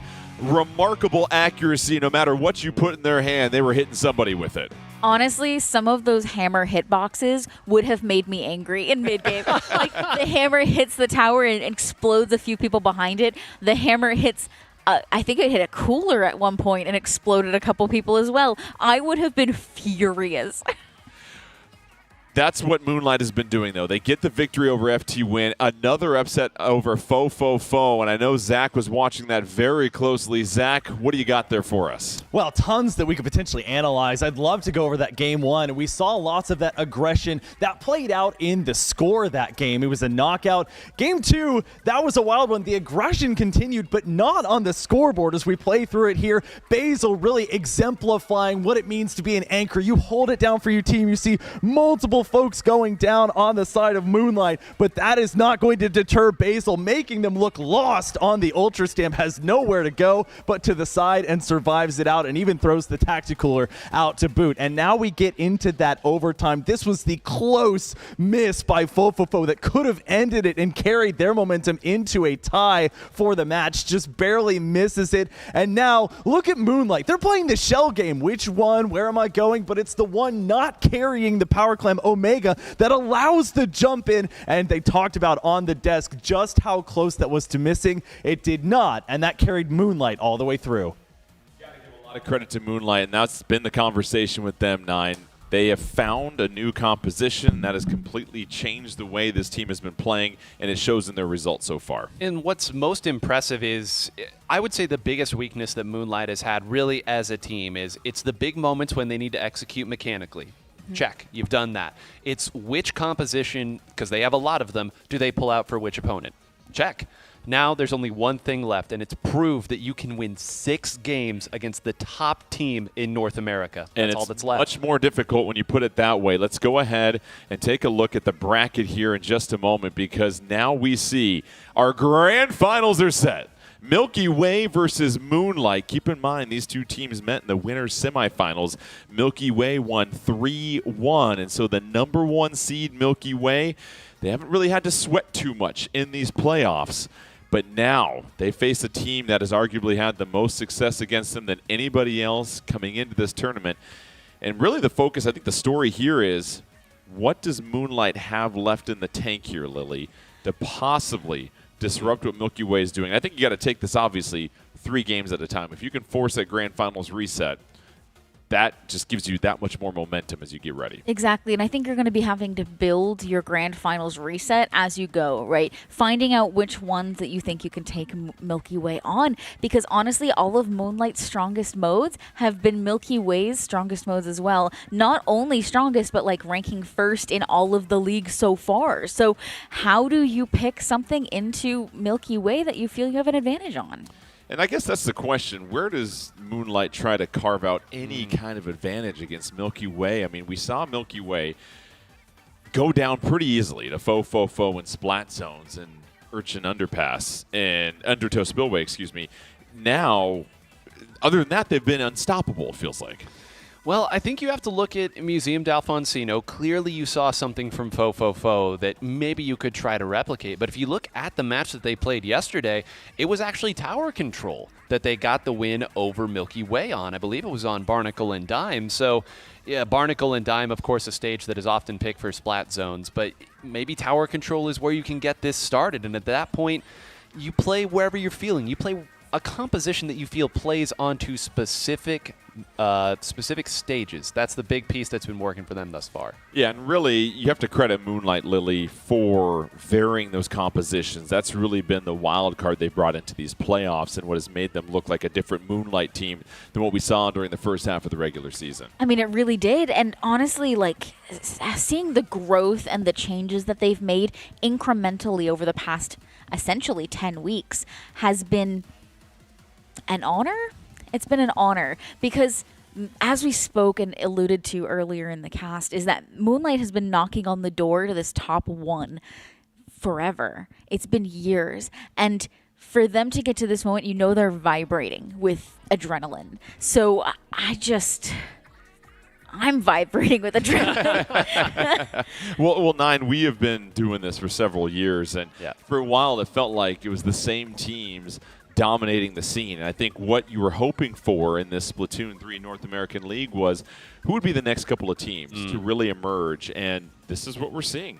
We thought this was going to be FTWin versus Milky Way, without a doubt.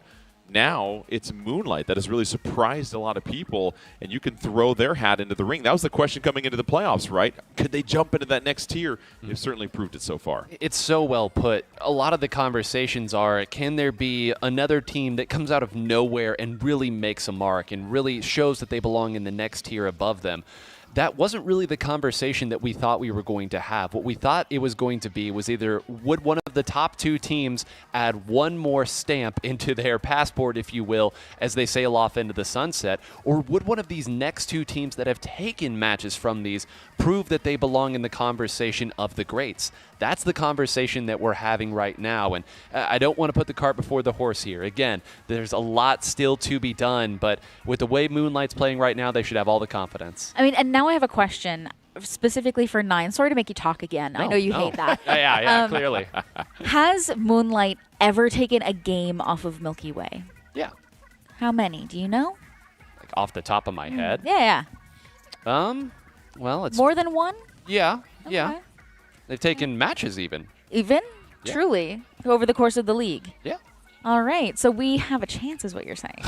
That was a long way to get to that piece that I think. Have a chance. Okay. Now, Jordan, over to you. Well, I think at the end of the day, for Moonlight, they've got a lot of momentum coming their way. I think you could argue for Milky Way, they haven't played exceptional today for the most part. I mean, they really should have been down 2-0 to Fo. And we saw Moonlight had no issues with Fo. So to me, that's the compelling argument coming up here is, can Moonlight find one more extra gear, or can Milky Way sort of recorrect and find their magic as well too? But it's going to be splat zones on Inkblot Art Academy, which would make you nod your head and go, What do you think? Well, it's deja vu because I've been in this place before. This was the exact spot that their last match started on, with Splat Zone's Inkblot Art Academy. Now, even though it'll go down in the books as a knockout for Milky Way, it was a very close contested game. Of course, a knockout always shows as a 100-0. That doesn't really show how close it was. So,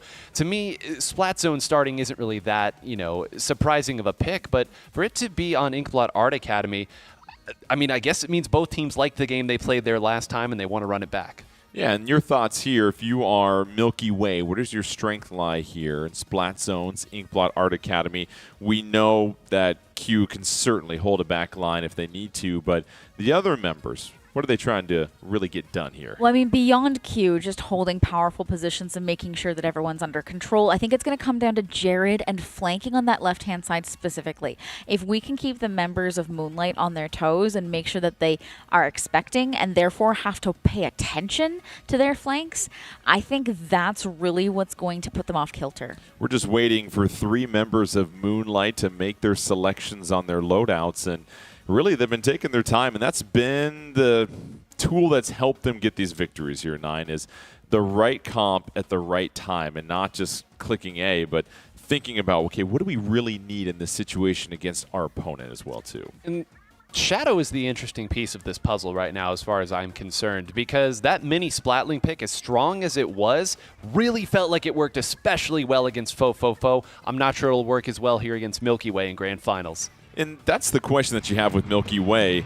Do they have any weaknesses? But here we go, Game 1. Grand Finals. Milky Way the 1 seed, Moonlight the 4 seed.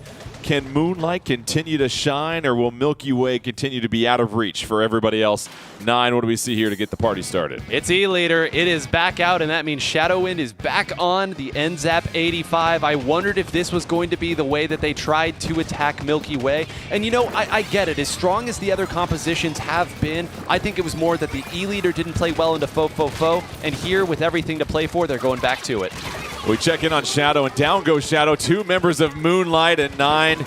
Already it's Milky Way that is taking control as they've built a near 30-point lead. And Lily, this is exactly the start Milky Way wanted to get off to. It really is, but I think we really need to note here that Omega is on that far right-hand side, immediately doing a flank and immediately gets called out. So Milky Way is expecting everything and not letting anything slip. Here's Jared slowly rolling to the top of the crab tank, just releasing some crustacean pressure and drops back down. This zone, this might be a very quick knockout. Nolan goes down. Jared takes down another one. This is a haymaker to start things off here, 9. Yeah, you think they were ready for this? And this is, again, there's still plenty to play for here. This is the risk when you run it back to the same spot you played earlier. You know what the opposing tricks are. They've got Omega pushed back over there. I hear a Booyah Bomb charging. They better get some follow-up. Just a couple ticks. 2-1. They've stopped it. Can they take it and apply a huge penalty? It's oh so close, but the members of Milky Way come back through. Will they hold on to it? Nolan needs to find one more pick onto Bran. I can't believe it hasn't swapped. Now Nolan out of ink. Neither one of these players has gone through. Still more turf going onto the zone at this stage. It's a scramble. It's a scrum. Now Q gets into it, tap-shotting with another player, and at the end of it all, Milky Way holds it a 100-0 score.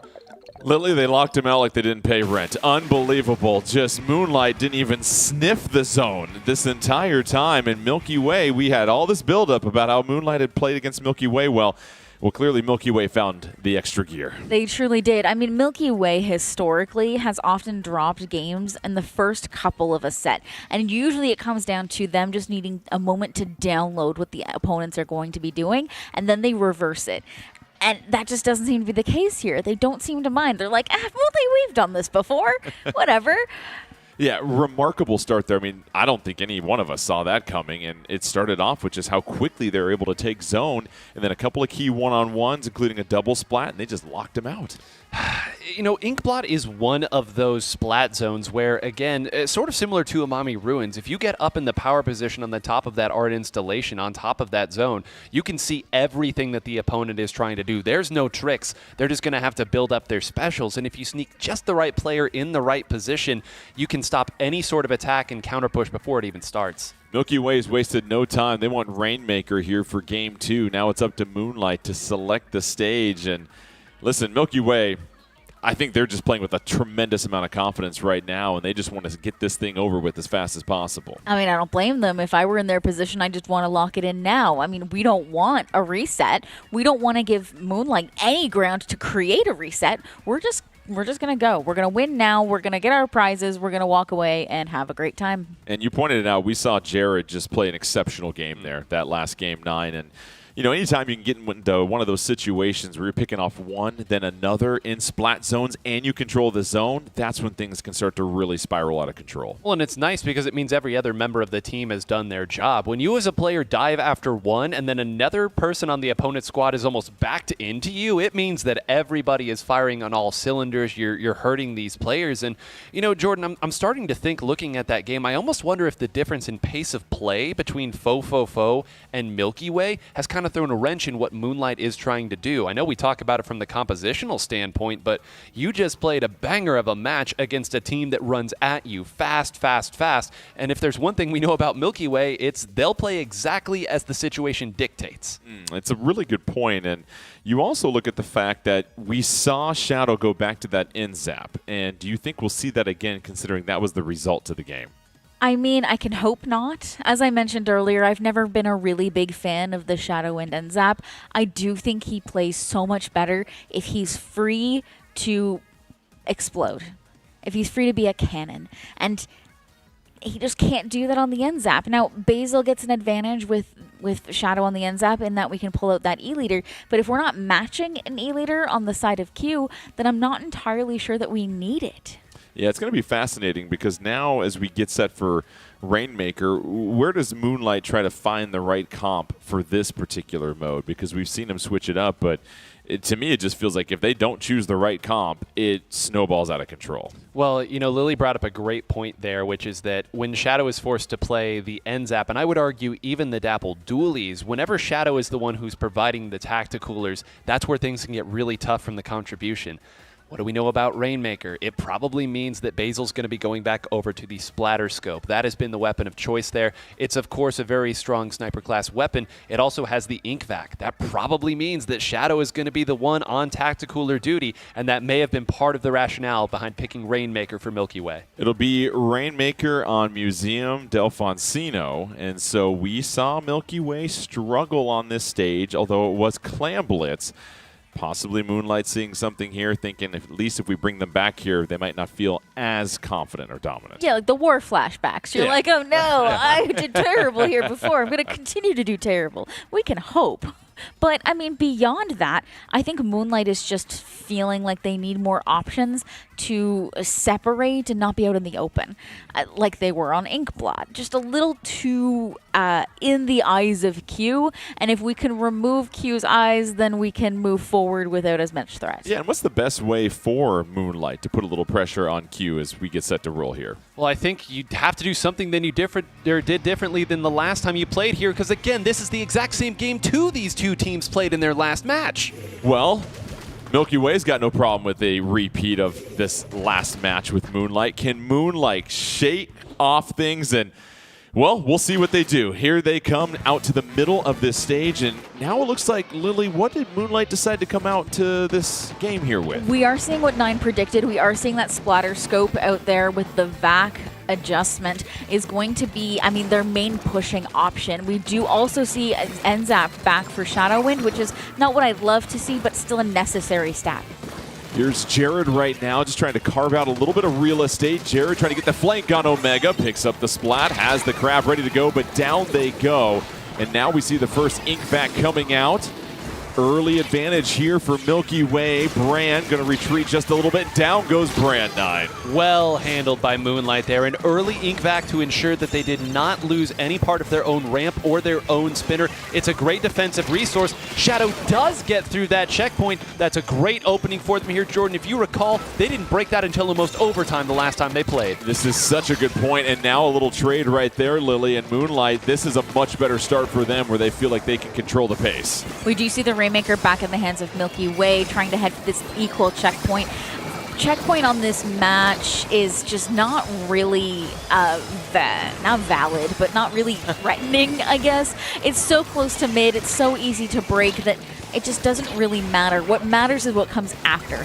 Brand backs out of there. Omega in a 2-on-1 situation, and down they will go. So, two members down from Milky Way. They're able to hold the fort in mid. Shadow trying to pursue a couple of things. Going toe versus toe against Brand. Woe back up a little bit. And now it's just a little bit of skirmish and neutral here, but 3 specials built up for Milky Way 9. Well, and now depending on... Oh, never mind. It's all shut down. And hey, that's why you play the Splatter Scope right there. One shot from Basil and all the momentum that Milky Way had started to build for themselves, and the positioning really goes away. It was going to be a real difficult task to fish that Rainmaker out, and that's why they'll let it reset. But Jordan, they were moving for the plat. Basil shot means we're back in neutral. You saw Q right there, Lily, just trying to find some positioning. Ice aggressively grabs the Rainmaker. You see the triple Ink Strike come down. That's going to try and create a little bit of space, but they can't get to the checkpoint, Lily. I mean, that was absolutely their opportunity to hit that checkpoint, because as much as it's not quite valid, it's still necessary. However, Omega is doing a fantastic job of just coming in and smacking things. Crab Tank comes out from Jared. He's trying to get behind the defenses for Moonlight. Can't bust through. Rainmaker right at the base of the checkpoint. Jared has the chance to punch it in, and Jared will clear the checkpoint. Still a 1-point lead for Moonlight, but now you feel Milky Way starting to get a lot more control as they have most of the turf around that checkpoint, 9. And now it's more just wait for the right special and wait for the right carrier. They're going to use the ink vac here to... No, they're not going to touch it. I thought they might try to drop it off the side. Instead, they're going to try to let it reset. Now they grab it. Now they jump it off here. So Moonlight, I'm not entirely sure what the plan was or if they simply made it up as they went along, but that was all 3 of the foremost members going down for Milky Way, which means at least for the time being, it's Moonlight still holding firm. You saw Omega dancing with Q there for a moment, just trying to take away the attention. Down goes 2 members of Moonlight, and this is an opportunity for Milky Way as they start to push forward, but they lose the Rainmaker, and Moonlight doing a great job of getting back on the defensive here. Jared busts open the shield. Here's Q moving even forward. Has all 4 members in their sight, and Lily's starting to pick them off. Truly are, and I mean, Q is absolutely the one you would normally expect to pick up the Rainmaker, but her firepower and her accuracy are her strongest assets here. They need her up and in prominent positions to provide cover for the rest of the team. Moonlight clinging to a 1-point lead under 90 seconds left. Basil with the ink vac that's going to provide a little bit more help. Some members of Milky Way retreat, and they're getting composed for another push here, 9, and the crab tank comes out. Jared's going to have to be very careful here to maintain this positioning. Oh, Nolan got into the Booyah Bomb just in time, was almost down, gets away, and even takes one out. 1 minute left, Jordan. They just need a tiny piece beyond that pedestal in order to take the lead. I can't believe Moonlight's held firm this long. Shadow was just trying to find an opening, but that was well defended by Milky Way and the Rainmaker carrier. Shadow trying to go underneath, has a chance to pick off the Rainmaker, can't do it, instead goes down to the Rainmaker. Ice has a chance to glide forward and take the lead. Ice just has to go a little bit further. No, they don't do it. They got right to the tower, but because they were second, they couldn't. That's going to bust it open. Quick little sprint needed from Milky Way. Can they recapture the lead? No, they're stopped once again. This is just madness at this moment. Moonlight holding on. They've got to get the Rainmaker out of their kitchen here, Lily. They really do, and honestly, I think they're going to be able to do it, yes, just right there. They had too many members jumping in and too much distractions from Moonlight. That said, 10 seconds left on the clock, nearly a full wipe for Milky Way. This is Moonlight's only chance, but they're going to have to be careful. Shadow trying to get up. They have an opening, and Shadow is taking the lead for Moonlight. Time expires, and Moonlight takes the game from Milky Way, and we're tied up at 1 apiece. At the buzzer, they're able to find an opening and punch it in. And, you know, I don't want to say one team had the ink vac and one didn't, but in a situation like that, I mean, what is your win condition there at the end? Yes, you did lose the lead, but as Lily pointed out there very well, 3 of them were down. What does that mean? You're going to get back to the spinner area there in the center of the stage. And what does that mean? You can jump to the 40-point marker from there. All you need is a little protection, and what better than a well-timed ink vac? I'm impressed with the composure, Lily, of Moonlight in that situation. You're about to go down 2-0. You know time is running out. You're able to execute that game plan that 9 just described perfectly to take the win from Milky Way. I mean, while we were watching it, it was essentially the same situation that we saw on Clam's Urchin Underpass, just in a slightly different avenue. We were now suddenly waiting for our ink vac, waiting for the perfect moment, and we had to just maintain composure because we didn't have to go very far to get lead. And truly, right around that pillow, right where they ended up getting at the very end, is kind of usually the winning push on that stage to begin with. And we saw Moonlight lose the lead to Milky Way late in this one with about 40 seconds left. Milky Way was able to push forward with a couple of specials, but I just go back to it again. They were knocked on their heels was Moonlight, yet they're able to gather all the necessary resources down the stretch. It's the necessary resources and the timing of it all as well. It's so important here to note that the reason they got that counter push was because they forced Milky Way to go all in to get a tiny lead. Think of how many situations the Wayward Bomb took out the Rainmaker carrier, or only one went down on each side. There were 3 or 4 cracks that time that Milky Way had to put it a lot further with a lot less risk to themselves. Moonlight earned the opportunity to take that lead back because of all those successful defenses. So now Moonlight, having taken a game off of Milky Way, will get to choose the next mode. We're waiting for that to come in. If you're Moonlight, where do you want to take this thing next? Oh, I mean, that's hard. Personally, not turf war. I feel like we have to go tower control. As much as I would hate to take Milky Way to tower control, I feel like it has to be. The problem is the remaining modes, when you look at tower control, Milky Way, #1 overall in that. And you mentioned it, turf war. Milky Way also #1. No surprises for the #1 seed. And so for Moonlight, though, it feels like they continue to adapt. In every single game, they're learning more and more and finding opportunities to improve. And that right there was a statement game. It's adaptation and it's keeping pace. That was the real question that, you kind of asked me, what do they need to do? They need to prove that they can execute this level over and over and over again. They had to have it against FTWin. They had it. They had to have it again against Fo. They had it there. Can they do it again? Really, this is 2 opponents. This is set 1 Milky Way and then set 2 Milky Way. So it's going to be asking a lot for them. Then can they continue to execute at this level? And it's a tall task, but they're already doing better in this match than they did in their previous one. They lost it last time. Clam Blitz, Lily, at Barnacle and Dime will be coming up next here. So, I mean, to be fair, their last Clam Blitz match was on Urchin Underpass where they stalled things out for just about 8 minutes. So if you're going to take Milky Way anywhere, I wouldn't mind Clam Blitz. And so for Moonlight, what did we see from their comp in one of their last Clam Blitz games that seemed to work well for them as you go through the Rolodex of stats? I mean, we're just going to keep going back to Shadow. It was a mini Splatling there. And again, this, I think, will be the perfect test to the answer. We'll play it Jeopardy style here. What is the situation that Shadow feels they need to pull it out? Is it because it's Clam Blitz? Is it because it was Fo? Do they think it'll still work against Milky Way? We're not going to have to wait long to find out. No, we won't. And obviously, if you're Moonlight, you still have to take 5 more games off of Milky Way. But you got to start somewhere, and they did that last game, and they did it in the last second, essentially. Big picture, you got to just keep chewing away at this one game at a time, Lily. You can't look at the big picture. You really have to just take it one moment at a time. Before we even can think about reset, we have to think about now. And right now, we're going to Clam Blitz. Game 3, Grand Finals, Milky Way versus Moonlight. Both these teams tied up at 1 game apiece, and they are getting set for a little Clam Blitz on Barnacle and Dime, as we mentioned.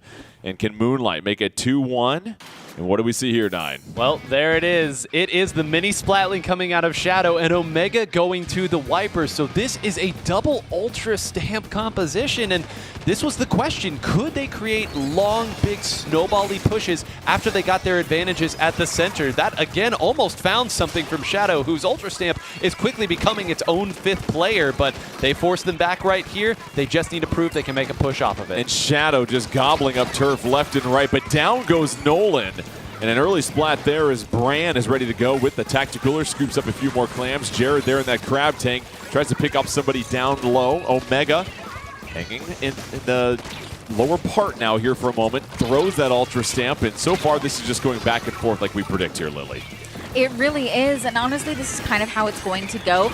This stage, much like Museum, works in a few steps. First, we have to take our own right-hand side, which can be a battle of attrition, before you can move around and take the opponent's side, which is yet again another massive step that requires specials and a lot of splats. And beyond that, then you have to have the clam control to be able to move up and open the basket. Basil trying to hold down the fort, takes out Bran. Basil almost picked up a second one there. Let's check in on Omega as they encroach further. Omega trying to find an opening, Nine. Great work there, not diving in too quickly, knowing that it was coming up. Force it out. That's how you work around Jared's special, that crab that has been so strong. There has to be an opportunity now, and Shadow goes in for the opening. Moonlight takes the opening lead here. Basil trying to provide a little bit of cover. Triple Ink Strike comes in. Nolan able to avoid it for a moment. Down they go. Basil is going to retreat, but 29 points so far on the clock for Moonlight, and a solid opening hit, as it sounds like they're going to have to kind of regroup now at this moment, Lily. I don't really see any other option, but I mean, the key here is really to try to regroup in this mid area where the zone typically is and not give up too much ground. If you're backed all the way back into your right-hand side, you're losing too much, and you kind of have to redo some steps that you don't want to have to redo at this stage of the game. Q drops the Tacticooler, inching forward, has the Power Clam ready to go, was peppering Shadow for a moment. There comes that Ultra Stamp chuck from Shadow.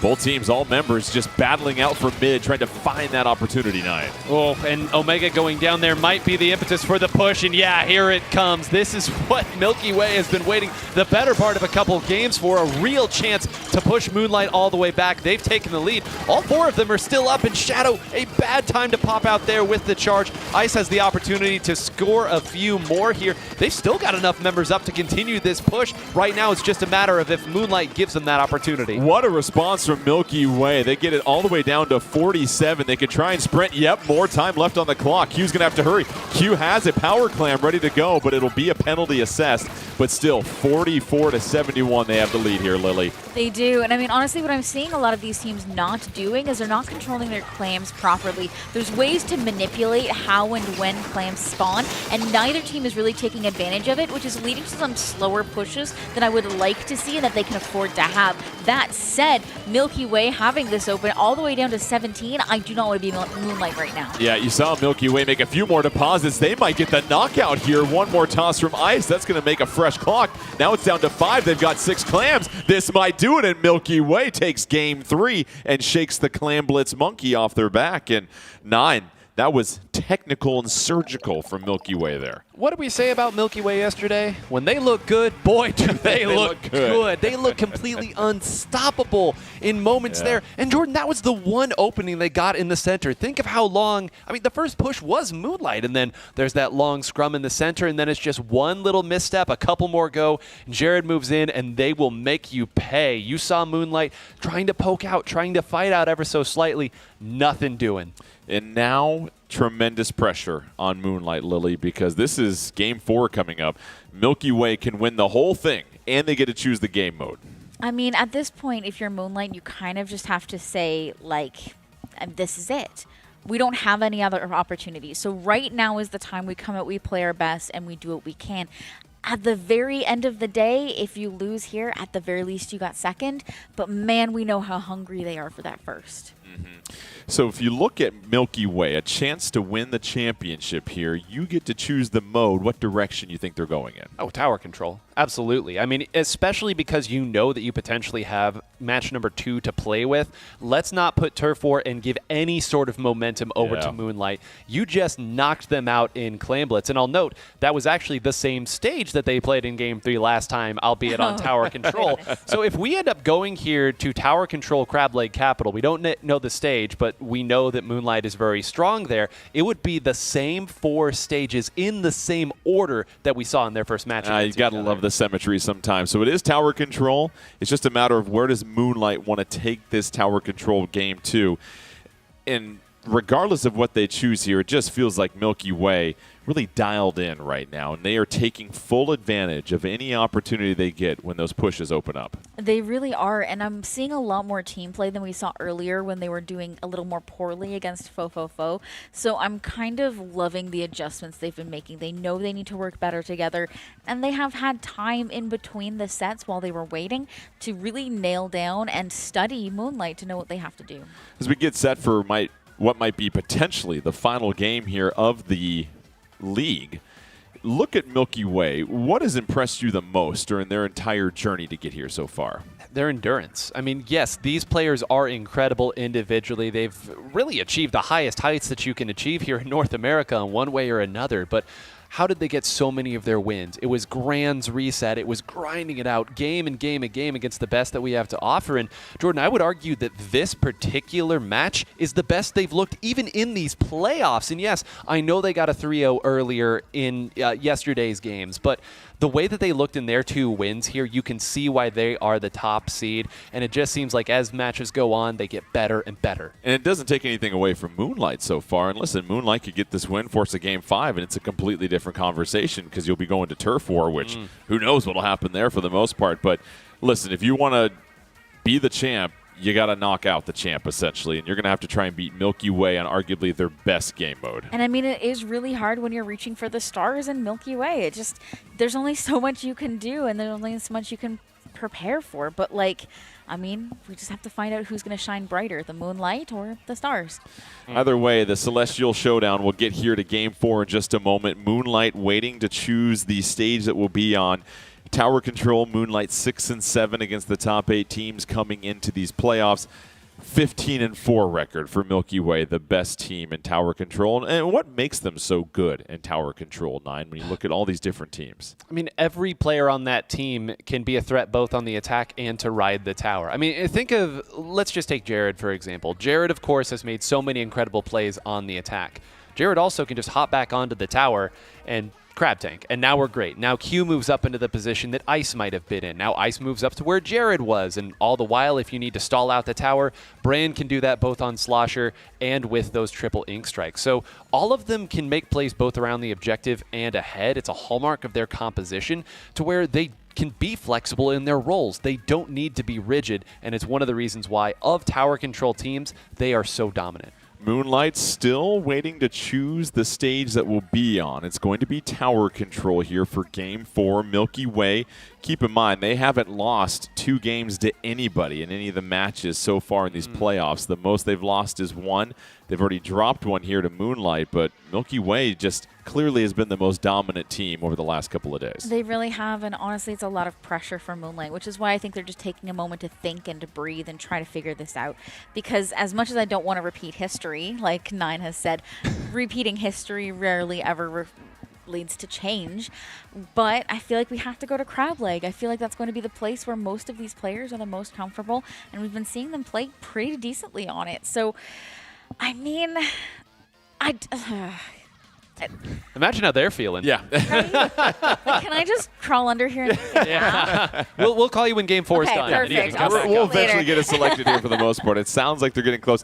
It is Tower Control on Crab Lake Capital. No surprises there. So that's going to make things fascinating for Moonlight. It gives them a fighting chance at least. It does, and it is the strongest, I would argue, Tower Control stage that they have. But you know, this will be an interesting discussion piece. I know there's lots of Splatoon analysts out there, some coaches, and some aspiring players.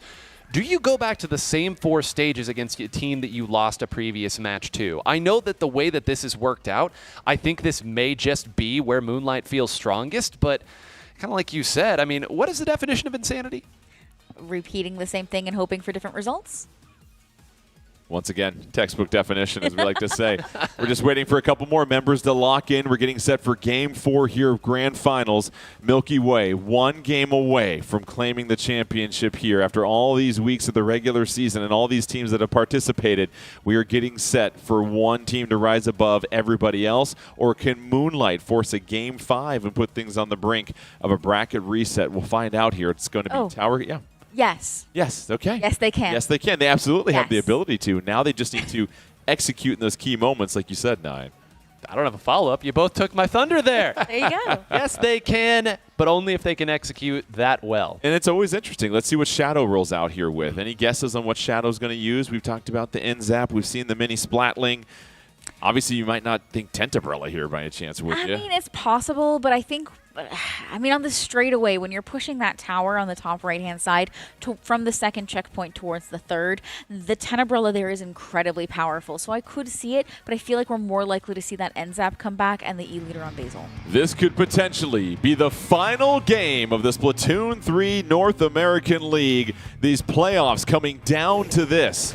Can Milky Way get one more victory, the #1 seed, or will Moonlight, the 4 seed, force a Game 5? And I'm going to ask you, Lily, we saw Omega taking their time as far as what to roll out with. They finally go with that Mentacavitator. The Mentacavitator, the big bubbler, a very good choice. There's a lot of opportunities to pop that bubbler on or around tower in some of these straightaways to really protect it. Never mind that first checkpoint that's highly contested. Checking in on Ice, switching over to Jared with that Crab Tank. 2 members of Moonlight go down already, Nine. Well, that's not the way that you want to start this. As noted by both of you, this first checkpoint's so contentious because the tower path protects you for about the next 40 points. So Nolan has to be very careful not to go down, and did in that position. That's going to allow a couple more members to come up. Q's going to fight with Basil, rotating around. Shadow tries to make the hero play, can't get it, and that's the checkpoint gone.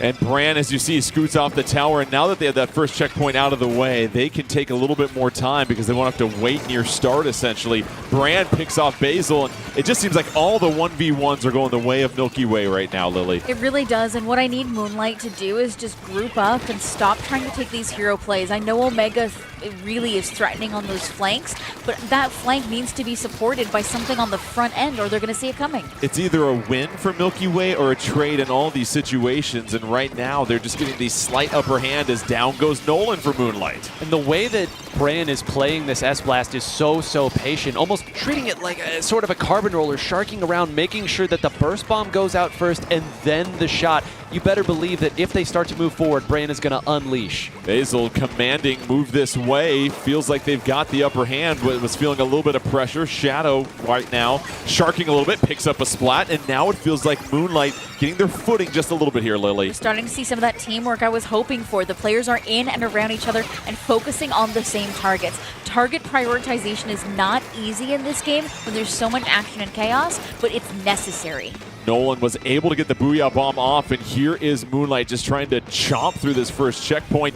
However, the tower gets set back. They do have a numbers advantage at 9. Here's the opportunity. Oh man, Omega was all the way up at the top there and was ready to flank. I was wondering why Milky Way was being so patient on the defensive side. They saw where that flank was coming from. Shadow actually jumps off the tower there. They would have loved to have cleared that checkpoint, maybe reasoned in the heat of the moment that there wasn't enough time. But either way, they're going to have to work through all of that again. You can't help but feel there was still some meat on the bone. Yeah, you had a member of Milky Way inside that big bubbler, and Milky Way can breathe a sigh of relief, and now they're building upon their lead. They're pushing the tower, and they've got a numbers advantage. Lily, they were able to flip this whole thing around. This is the part of the game that gets really dangerous. Once you get to the second checkpoint, I mean, Omega's stopping it beautifully, but that gets really hard. There's so many less ways to defend once you get to that point that I need them to stop the tower and reverse it as quickly as possible.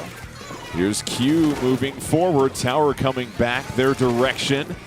Still under 2 minutes left. Plenty of time here, 9 for Moonlight, but they've got to be able to take better advantage of these 1v1s as you have a double splat here coming from Milky Way. Yeah, and Nolan's stuck in a really rough position here. Actually, I guess got some assistance, but won't win the fight against Jared. You can call that a triple for Jared to break this game back open, and everything Lily warned you about maybe coming to fruition right now. Jared's going to run right up here. There's a crab tank in the pocket. Out it goes, and Jordan, there will be points to be had if just a couple more members go down. Jared's picked up about 5 splats in the last 30 seconds if you're keeping track, and has just dominated this game, and Moonlight is scattered everywhere. It is all Milky Way covering all the space right now, Lily. They really are, but I mean, even then, we haven't really pushed past that second checkpoint, and that's the do or die moment. Once the first person clears that, that's when things get super dangerous. So now, even with a minute left, even though we still have to break the first checkpoint, I would say it could still go in Moonlight's fashion. Moonlight does have the tower. They've got a couple of specials. Can Omega pick up the splat here? Omega has to retreat. At least is able to stay alive at a moment. All 4 members still scurrying about.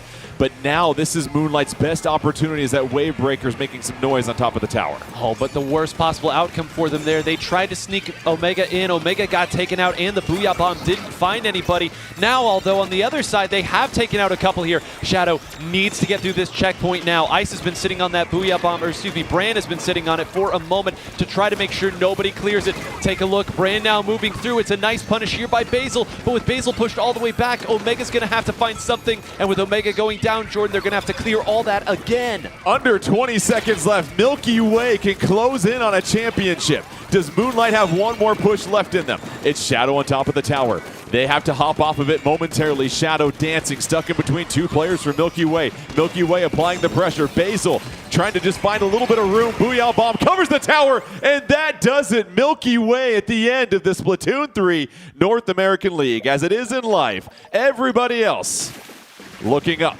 at Milky Way as they get the championship. Kudos to them as they show why they were the #1 seed and essentially did it without breaking much of a sweat here, Lily. Which is really unfortunate. Moonlight was so close yet again to just getting that last little step. And that game, too, the second I heard that Booyah go up at the very end, I was like, we're done. The problem there is we needed to move the tower back as quickly as possible to reduce the chance of Milky Way touching it during the Booyah Bomb, and we just couldn't do it. Bran, Ice, Jared, and Q. Congratulations to them, and really just their ability to handle the best that everybody was throwing out at them, 9. That's what stood out to me. You mentioned the endurance. It felt like as everything continued to go on longer, they just kept getting stronger. Well, it's not just a feeling. The proof is in the pudding on this one. No matter how long these just days, these weeks have gone on, they always are able to find another gear. And make no mistake, when you're the top seed, everybody is prepping for you. Everybody brings their best against you. All these counterpicks and different compositions that we've seen. I'll tell you one team that hasn't been counterpicking anything. It's Milky Way. They've run essentially the same composition no matter who the opponent is, no matter where they play. Everyone has to adapt and change to them. And guess what? It wasn't enough this time either. Let's go ahead and check out the bracket for one last time. What a just wonderful couple of days of playoff action here in the Splatoon 3 North American League. It's Milky Way, your champions, but don't forget about FTWin in winter semifinals taking down FTWin, and then I think the highlight was Moonlight, that 3-1 victory over FTWin, and then doing it again against FTWin. And Lily, I think when you look at all of this, first of all, congrats to Milky Way and just their dominance throughout the season, the #1 overall seed. They proved their point here.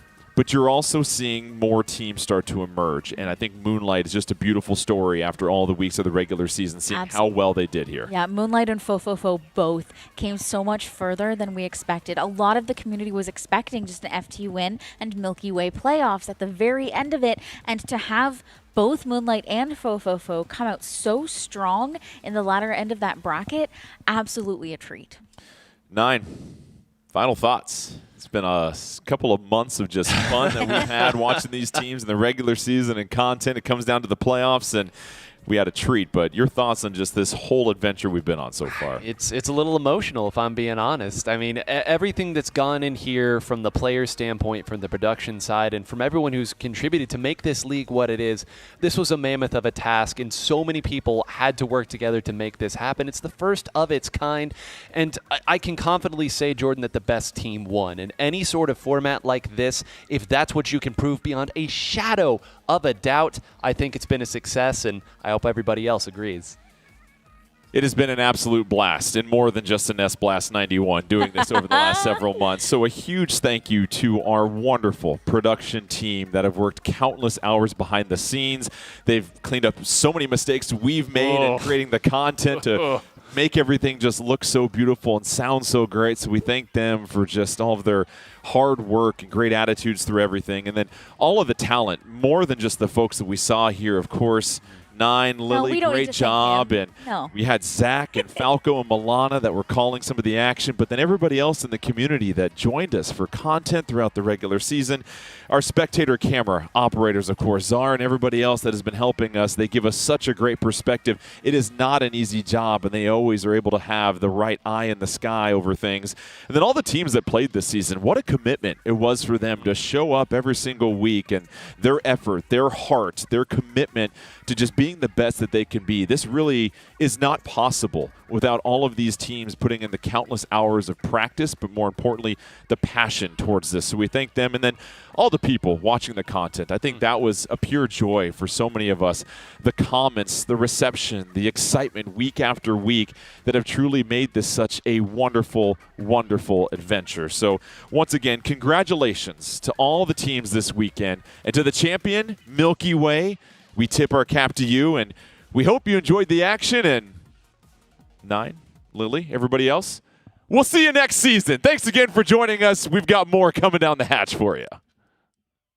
Early lead here, and Milana, FTWin's been rather comfortable in the past game.